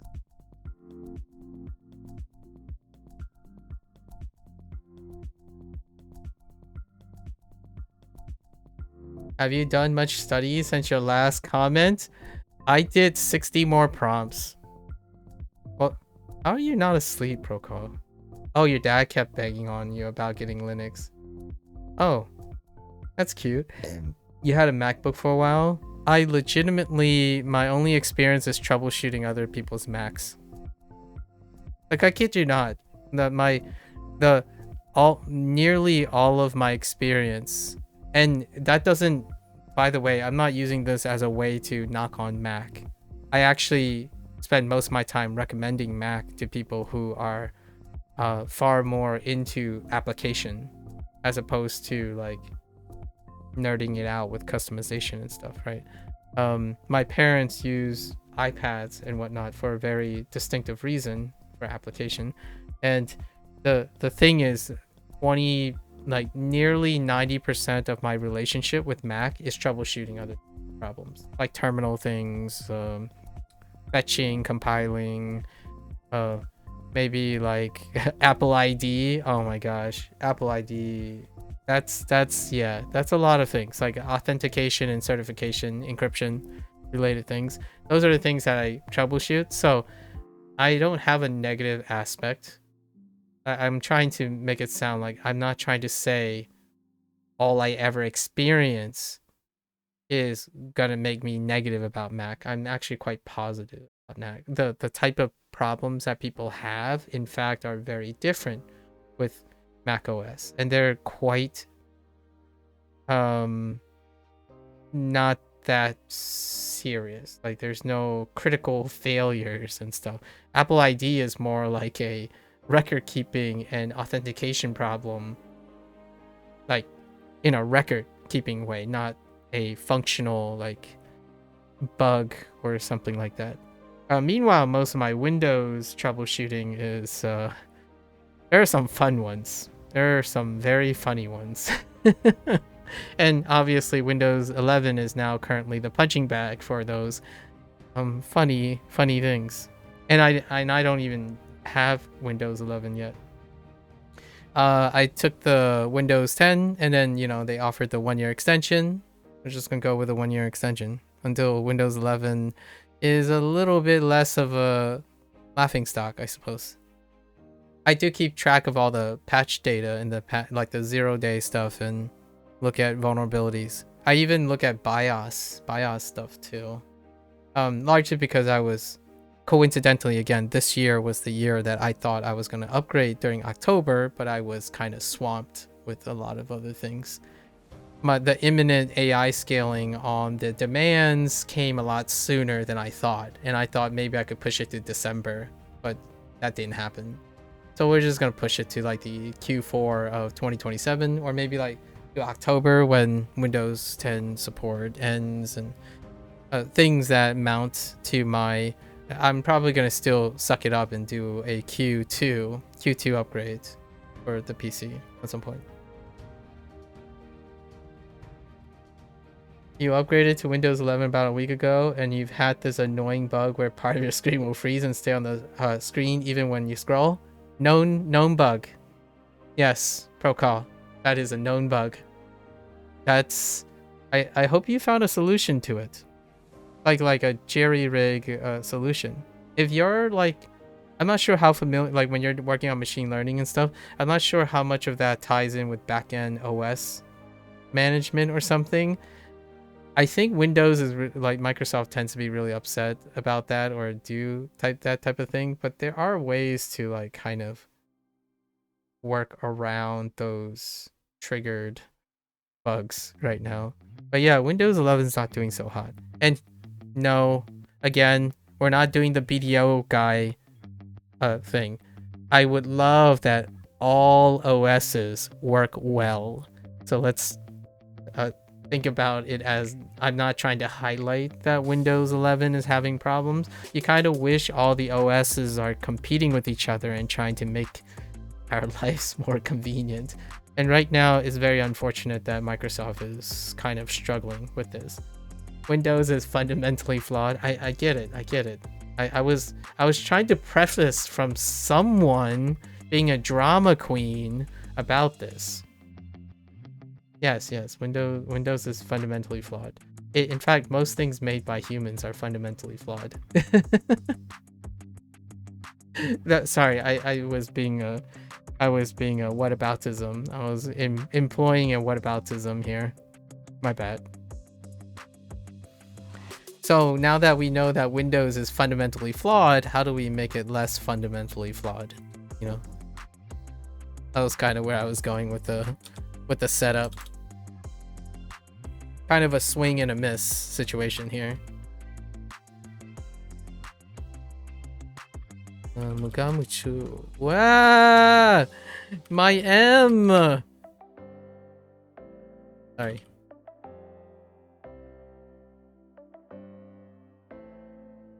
Mugamuchu. Oh, it's the other way around, actually.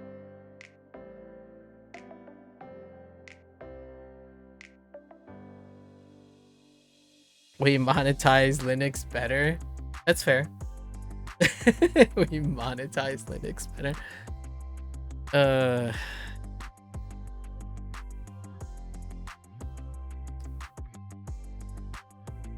I have a person that I know way back when we played Neverwinter that stopped by recently, and he was sharing, he's Polish. He was sharing his experiences with the recent, like, all of the Linux boons that were happening in the Linux space. Hey, Bree, I wasn't expecting to hear from you. You should be in bed, Bree. I know I sound like a kind of a nagging Nancy right now, but don't you have to get up soon? Like, what do you mean? Like, if it's 11:39 my time, then your hour to 2 hours of like your free time and stuff, right, is ticking, right, before you go to sleep. Sorry, I'm saying right like a lot of times. My bad. How was your day? How was your evening shift? And tomorrow you have, in a matter of like 9 hours or so, is your morning shift, right? Hopefully it went well. You're pacing yourself, right? You're pacing yourself for your trifecta. We go back to Windows 7. Yeah, that is definitely an option. Oh man, dude, I type M in a lot. Maybe it's WaniKani. I think WaniKani is what destroyed my M. Morasu. I'm blaming WaniKani. It's not my fault, guys.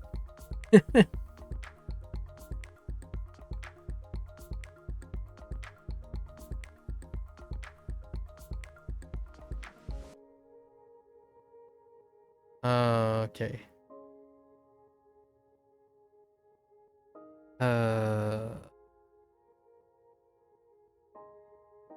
Nozoite. Time to do that €700 keyboard upgrade. I am due for a keyboard. Generally 3 or 4. Usually like roughly 2 or 3 years.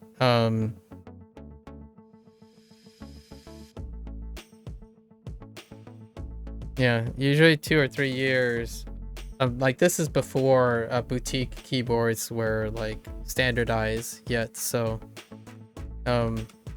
they usually run out. Like, one of the keys start to, like, my mouse has like 2 to 3 year use cases. Occasionally there are mouses that would go to 4 to 5 years before one of the clickers end up starting to double actuate. And then oftentimes the plastic, like the cover of the plastic, wears down completely. So it's like, then it starts being weird. Quite a heavy power user. You're tired, but you don't work until 5 p.m. tomorrow. Oh, okay. Your morning shift is on Sunday. Oh, and you close on Saturday and open on Sunday. Oh, so it's a Sunday Saturday thing. Okay. You actually stay later tonight instead of 9:30. You stayed until 10:15 because there was a call off. You see, Bree, I was on to this. You know, when we spoke the other day, I'm like, sometimes you gotta set your mind up to be like, yeah, I mean, there's still a chance you're gonna end up staying later than. Hopefully that wasn't too bad on you, like how tired you are. No particularly terrifying, concerning exhaustion, right? Just your simple tired, the happy tired, maybe? How do you feel about being tired? I'm actually kind of curious. Is it a good tired? Like, you'll recover tired in time for tomorrow type of thing? Or is it more like, oh no, this could get worse? How are you feeling nowadays? Is it getting close to a month? I think you've been doing this for close to a month now. It's been 3 weeks, right? This is the start of the 3rd week. Pretty cool. Time is progressing. I often ask people when they say they're tired, is it a positive stress tired or a negative stress tired, right? I spend a lot of time yapping and stuff, but generally I get really tired, but it's not like a bad tired. It feels like I've done something tired. Right now there are a couple potatoes that I'm speaking to that don't feel like they did a lot. I think they did a lot, but generally they feel more upset about all the things they weren't able to do or could have done better versus all the stuff that they are currently doing and juggling more, right? You gotta find that balance in some way. 乾かす Okay. I've been very, whoops. What?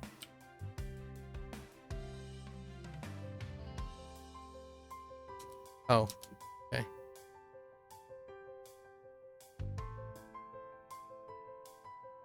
Hoshi uranai. Hoshi uranai.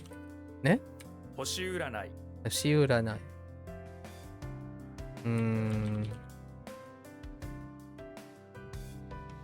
It wasn't bad tonight, honestly. Nice. You're a bit nervous for tomorrow, first time. Oh yeah, this is the Christmas thing, right? The busy thing. Tomorrow's the 18th.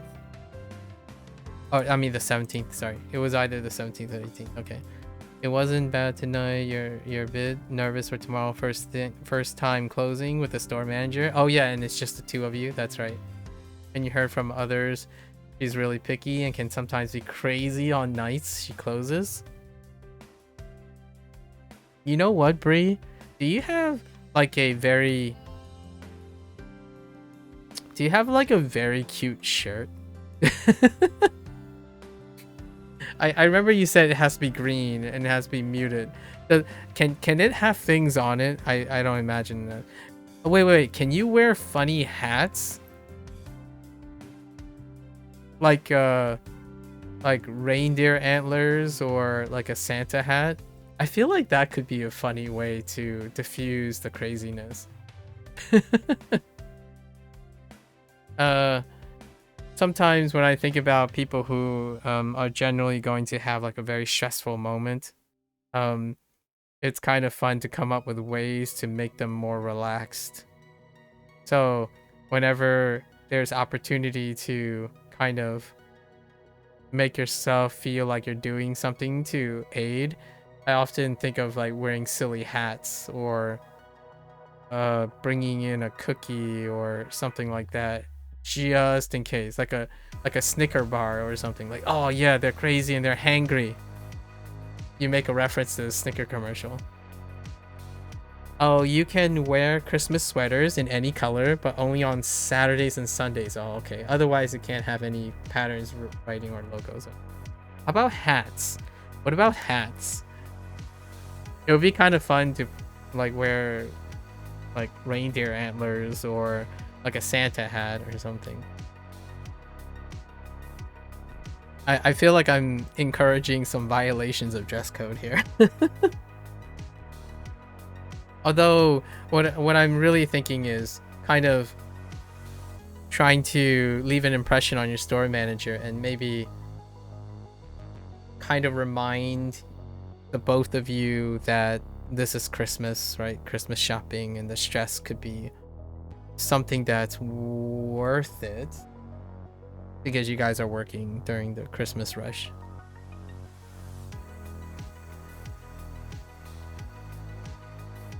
Henshuusha.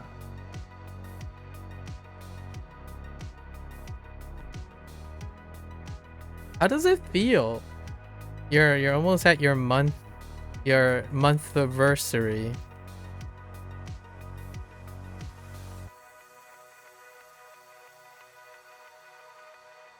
I assume you can wear a hat, but not sure. You have to ask. Okay, honestly, she's probably be happy about it because one of our weekly spotlight items is a pair of antlers. Oh, that's cute. I wonder if she let us. Oh yeah, just use it temporarily. If she let the store use some and wear them like she did for the Christmas light up necklace. Ooh, that's a great. Yeah, and since she already did it, right? If she already did it for the Christmas thing, that could be a really wonderful way to like lighten her spirits. Now that's thinking right there.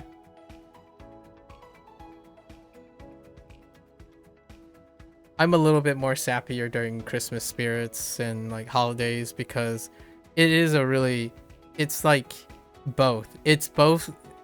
Sometimes it's both astronomically the most stressful time of the year and at the same time the most humbling and wholesome time of the year, and then the most heartwarming time of the year, and as well as the loneliest time of.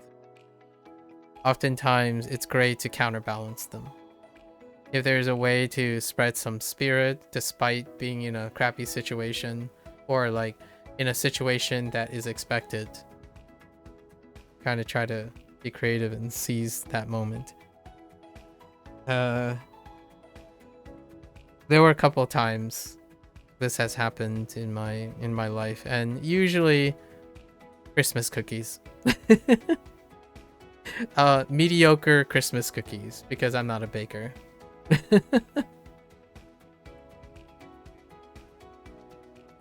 Mediocre Christmas cookies.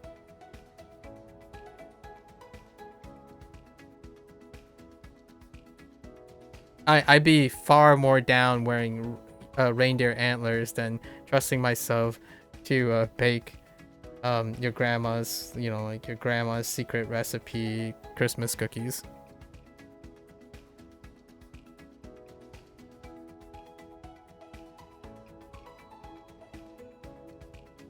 The whole wearing a hat thing is the thing I do for Otakon. Usually during Otakon, it's during the summer heat. So everyone's been in line for a really long time and everyone's rushing. Like there's so many people, the line is so long, and it's really hot outside. So lots of the people who volunteer doing the thing for the whole day, right? We're talking about like 4,000 to 5,000 people a day, and between like 12 people, something like that, rotating. People wear ears, they wear ears, like interesting little things on top of their uniform. So not like and if there was a uniform, it would be like more like we all have to wear specific shirts to indicate who we are. So that's good. Did I do today's Wordle? I think I did. It was Segway, right? And I think, were you the one that teach me how to spell Segway? I'm pretty sure it was either you or someone else because I had no idea how to spell Segway. And the word was Segway. And I got reminded of that discussion. I'm not sure. I think it was you because we were talking about like French stuff, right? And Segway sounds like a French word. But I always thought it as Segway, like the device, the thing that was kind of popular at some point.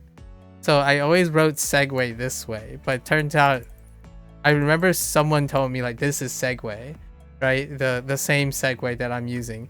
And my first thought is it's got to be like brie or something, because I remember talking about segue and then how French words come up a lot. And when it sounds weird like segue and like, you know, ennui and stuff, it's probably French. Hold up. Let me look.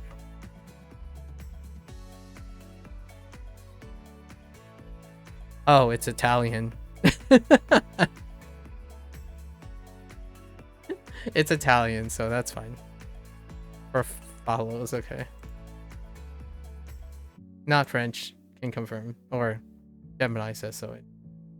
I had no idea how to spell it for the longest time either. You don't think it was you, okay. But then again, you have the memory of, of Dora from Finding Nemo.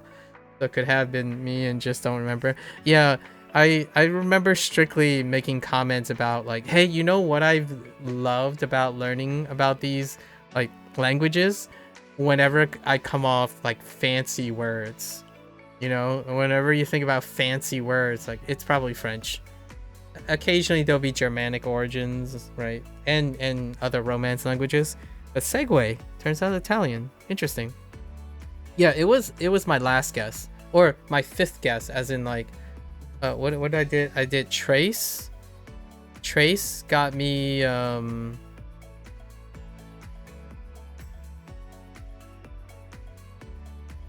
something got me the S and the E.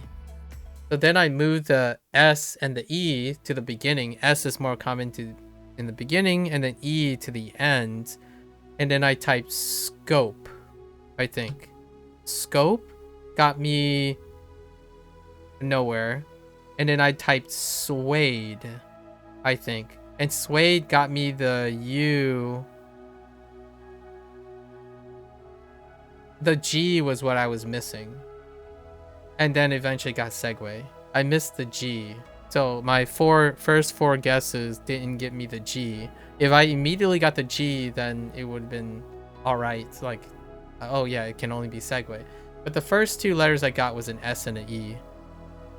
And then I got the U and the other E. Then I got the G.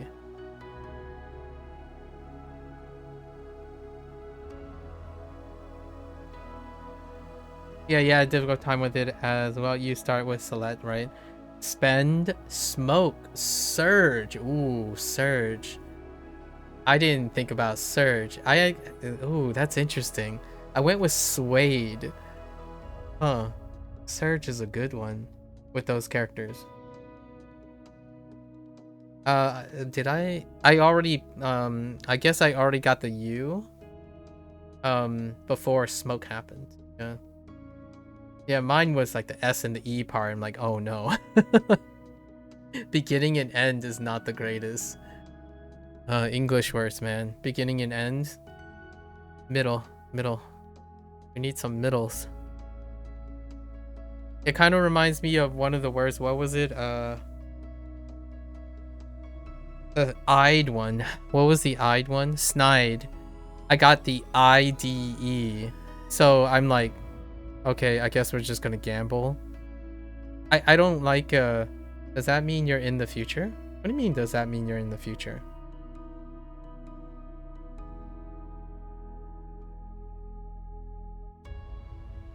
Oh yeah, technically you do. Technically you do. Oh, you play Wordle too? Man. Or you use Wordle? Interesting. Yeah, I guess technically you have tomorrow's Wordle. Technically, I have the Wordle in 3 minutes. In 3 minutes, I'll have the tomorrow's Wordle, but today's was super easy. All right, watch me get. Is that a challenge, Drama? Are you like forcing me to? If I was incredibly self-righteous and indignant, I would like deliberately make 7 poor guesses and pretend like. See, Drama, this is what happens when you say this is super easy. It turned out to be super hard. That's sorry. I'm just trying to think of being a petty person. You're in the same time zone. Oh yeah, we're in the same time zone. I don't know if we've discussed that before or not. Honestly, can't remember. Yeah, we discussed it before. Yep.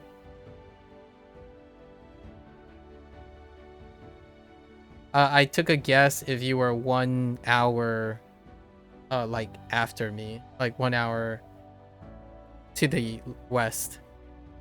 It's impossible to mess that one up. Oh no.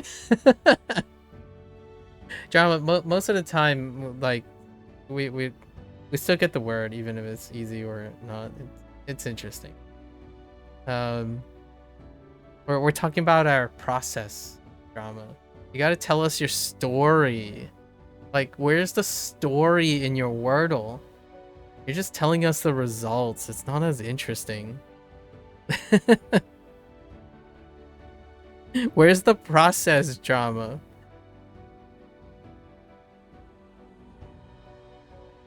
Okay. 預かる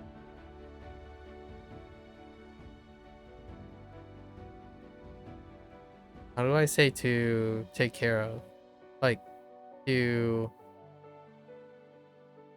I don't know. I would just say to take care. It's like to look after. Just gonna stick with take care of. 押し入れ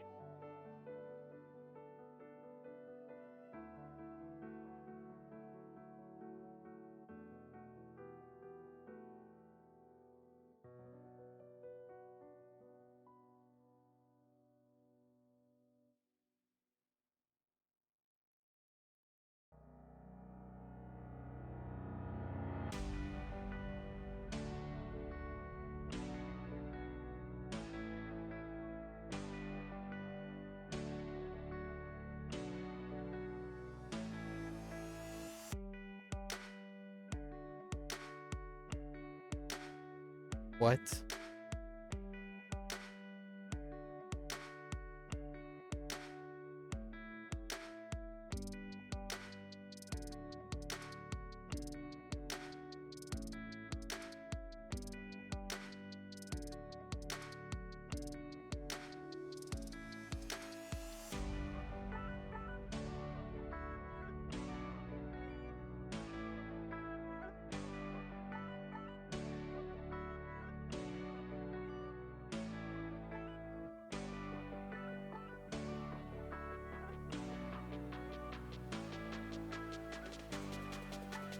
Oh, this is the closet thing.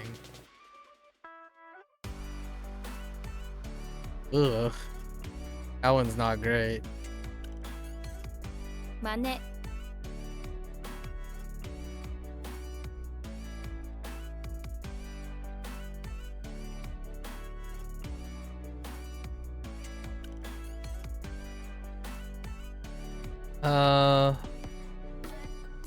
Mane.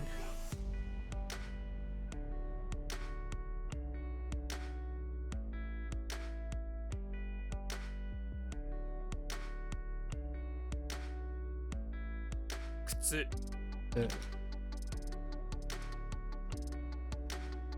Heck, you M. You create your Aeon character? Nice. How long did it take you? It should have taken you like 4 hours. I don't know what you're doing. I think you're doing it wrong. Drama. You can't just create a character just like that. Sorry. Really unk meme. We've been yapping? How long? How long? Like a true MMO player, you know? A true MMO player would spend like the rest of the day contemplating their character. Is that still a meme? Do people still do that? Is that still a running joke for most people? Where it takes you the entire day and then immediately you play for 6 hours and then you delete the character because you want to make a new character that looks better. You usually do that? Oh, okay. Like the character creation part. Do you also delete your character after playing it for like six hours and like, nah, chief. Now I'm better informed. Let's go make my character better. I've done that before. Whenever I started an MMO, I would delete my character on the same day like 3 or 4 times because I needed to see it in action. So then you like see it in action, it's like, ah, all right, like let's just delete this character, and there's something a little bit weird about it. Let's go back. You just pay the customization fee? Oh, that's a fair point. Oh, that's a fair point. Customization fee, huh? Then you just always play the mage. Oh, I see. That's kind of funny. That's very German. I'm kidding. I'm kidding.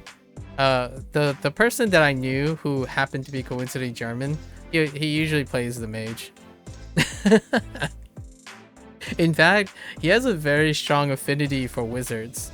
One of the games that we played for the longest time was Magica. The same like Arrowhead's first thing that plays Paradox Publishing on the face of the map, Magica. Something about wizards and mages. He usually played the wizard and the mage. I usually play like the tank and the healer, so it would be like the priest and the warrior or something. You guys take under a day to pick? Okay, see you later. You went overboard music picking. Oh, okay. Good night. Good night. Miko was still awake. That's kind of like Procall still being awake too. Maybe Procall is asleep now. Neither of the British peeps ended up going to bed at a reasonable time. At the end of your WoW time, you start to enjoy the healer. Yeah, druid, priest, shaman. Like I like being able to see the field. Sleep procrastination. Holy paladin? Get out of here. You're excommunicated. Fucking paladin. Get out of here. Your meta person. Holy paladin.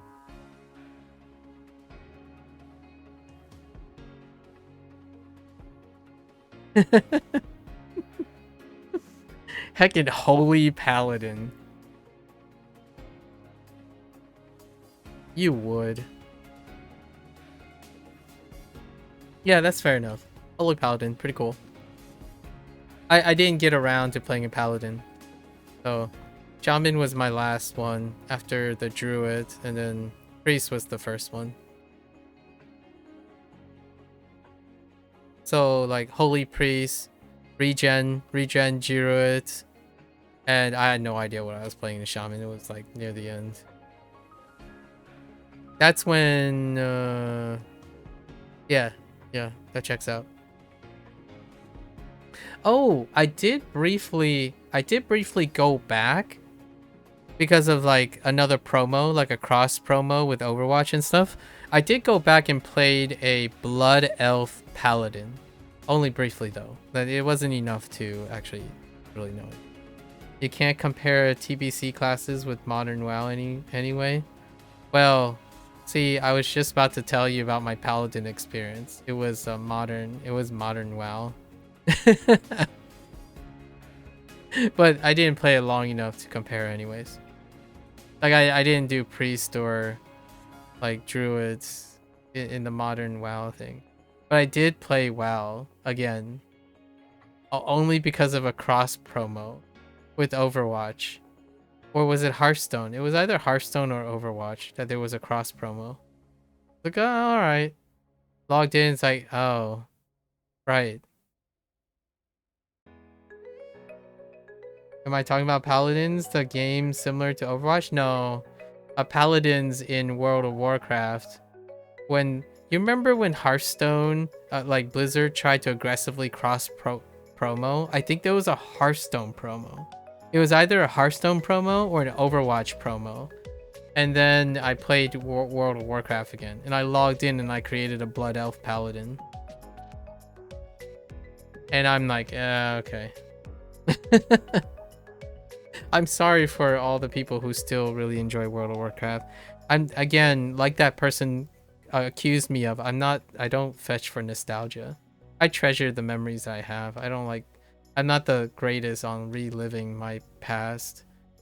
I enjoy living the future. So what's the future? Aeon 2. Not sponsored, by the way. I'm kidding. I'm kidding. But I hope Aeon 2 does well. There might be some hope for MMOs, I suppose.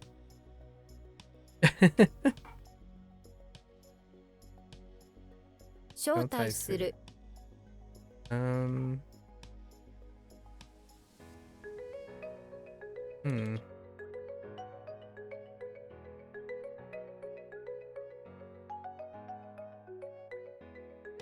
How are you still awake, Procall? Mika is going to sleep. Finally. You guys are in the same time zone. Wait. Hold up. UK doesn't have 2 time zones, right? It's not like some crazy thing where apart. UK lands on the same time zone. Yeah? I'm not crazy about this. Yeah, you also didn't care about your appearance too much at the moment because you probably won't play it until you have a new PC. Yeah. And you have like 28 frames at worst possible graphics. So yeah, fair enough. Fair enough, drama. And that's, by the way, that's what I assumed. I presume that that's the reason. Which is still impressive. I was gonna say you could make a counter argument where you're basically, this isn't your permanent character and you still spent like 3 hours looking at your character. So that would be like having 2 days of deciding your character, you know what I mean? Because it's not even a permanent character. You're basically just making a dummy test. Usually people like hit the randomizer and go. But you, it looked like you might have actually looked at the appearance stuff. Oh, do games still do this where they release the character customizer first before the game launches? I still remember that's a thing back in the day. Wow, you actually really enjoyed the game even at 28 FPS? That must be great. I'll have to keep my eye out on Aeon 2.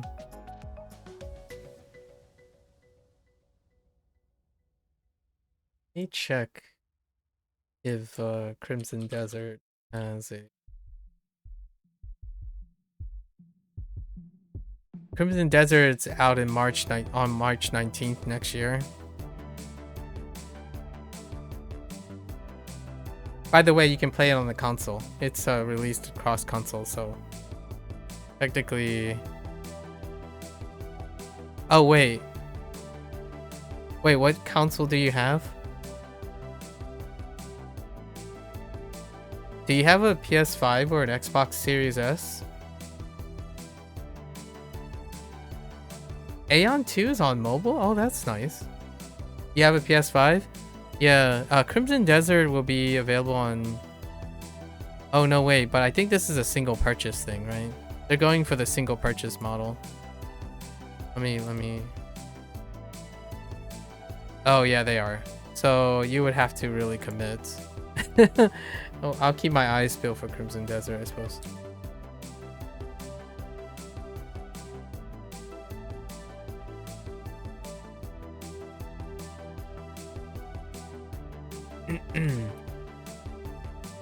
Denpi.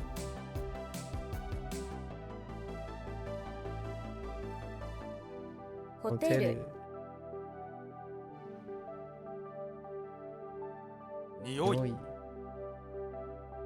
I can't. I didn't mean to type cell. My M key is just gone 睡 most of the 眠 time. I didn't mean to type that. You're kind of sad that you can't enjoy Aeon to the fullest. 散歩する What did you use with the money you sold your quote-unquote gaming PC? What did you use for that? Like, what I mean, sorry, what did you buy with that money? I'm curious. If you tell me that it was to buy 10% of your backplate, boy, no, I'm kidding. Oh, your Japan vacation. Well played. Well played. Nah, that sounds fantastic. You got your priorities straight, drama. That's fantastic. Like, you got it. You got it. いとこ Itoko.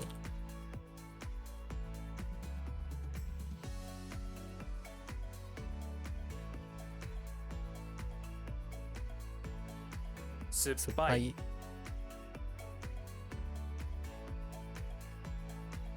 Whoops.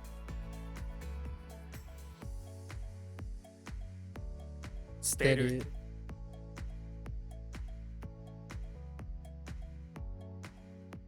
Tennen. Tennen. Not tending. Tennen. Tennen.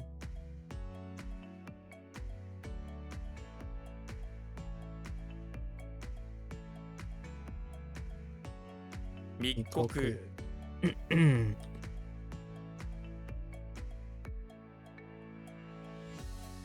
I'm working. We're moving. It's a review day. I'm not too concerned. So I'm not expending too much energy right now. I'm reviewing now. Drama. This is how I review. 購読する Low energy. Low energy input. I think I expended a little. I got a little too gratuitous and excitable. I was doing some acting, some pseudo acting today. It was kind of fun. If I don't have to change my voice, right? If I don't have to change my voice or my mannerisms or my body language, I think I can do a fairly convincing like mood swapping. Like when you were was it, oh no, it was Procall was talking about like poker facing and stuff. I forgot to address that, actually, the whole poker thing. I'm terrible at poker. However, if I know who I'm playing against, then I'm pretty good at poker. But I don't usually, like, it's hard to know because I haven't really applied myself to poker. I have played other games that deal with lying, or like not really deal with lying, but more like deal with manipulation, and it kind of feels not great when I do it. But you can win with using manipulation, like how to manipulate people. There was a game, I forgot what it's called, but it dealt with it had like 6 tiles. And these tiles had a combination of symbols underneath. 6 unique symbols. And you're supposed to figure out the actual order of these symbols. And what you do is each player takes turn saying to tell the other player to flip something. And then the other player then can follow up by moving it somewhere. Like moving... deciding to change up the order, and the first person to guess the order or be able to discern the order is how you do it. The player can also choose to pass.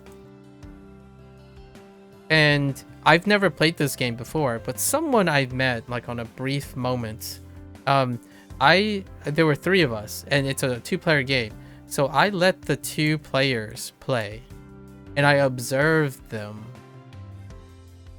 And then when I went to play the winner, I used my observations to do the least amount of things to get to the win. I played against the player. I didn't play against the game. And that's kind of what I was gonna share with Procall. When it comes to poker, I play against the player. I typically don't play against the game. So like, if you're talking about like, oh yeah, the odds of this and the odds of that, like when I was playing chess back in the day, I played against the player, not the game of chess, because ultimately in those situations I have less experience than the other person, so I can rely on something that the other person may not be using, which is them. So whenever I'm playing poker, the edge that I can get if I'm not like card counting or something. But the nice thing about poker is there's still fundamentals that you can get, but things like shogi and or like more complex ones like I don't know, a werewolf or something, you play the player. You try to subterfuge the player. So if you're playing with friends, I try not to do that. It's not as intellectual. So what I do is I do a secondary objective that I don't tell anyone. And I don't play the game or the objective. I play an alternate way. And the alternate way is to create, I stir the pot. I stirred the pot to create a alternative situation to make it entertaining. So like, for example, I wouldn't go for the win. I would try to even the playing field so that each of the players would be power struggling against each other. And if I win by happenstance, that's cool. If I lose by happenstance, did I achieve the secondary objective? So I'm that guy that if we were playing a video game, right, and you can create your own objectives, I would explore the world. I would explore everything else outside of the main objective. That's where I get most of my reward and my understanding and a greater, deeper appreciation for the game. And then I would explore how people interact in the world. That gives me a better understanding and appreciation, as opposed to like going to the objective and like, you know, being a hero or doing the thing that's pre-planned. I take the scenic route most of the time. So when it comes to poker, or if I'm ever playing against a player, I usually study the player, not the game itself. Like the fundamentals is great. Like, you know, you could be mechanically super awesome and like all of that, the mechanics, but my mechanics can only go so far. I am only so fast in a short amount of period. I only invest a certain amount of time. So my time is well spent using my skill to understand the person that I'm playing against. And the odds, in my opinion, from personal experience, your mileage may vary, I suppose. Usually when you're playing a competitive game and you understand your opponent, you are less likely to lose despite having a lower skill set. Because the name of the game is you're trying to beat your opponent. If the game restricts you, then the restriction is applied to both the players. So if you have an investment amount of time, you can try to do something relatively okay, right? You can't skip on practicing the fundamentals and all that stuff. But a great way to compensate when you're competing against another human being is that the edge is you also need to understand who you're competing against. And here's a big kicker. If you're a person who studies people in order to beat other people, you also understand what people are looking for. So whenever you go into an interview and you're like, choose me, right?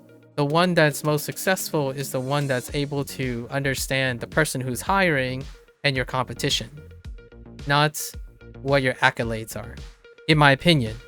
Now, there are cultures around the world that might not do this. That's perfectly fine.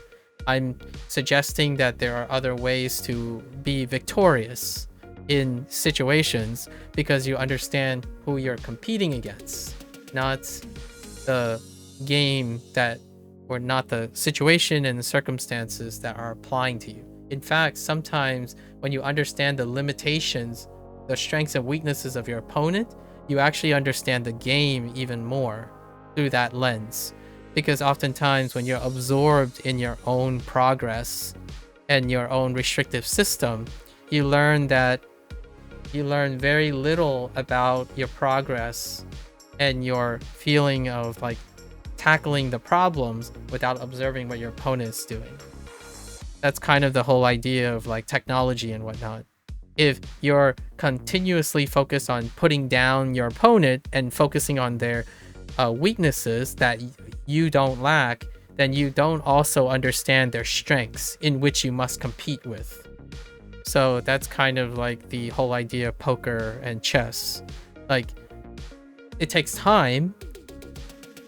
A really talented person would be able to compensate with the name of their game as well. Like they are really high in both. Someone who doesn't have all the time in the world to compete with someone in their field, I would play the player. I would intend, like, if I had to win, which, mind you, I typically set up a situation in which I don't necessarily need to win, right? It's more for a mental enjoyment. When I'm playing games, I don't compete with my friends. In that aspect, I compete for having fun. So I try to do the best I can to see if I can successfully have fun with everyone also having fun. I'm not a competitive person anymore. When someone says, "Oh, are you competitive?" or something, the answer is no, because largely I try to make it a non-competitive process. If it's with my friends, right? I'm a human, so I have biases too.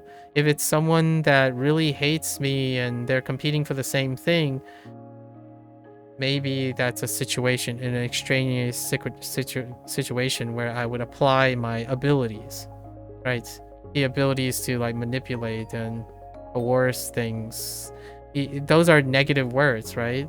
So I typically don't like doing that. A competitive process is interesting because there's sportsmanly like conduct. There are rules to trying to refrain from exercising fairness. However, I think one thing that gets overlooked a lot of times in competitive play is that some of the things that make the differentiation between skill specialization is that the person understands their opponent. That's the edge.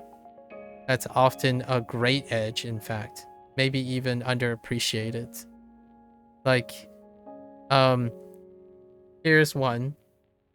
A native speaker, I've said this a lot. A native speaker versus someone who focuses on teaching. Both of these are going to work to some extent. They're going to work on its own. But there would be, if you're going to say it's obviously A or obviously B, then you won't understand what I'm trying to say.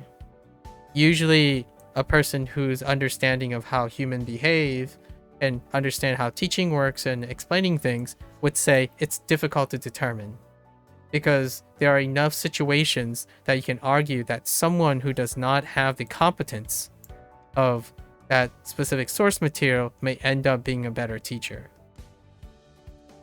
And then the other way around, because we're considering the experience of the person. So this is a good one.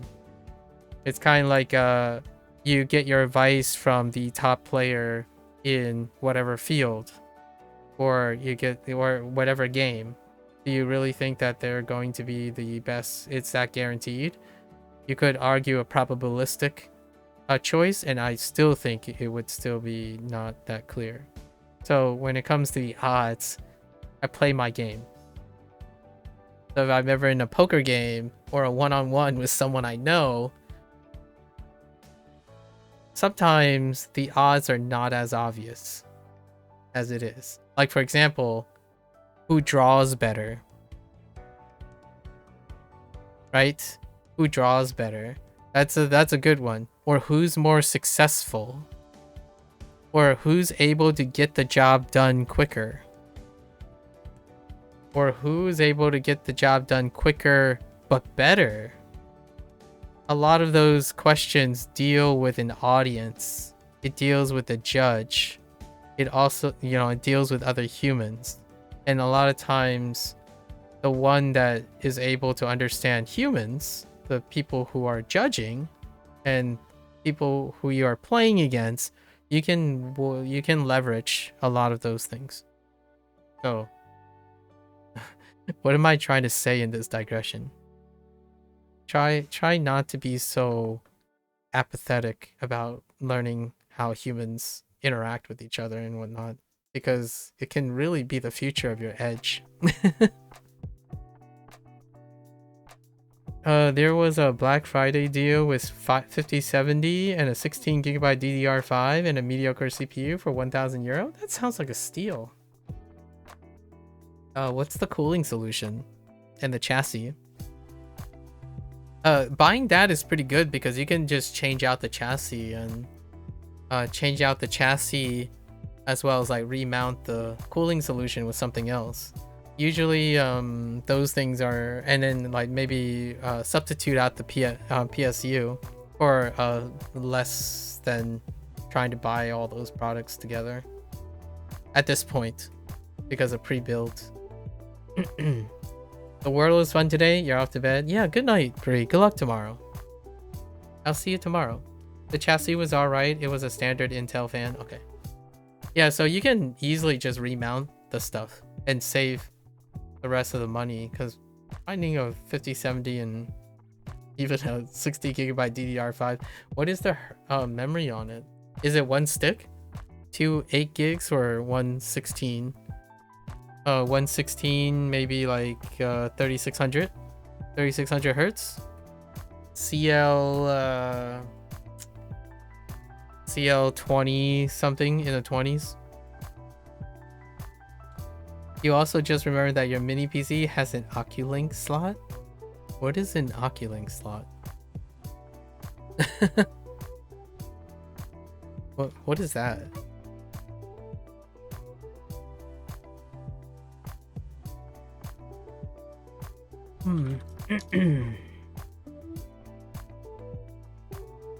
Sorry, I'm a little tired. I laugh when I'm tired. Oops. 不眠症 認証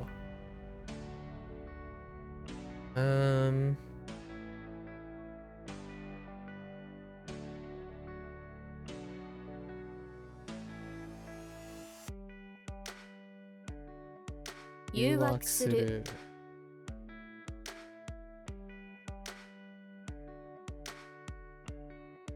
Why was that a bit off? Be invited? 間違える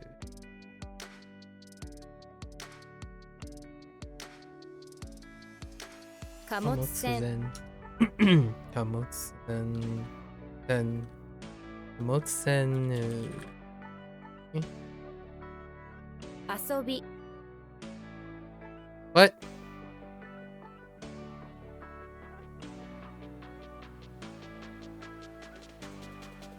Hensha. 電車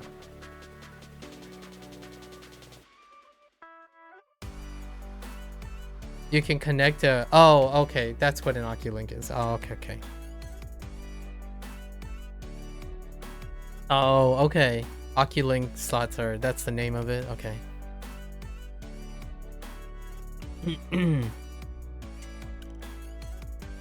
Oh, that makes sense now. But with Oculink, you can largely eliminate bandwidth bottlenecks. Oh, I see. Provided you don't reduce it to an extremely low level. Okay.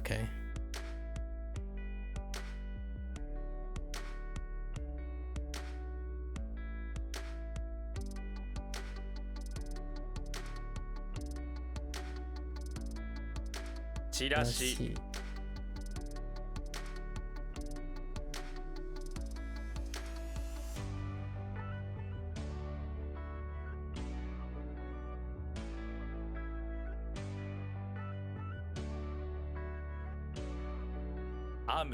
Amu.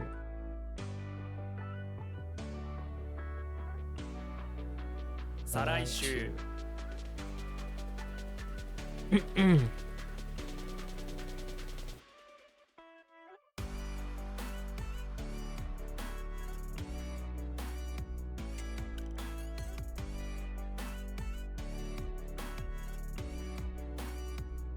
Wait, what's going on?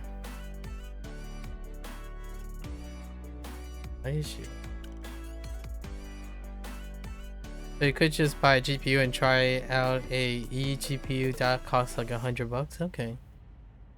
And your CPU is good and you have a 96. Oh, I mean, that's a pretty reasonable alternative.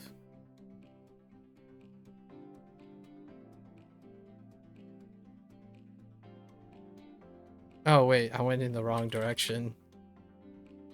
Yeah, I ran in the wrong.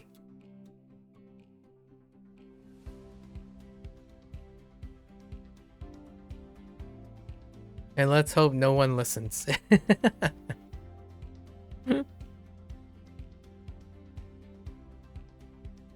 There is an expected upsurge in GPU demands to scale up that, so no time like the present at this point.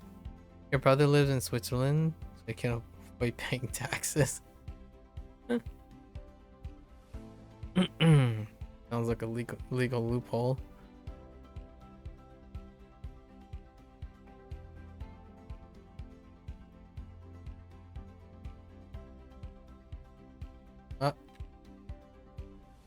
Akongare.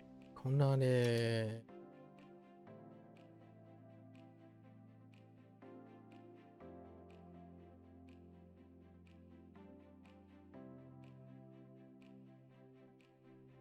Sono.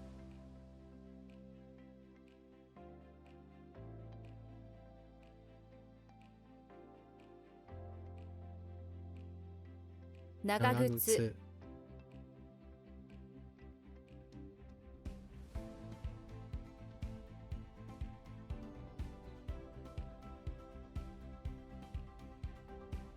Dorobo.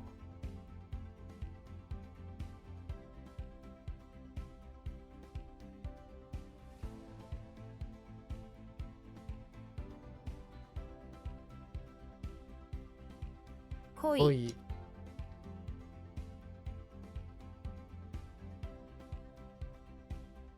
Satsue kinshi. 撮影禁止。Kinshi. Satsue kinshi.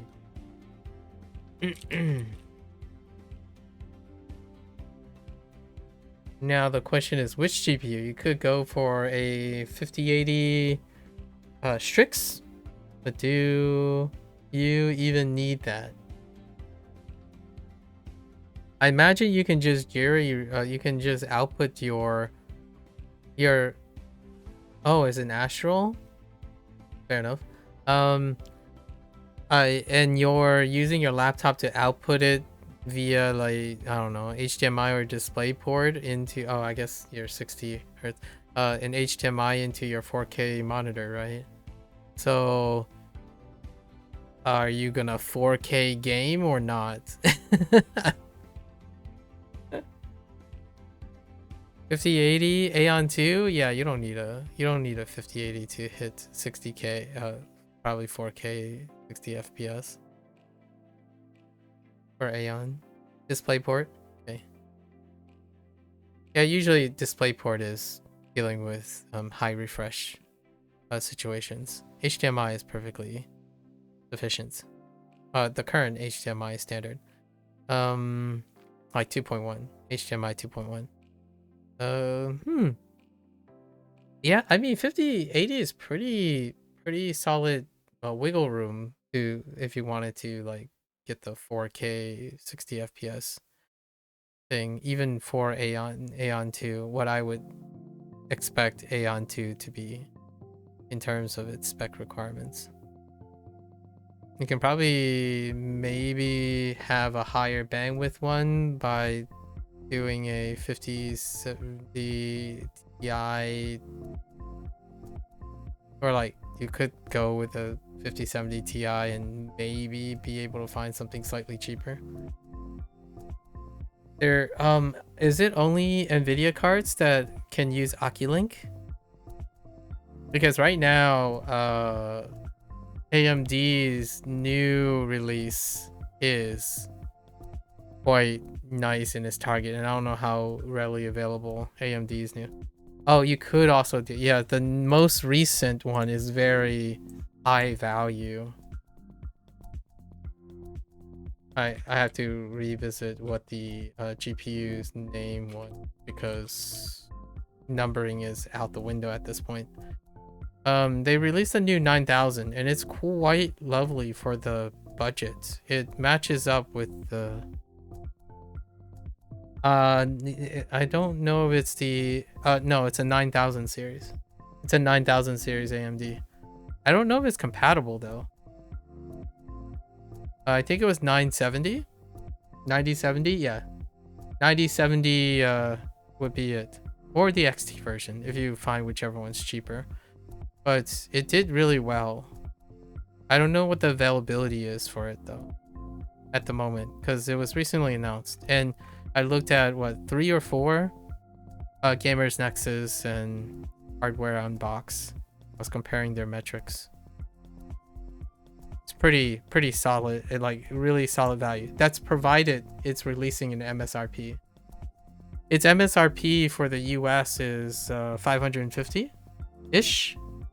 So if you can hit that target, that's a really high frames per dollar.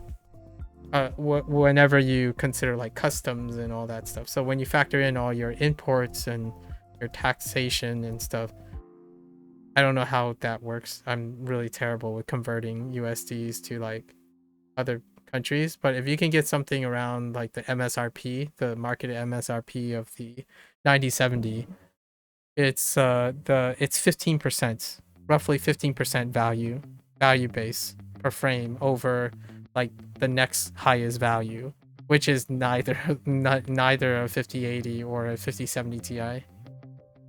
So you might be able to squeeze in some more on that.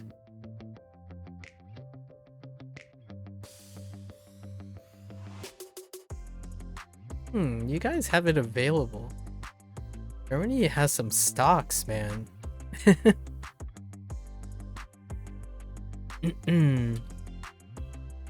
Hokkaido.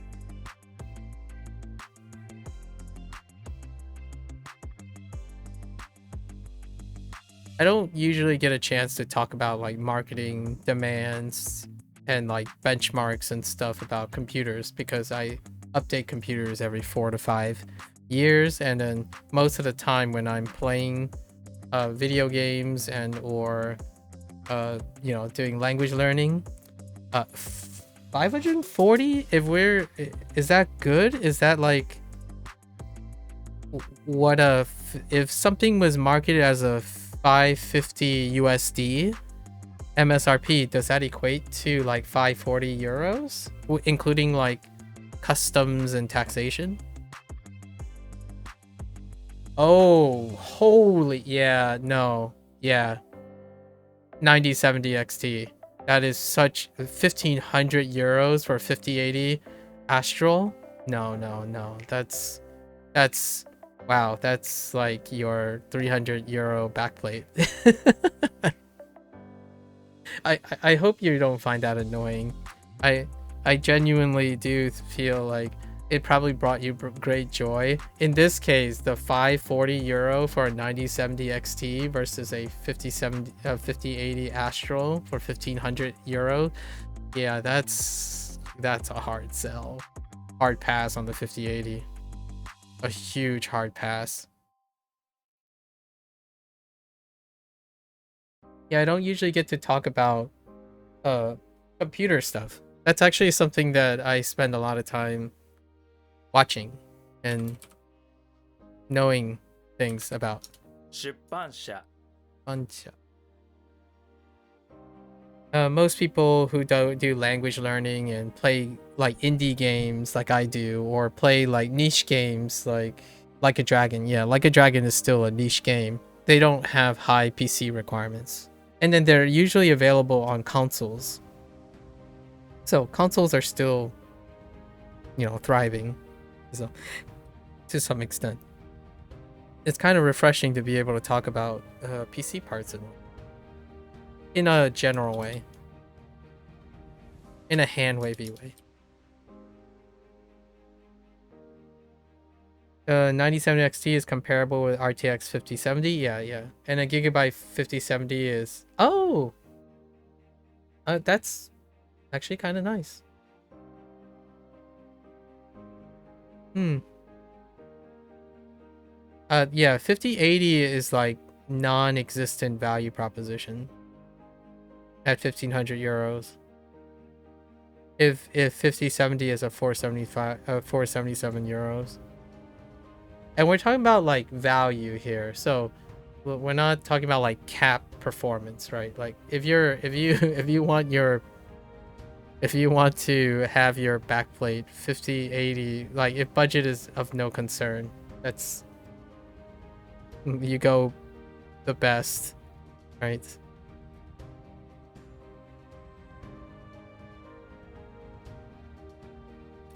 Oh wait, what was the CPU in your laptop?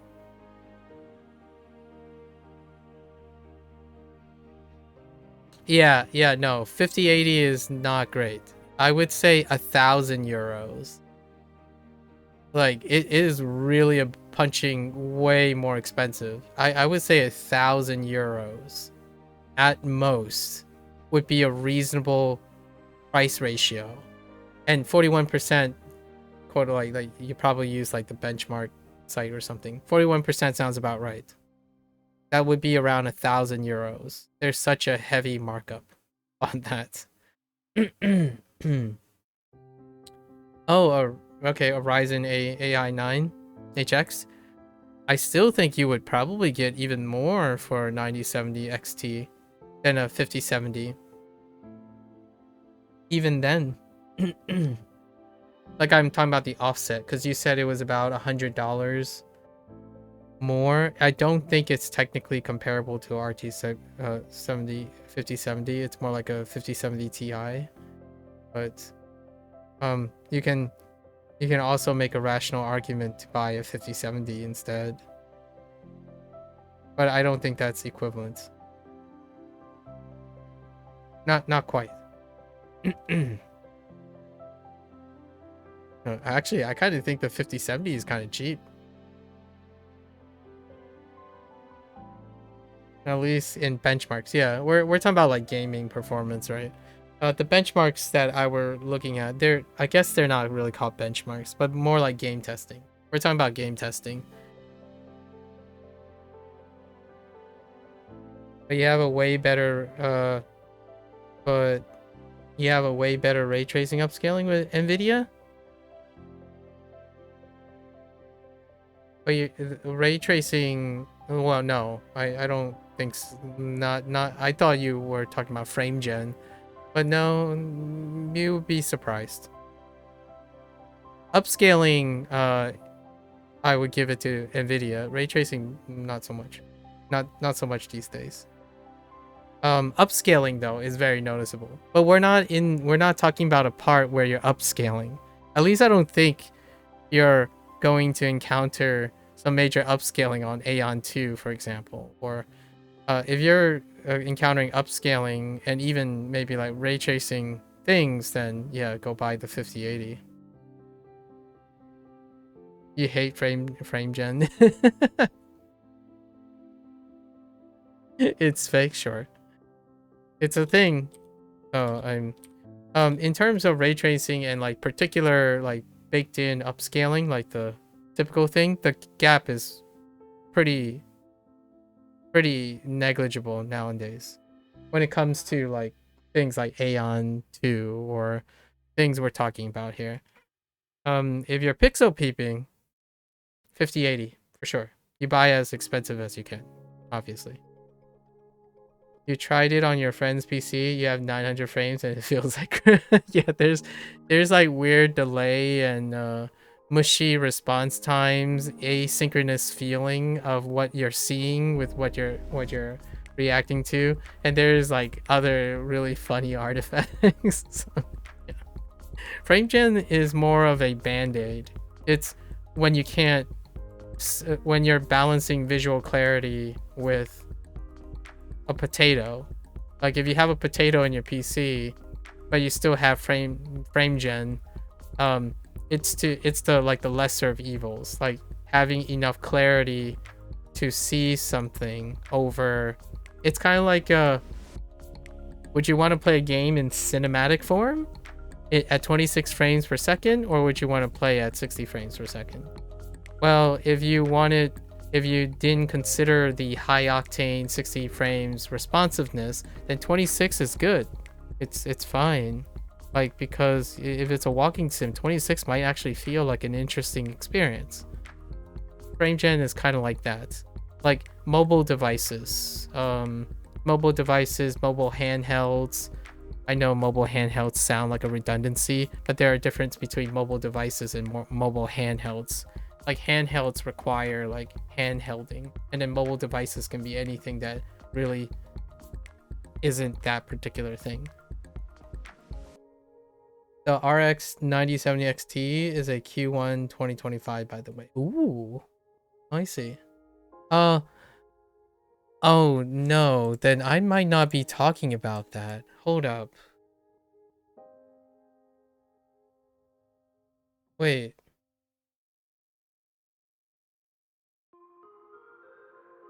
Am I talking about that? Those benchmarks are... Am I really talking about an...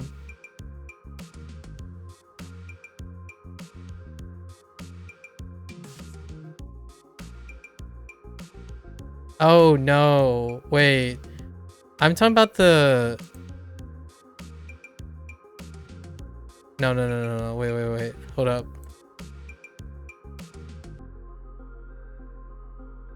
Oh yeah, I am talking about that. Oh, I must have watched it a while back. I didn't realize that's how long ago it was.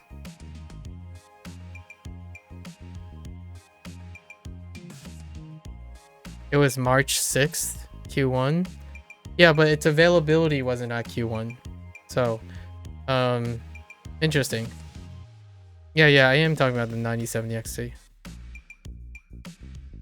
And it, oh, actually 97 XT is marked at 600 MSRP.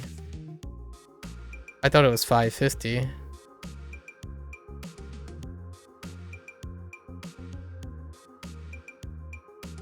Okay. Man, Wikipedia, why do you keep resetting it back to white? Just get flashbanged every time. That's... My eyes get flashbanged.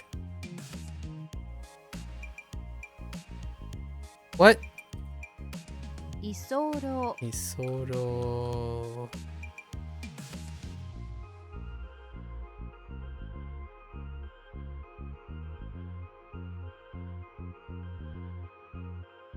Yeah? 大騒ぎ Clamor. The one thing AMD is lacking is AI support. Okay.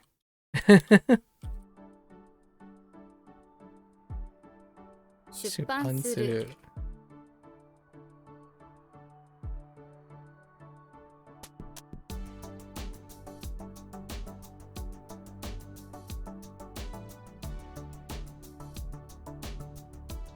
中途販売。中途販売。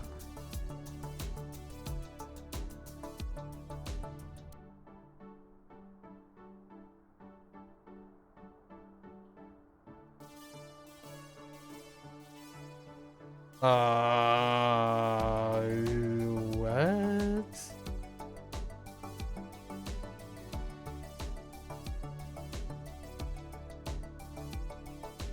Alrighty, you think you'll order a 9-cent after you spend the rest of the day reading reviews and compare videos? I mean, comparing orders? Yeah, that's a solid way to go about it. Oh, did I say ba or pa? 中途半端。中途半端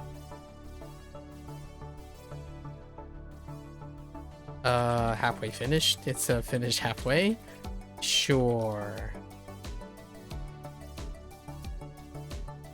Harigane. 針金。 Weird one.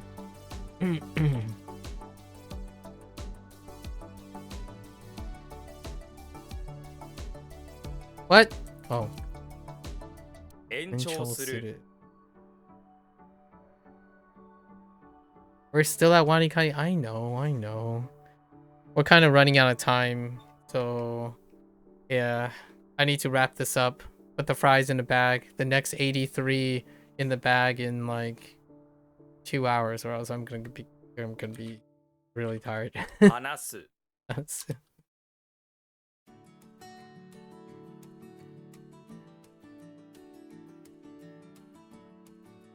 no, I'm like conserving. I'm in like energy conserving mode now. It's not. Not.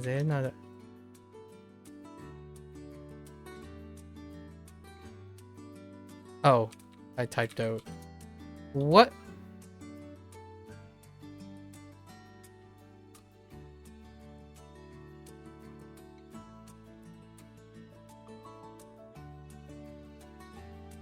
What?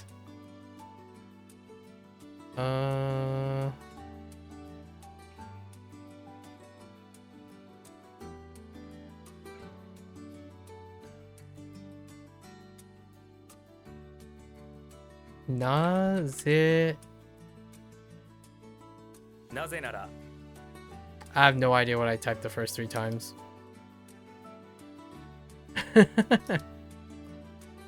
You ordered a eGPU dock for now? I think that's a solid investment, as opposed to like trying to... And at most, right, you can wait for the DDR5 to normalize, which is probably not going to it's probably going to normalize a little bit quicker than the GPU one, because as the wave is going, the demand of GPU is going to go up again due to the spike of DDR. So it's gonna lag behind probably, and obviously this is like grain of salt situation, but it's probably gonna be after the normalization of RAM. So you can always repurpose your 9070 XT into a PC, right? And then have your eGPU dock on the side for future like maybe testing or use of convenience. But you can always move the 9070 XT into a new home when you decide to the RAM and other components are reasonable.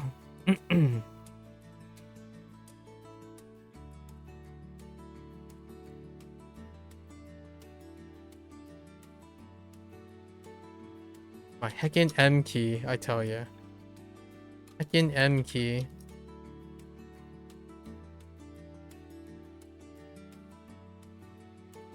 Kekkonshiki.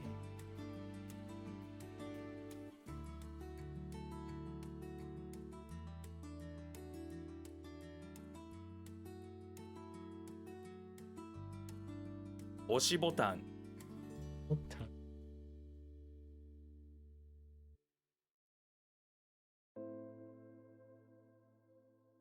場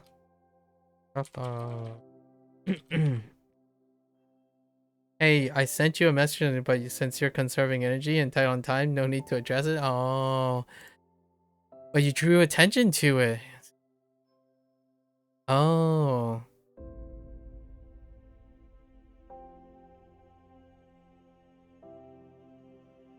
Oh.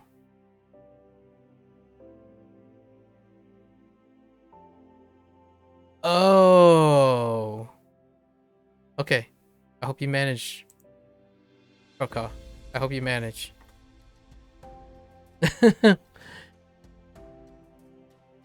As you were halfway through typing the message, you said you're in energy. Oh, no. No, it's perfectly fine. What I mean is, we're managing it so then we can dump it all later, sort of situation. So what I mean is, we gotta get closer to finish time before I start like dumping my second win. So we're playing a tale of cautionary tale. We're kind of like how should I say? You know, in a tennis match, you have like a good you win the first 2 sets, right? And then now you're going into the 3rd set, and the other opponent's like they're just like nailing it, and then they're coming back in set 3 and then set 4. I'm more like pacing myself so that they work hard for set 3 and set 4, and then I just close the game in set 5. That's kind of what we're doing. I don't know if you watch tennis, but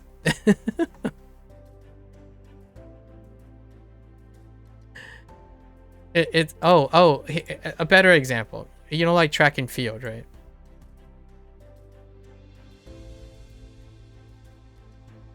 Right. When people are running, a lot of times there would be a pacer. You would find a pacer. Right? You would find a pacer and then you would follow them until you decide to make your move. That's kind of what I'm doing. Sorry, but the limbs look sus.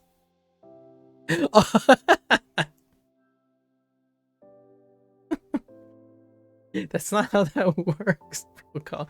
I've never thought of it this way. That's kind of funny. You know, dramas from Germany, but that's just Asian church. Yeah. I just realized how the standard running position. Wait. Hold up. Yeah, the standard running. I you know, I haven't ever made that connection. The standard running position, like left, up. Yeah, that's kind of interesting.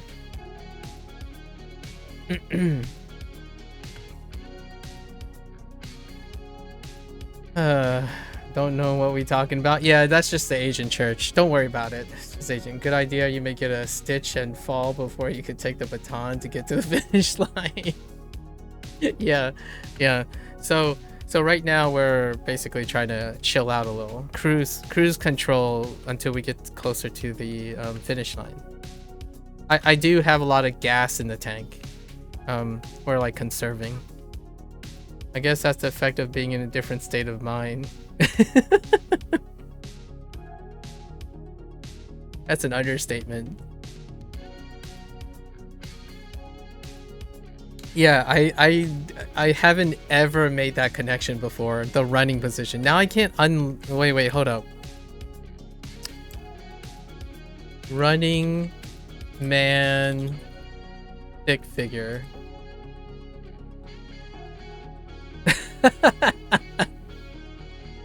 Okay, they have a lean, so it's not too bad.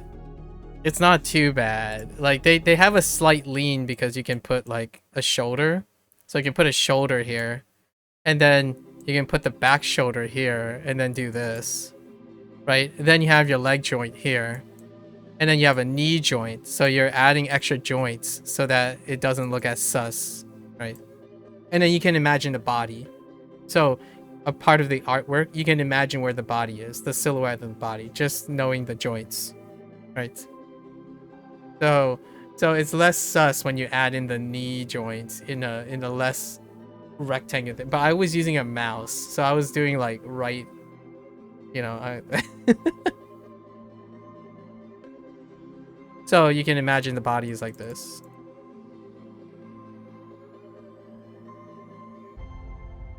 Right.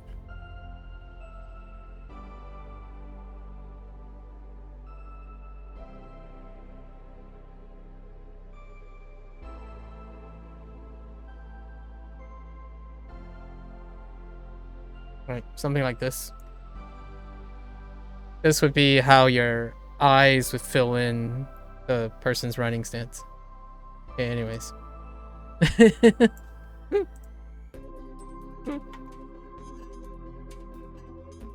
Sus limbs. That is definitely one for the record books. I haven't ever had someone comment on that. Okay. 退く。退く。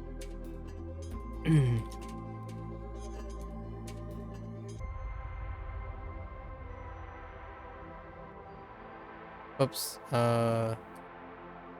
Please, M.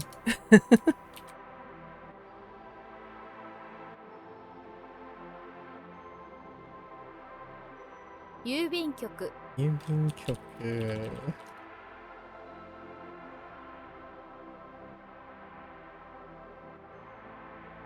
Uh,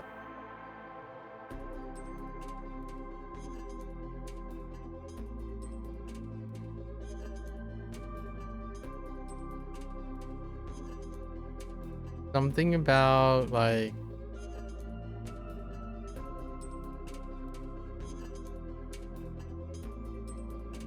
no, it's not that.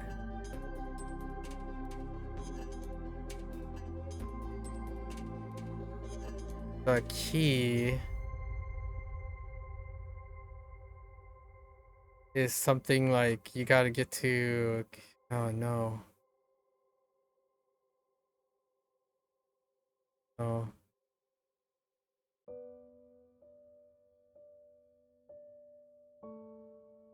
It's like something dealing with the keys is to the knee, like the knee is the key to the like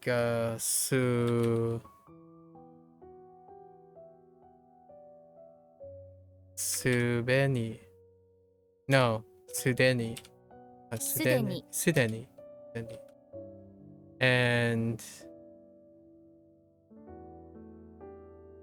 yeah.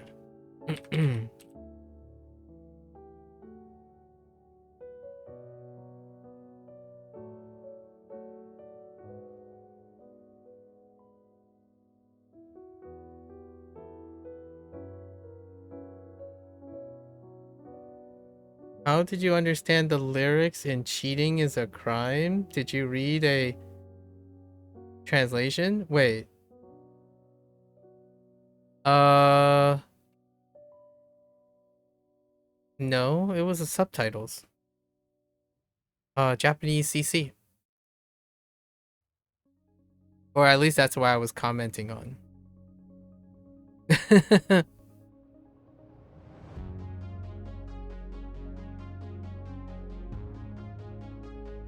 YouTube has CC that are fairly reliable. Yeah, YouTube CC. It might not be entirely like good, but it was enough to give me the gist. Like I've been watching YouTube CC for like yoru shika songs, and then like I've been perusing like sakana action songs, and then yeah, I think it's valid enough, and it's a great way to also practice to see what isn't that, like what is weird as well. Like what I mean is I still do other things where people like speak and, you know, human people speak and stuff, but it's also interesting to see how well the CC works to compare and contrast, and then see where I can tell if it's weird, right? We're kind of working with a lot of things, like testing a lot of different ways to understand my acuity.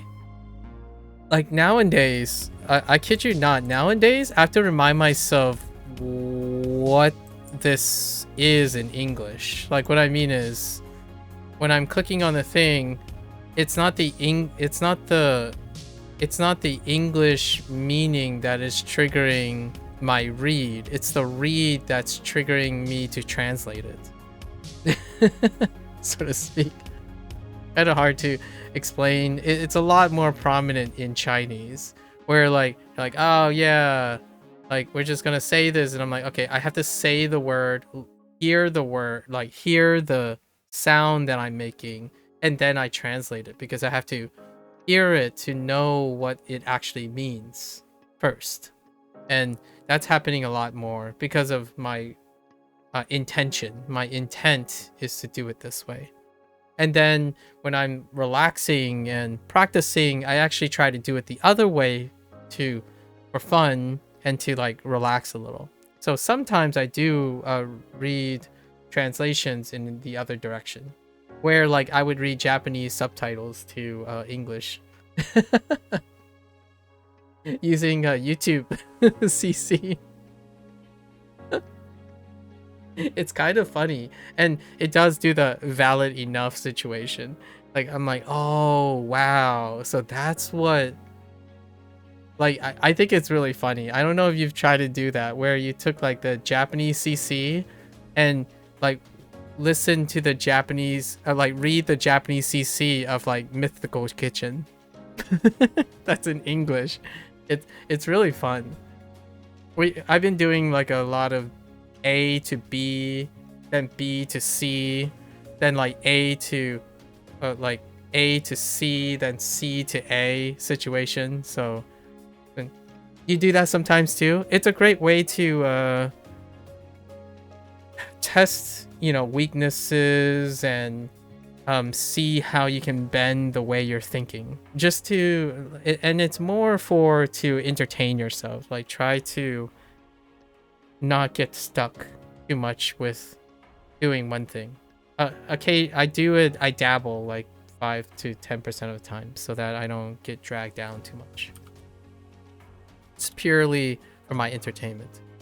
And I thought this was, oh no, just kidding. Sure.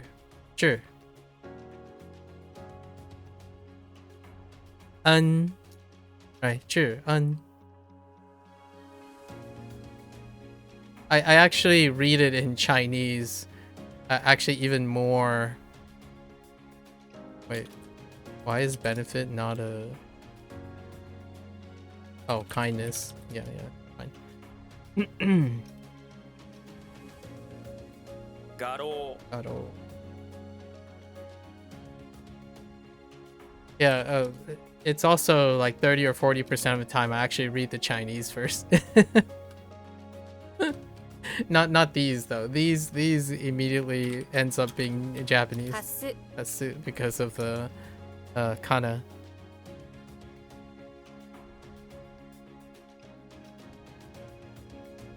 And this one too, because it's not the same. Or at least the default word that I would use. 郵便箱 Bako. Or I mean that's shui, no, not shui. Yo. Yo gun xiang.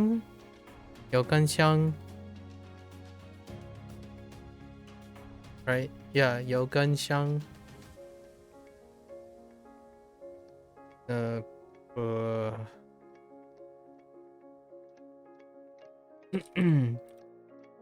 What? Oh. 現金 Genki. I actually typed half and half. I typed Chinese and Japanese just now. I typed Jing instead of Kin.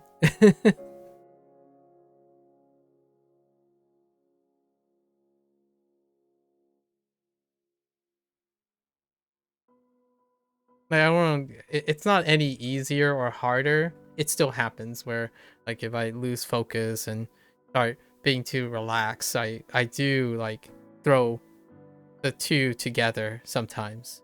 Like this one, I could accidentally type Jin instead of Keen here. Jin Keen stuff can be a little sticky because it's Jing in Chinese and then it's King in Japanese, but then Keen all like Keen or Jin means something else, right? Silver, and then it's not Jin in for silver.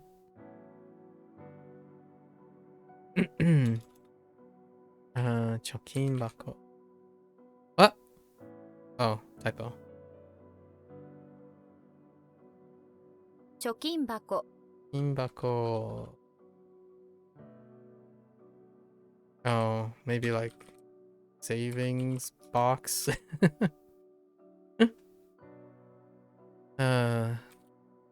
想像力。想像力 想像力。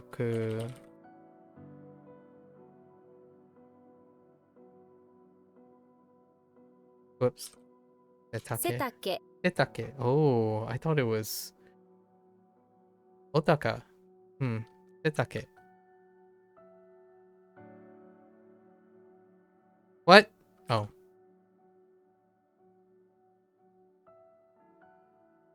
先端 There's, by the way, this is why I used satoimo yesterday. Satoimo. It was one of my vocabulary words. So I was demonstrating that, I was nonchalantly demonstrating that I tend to find opportunities to use the vocabulary words.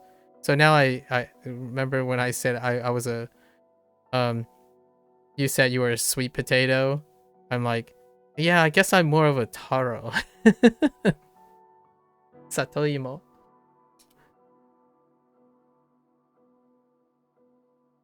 Mm.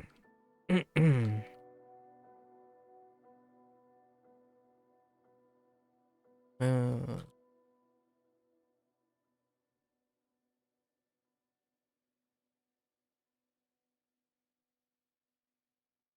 yeah, right.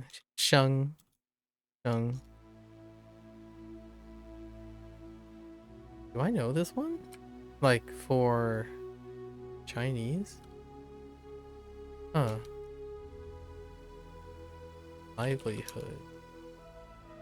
Think so. Hui, Hui Fu. Hui Fu Suru. Kaifuku Suru.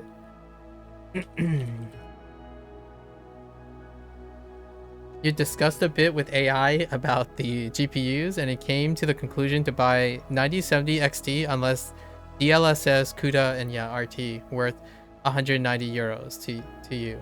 Then you should go with, yeah, 5070 Ti is what I would say.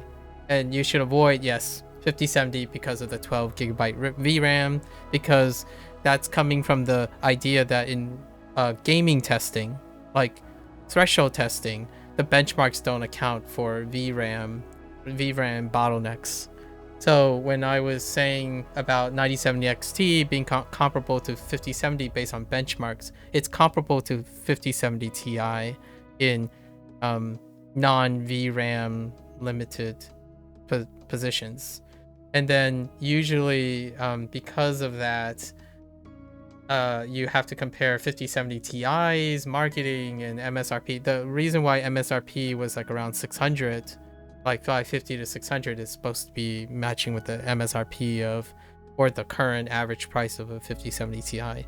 And then the 5080 is way too like horrendously outside of the value space.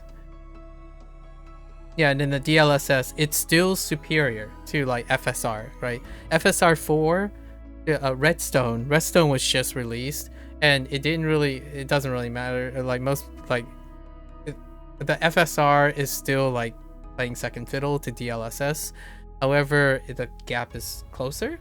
And then when it comes to like upscaling, still the same situation. The gap is closing. However, most of the topics that people were talking about was the frame gen stuff, and that's like, we're not talking about that. And they're both really not that great. Frame gen stuff's really not that great. So that's covers most of the stuff. I think the AI, in my opinion, I can confirm that's the case. Maybe AMD is cooking up something for 2026 coping. I hope so. It would be kind of interesting. Redstone was the most recent, like people were excited, or like excited until it was like kind of mediocre. But they're still hoping. Intel is dropping a new, I forgot what the new thing is called, a post battle mage, war mage. I forgot what they called it, like the new one. But Intel recently have entered the scoreboard. They've actually eclipsed 1% of the Intel's in the GPU space. And Battle Mage was a value leader. Or the last Battle Mage was the value leader. Despite like early driver problems or driver catch up and stuff, the maturity of their driver has made it a value leader in a one tier lower. So when it's not the same tier as the 5070 Ti and the 9070 XT. However, if you were like really pinching pennies, battle mages are still great, and there's already like worst kept secret, another Intel big boy is coming with an upscaled of VRAM, right?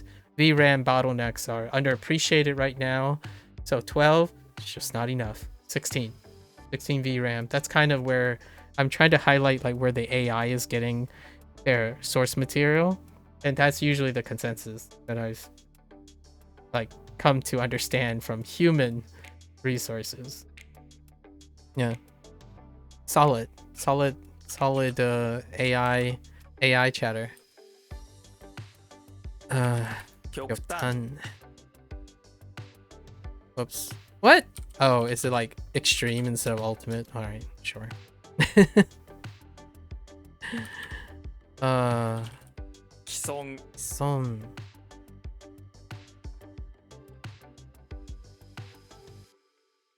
It was GPT 5.2 if you're interested about the model you use. Oh, okay.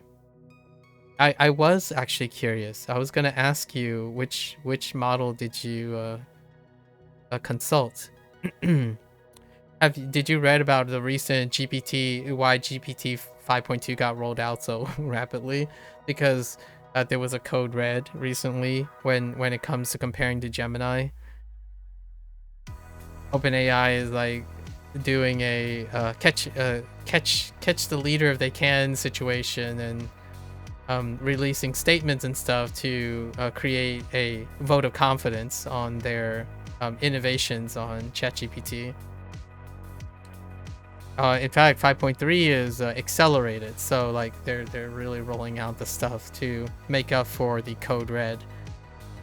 I'm using like jargon that I don't specifically know well enough. I already told Pokra this.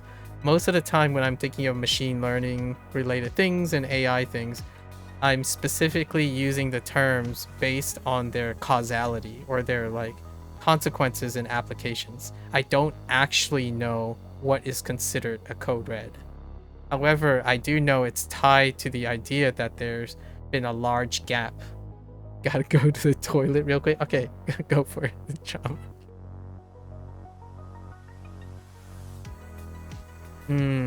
Uh,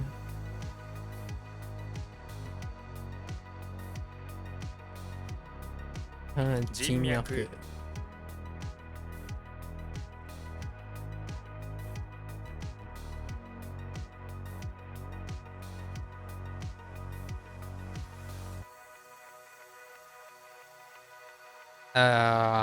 Yikes. Maneku? 招く Maneku.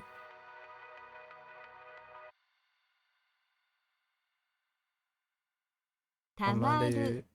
Amaru.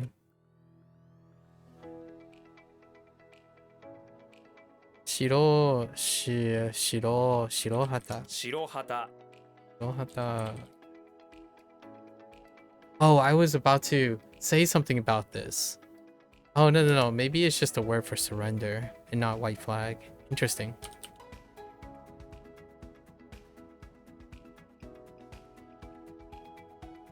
Rikutsu.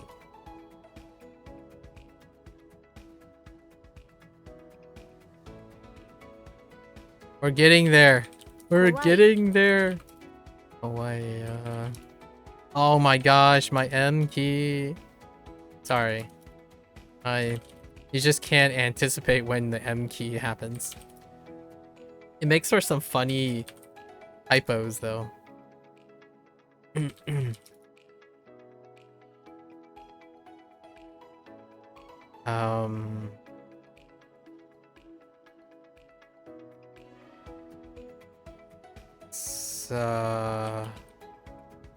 That can't be right. Heck yeah.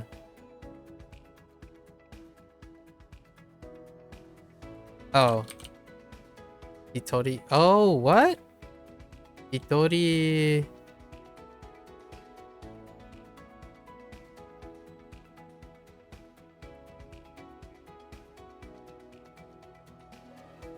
Oh no. Hitari. What? What? Hitori. I thought it was Gen. Was it not Gen? That's like self-talk, right? Oh. I have no idea anymore. Oh, I know what it is. Itorigoto. Itorigoto. 独り言 Itorigoto self-talk. Yes.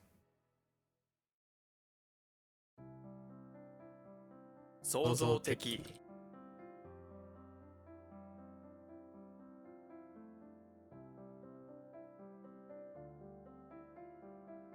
Sawa.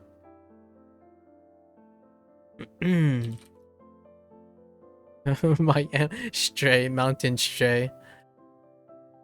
Okay. Kangamu. かがむ Kangamu.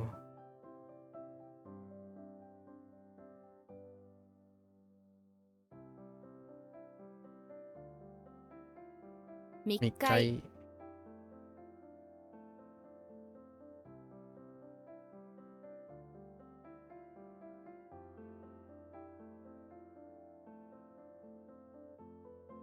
極める。極める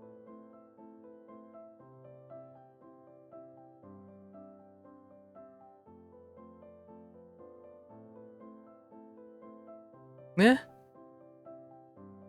温厚。温厚。Oh.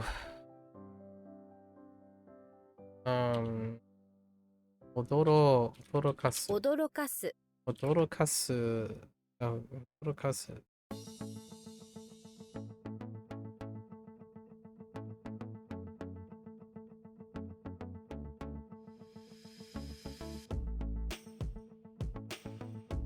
編編集。集。ね。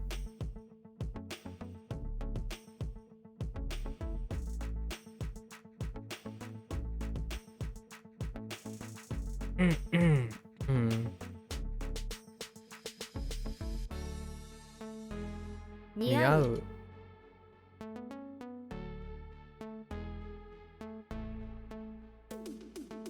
前前傾傾。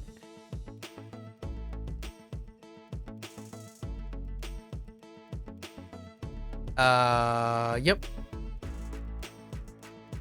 面接する。面接する。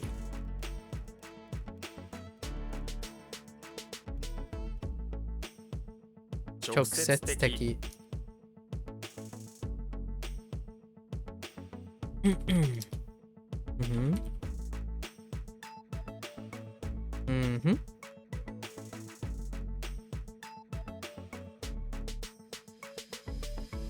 That one's rough, Barracks. 帰帰結結。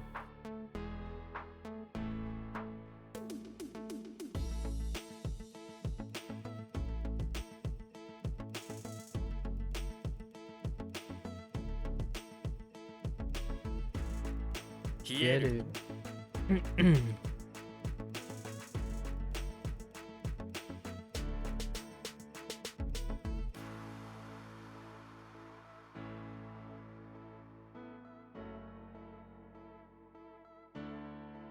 振り仮名。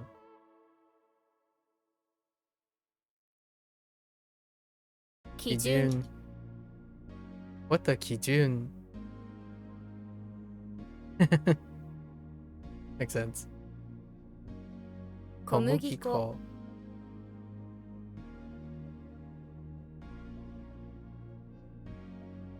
Oops. I wrote tall for sugar and then I wrote tongue for sugar.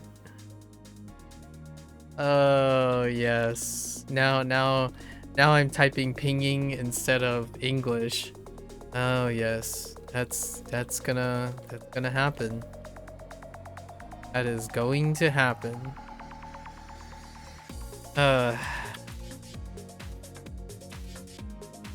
So many funny things are going on in my head.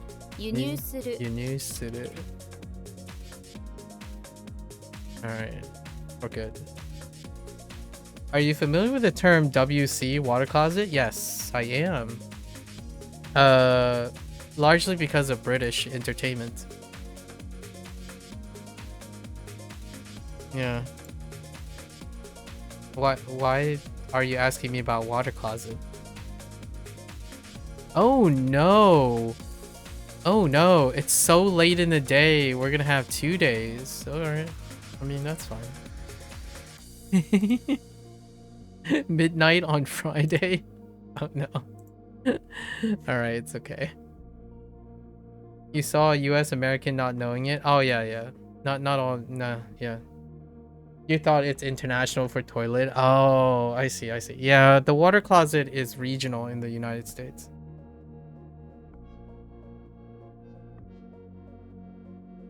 But it's also not very common in American English.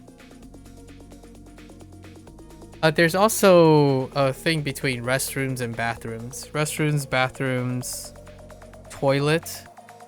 Yeah, toilet. I mean, if you really want to like start getting into like the non-international things, the can.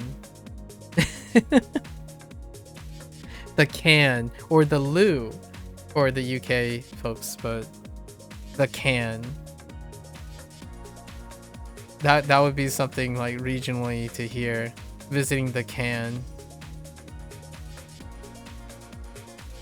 I use water closet a lot of times when I'm talking to internationals. So it's perfectly alright. What is it?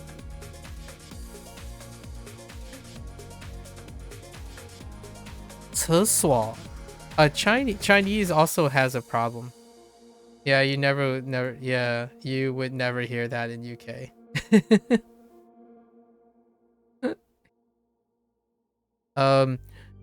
Chinese is very similar in the sense like I always use 吃swal or 吃swal, 吃swal, but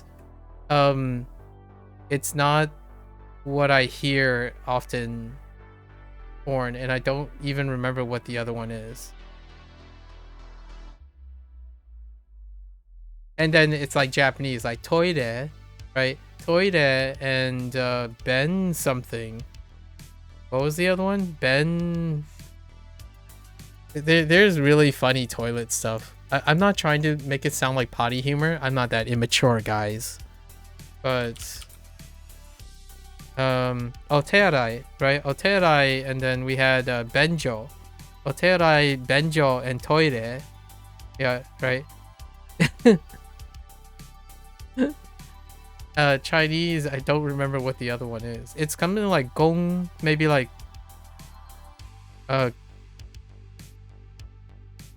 gong dao. I don't know. Or xi no. Oh, xi xiu jian, right? Xi xiu jian. Like oterai translates to xi xiu jian, right? Like hand washing thing. And then there's still like, I just learned a phrase that combines horse and bucket for toilet in Chinese. I'm like, I don't know if it's like ma tong, and it's literally uma.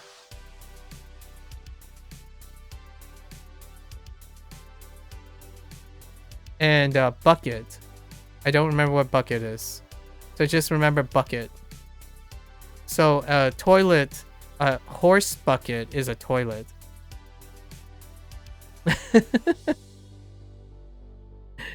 So it does happen in other languages too, outside of English, which is, yeah, I usually use si ci swa, yeah, ci swa, or seesaw. China needing to create a new character for new stuff is wild. The katakana version definitely better solution. Yeah, it's the most memorable like what moment in my recent Hansa Hero stuff. Horse bucket or toilet, and it's a coincidence. But when you asked about toilet, the first thing I thought about was horse bucket. Horse bucket is a toilet. If you go around saying, instead of saying water closet, and you go to China and it's like, oh, horse bucket. And then benjo, yeah. Benjo is the other one, yeah.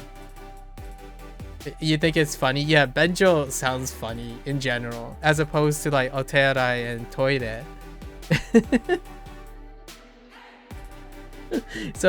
So I know this, I don't want to sound too disrespectful. I think people who appreciate language in a way would find it kind of funny if you do it intentionally. Like I could see it in like a stand-up, like a comedy comedy thing on a like Osaka stage or something, where they talk about like the origins of benjo and like otearai and toire, like how to like play on words and whatnot. And I would think it's pretty funny if you go around and say, "Where's the horse bucket?" And you're actually essentially saying that as a foreigner. Like a foreigner learning Chinese would immediately think that's a horse bucket.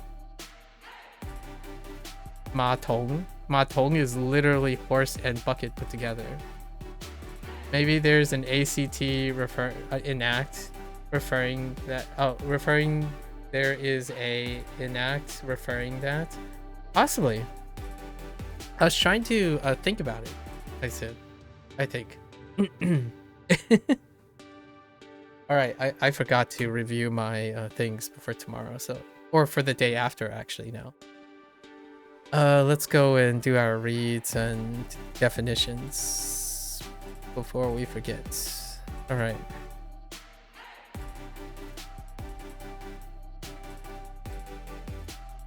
The things I'm talking now is only multilingual problems. Like these are multilingual moments. Multilingual moments. Or multi-accent moments.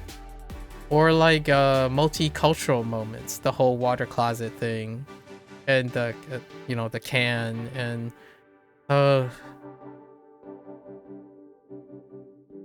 there any other... There's one... The throne. The throne. Yes. The throne.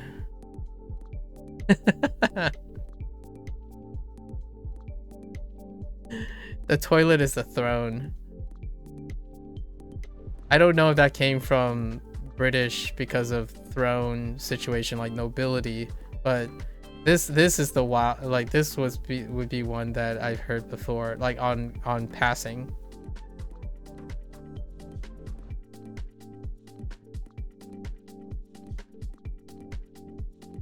Would you also like to discover is the stuff that got translated one-to-one? For example, in Naruto, the dub also used genjitsu. Oh, I see. Yeah, which is just illusion tech. Yeah, genjitsu.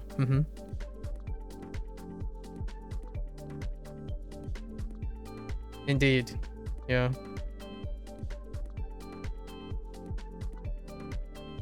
You gotta love the saying like kagebunshi no jitsu. I can't do it. I'm really terrible with sounding like shonen jump characters. My impressions are not on point. And you know what's funny about now? Like when I say kagebunshi no jitsu, right? But you kind of sound just blatant. Oh, blatant on. Oh, yeah, yes. The thing about kage, blatant, yeah. Kage bunshi no jitsu, no jitsu. I didn't think of it. Now I don't think of it as what did Naruto say. I thought of it as how do I say shadow clone jutsu, right? And I accidentally said jitsu as in technique, but kage, right? Kage bunshi, and bunshi is more like dupe, like a dupe. So it's shadow duping, like duplicate clone, and then technique, right? So kage bunshi no jitsu. I'm not actually not sure if it's, yeah, it's got to be jutsu for technique. So kagebunshi no jutsu. That's now I'm no longer thinking like what did Naruto say, but how do I say something, and I will go and say that instead. So now instead of thinking of from the aspect of trying to remember the actual thing, I simply do the translation.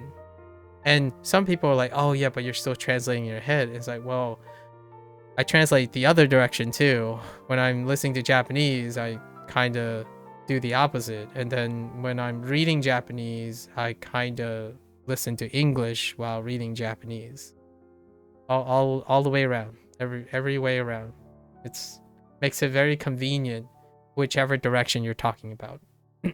Genjutsu sounds really cool, honestly. Yeah.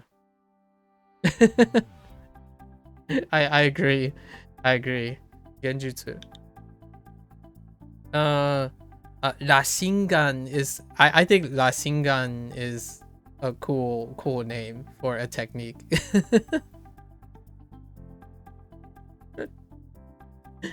Naruto was what, 19? Yeah, I was still in high school when we watched Naruto. So it was I was slightly on the older side when my sister and I watched Naruto. We watched like 90 or so episodes during a break. During one of the breaks. It's a nostalgic point. A nostalgic point. And then we watched Bleach. So I remember those times.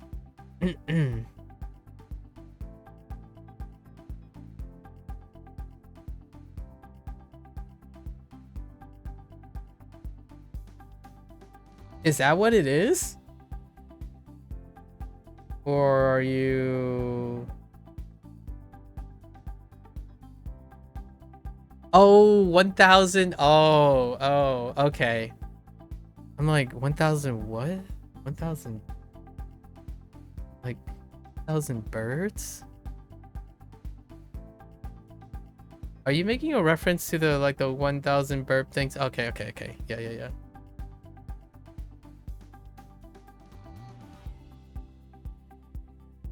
Burps. Yeah, Chiroi. Yeah, Chirori. Yep. Kakashi, right? Kakashi sensei. Or Kakashi. No, Kakashi. Kakashi sensei. Yeah, Chirori, 1,000 birds. What was the other one?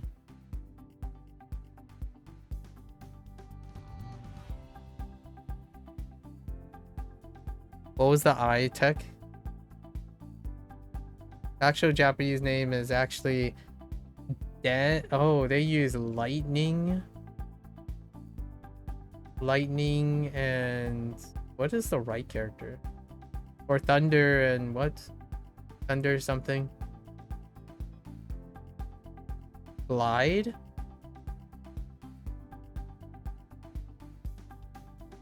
And then we have picture oh, that's that Singan. Okay, that's Singan. Oh, Sharingan. Oh no, sorry, Sharingan. Yeah. So picture wheel eyeball. Interesting. Picture wheel eyeball. Oh, that makes sense. That's cute. That makes so much sense. Oh, we're not gonna draw this because it could get into sketch territory too. Yeah, Sharingan. Yeah, that's right. That makes so much sense. Oh man. I need to go back and look at technique names. They're on the head. You know what this reminds me of? Whenever people like watch like kung fu movies. When people watch kung fu movies and like when you hear the dub, like five palm thrust, frog leaps over pond, snake cradle ground strike. Like that's I'm getting that moment again. Only that's when I hear English people listening to Chinese content. Like when they when they like pose and they say something like tiger fist strikes crane.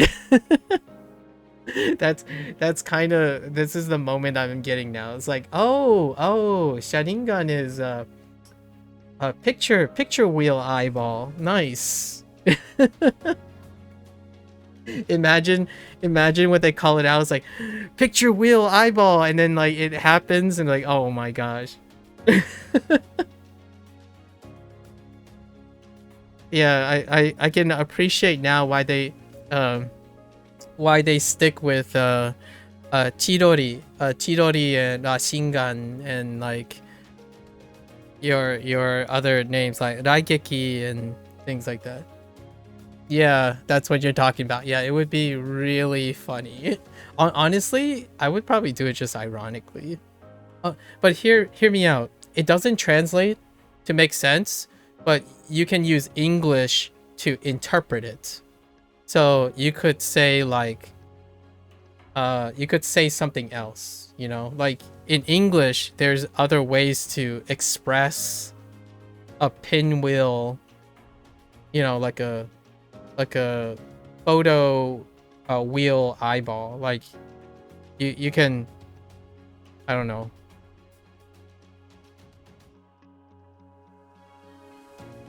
No, what would be an interesting name for it?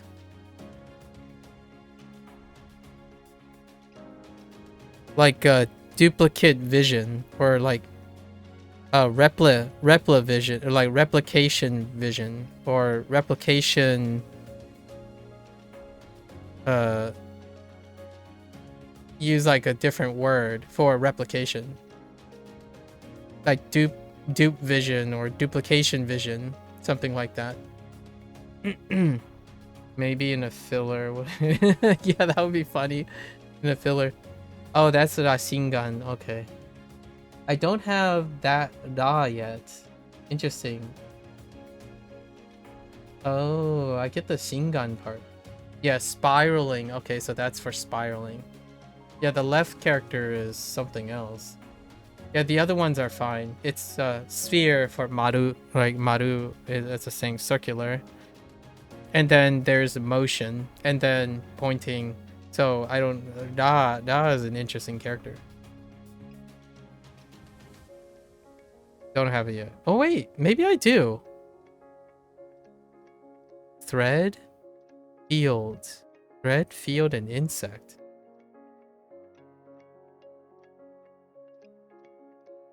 It's snail. Oh yeah. No, never mind. Just kidding. I don't have it. I don't have this. I don't have snail. Okay, that's fair. Interesting. Yeah, I can't tell you how many times it's hilarious to hear. And in English, they actually do that. Like, so the earlier time, yeah, it's not on WaniKani. Okay, that's fair. So it must be post N1 thing or an N1 thing. What you call it? I can't tell you how often when you had to learn it in immersion. Fair enough. Actually, I wouldn't put it past Duolingo to add snail. So you like, the reason why I say that is because people wouldn't consider Duolingo as immersion. But Duolingo introduced a bunch of things that isn't in WaniKani because of themes, like animals. Animals are like little creatures and stuff are really common. It's kind of like what Xing Xing was describing, where Xing Xing was learning Vietnamese from their mother-in-law, and their mother-in-law would describe immediate things. So like, it'd be contextually, that would be considered as immersion. But I often talk about how Duolingo does that, where you have to imagine a hypothetical situation where you are, and since it's not immersion because it's out of quote unquote, it's not in the environment that it's in, you have to abstractly see that a snail is also a creature. And it would probably occur when they introduce insects, like different types of insects. Probably when mushi starts being used. Largely because there's a mushi in snail. So no, you really don't have to learn it in immersion, but I understand what you mean. Largely, it'd probably be picked up in immersion, I suppose.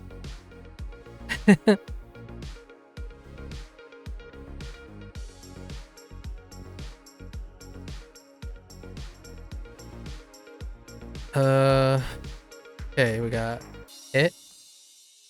Flatulence. You don't think they use it for snail? Okay. Then what do they use it for? Like everyday language? All right. What do they use it for? That still doesn't rule out if Duolingo uses it. Duolingo is not curriculum based, so and it's not dependent on immersion.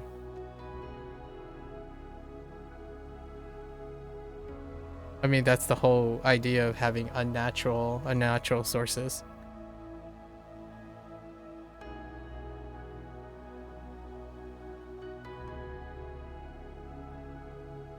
Cool.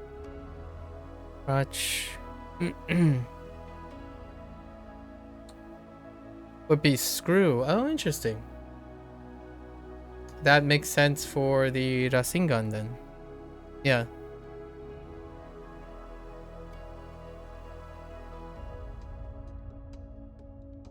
Rasen. Oh, it's Rasen. Not Rasing. Rasen. It's spiral, yeah. So you would have a screw, a quartz screw, right? Or a spiral pointer or direction or travel. And then you could, yeah, spiral staircase, yeah. So probably would come up. Probably would come up. Yeah. Sure. Oops. Not sure. She magazine. Mado. Window. No, we'll find out. I still haven't finished. Yeah. Now we know. I still haven't finished Duolingo, so yeah, no, I am gonna go back to completing it. We're halfway, and then the Chinese course got expanded double the length. So where I ended with Chinese is when I stopped with Japanese, and I'm actually genuinely curious how much I can spot in terms of commentary. It's gonna be like going back to Neverwinter. Get ready for the rut roll. Keen. Muscle. Sweet. Dangle.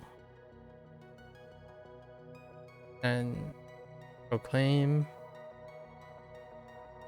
Son. Revered. Chew. Loyal.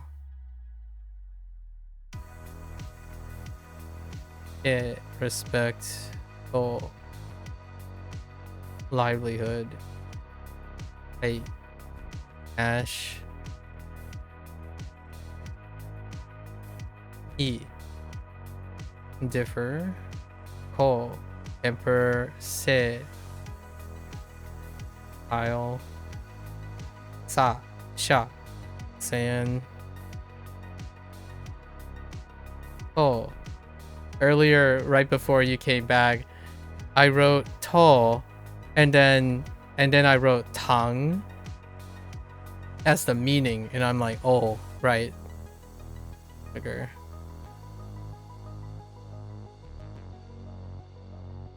Hi. Fei.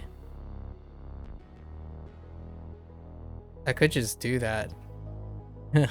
We could just like, instead of using definitions, I could just use Chinese. Soon, actually, quite soon.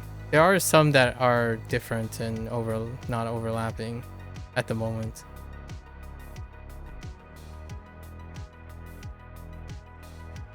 Like, I'm not sure about this one, if it's overlapping or not. Cho. Cho author. Soul. Show. Zhuang. Right, Zhuang for attire. Oops. Buddha.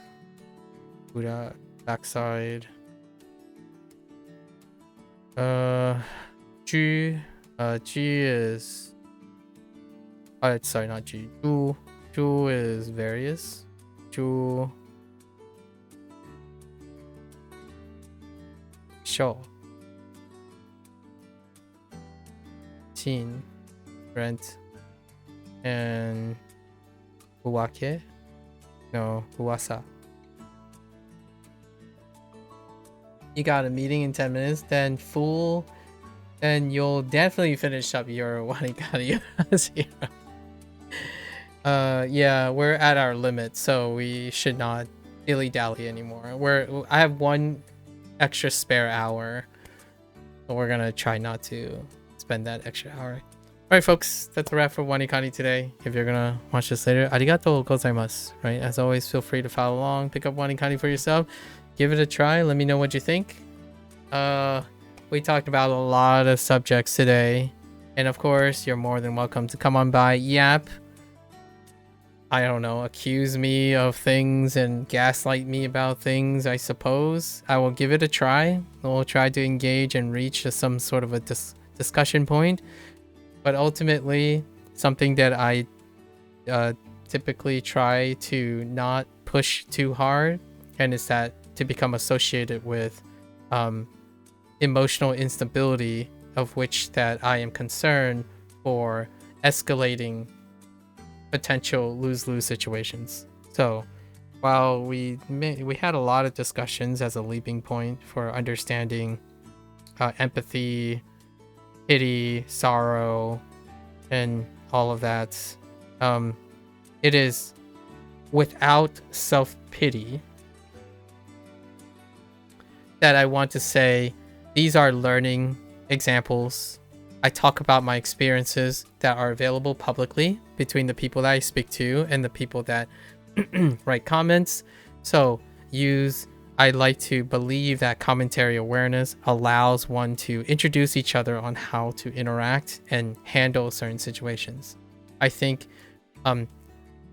defaulting to scorch earth, apathy, and like simple gaslighting is not a recipe that will inevitably be a win-win situation or even a win-lose situation. Oftentimes both parties lose. So I just want to emphasize that. Feel free to come on by and yap, chat, keep each other spirited, right? Again, I don't default to pity when I talk to people or to myself. I default to encouragement and proactive thinking. If you need someone to kind of nudge you along, but not shove you so hard that you just punch me back, I'm here. So let's go talk about it sometime. Until next time, 皆さんまたね。見てくれてありがとう. Right, thanks for watching. I'm gonna get up, stretch very quickly, get some maybe a bit of glucose, check on my time machine, and I'll be back for Hanzahiro. Thank you.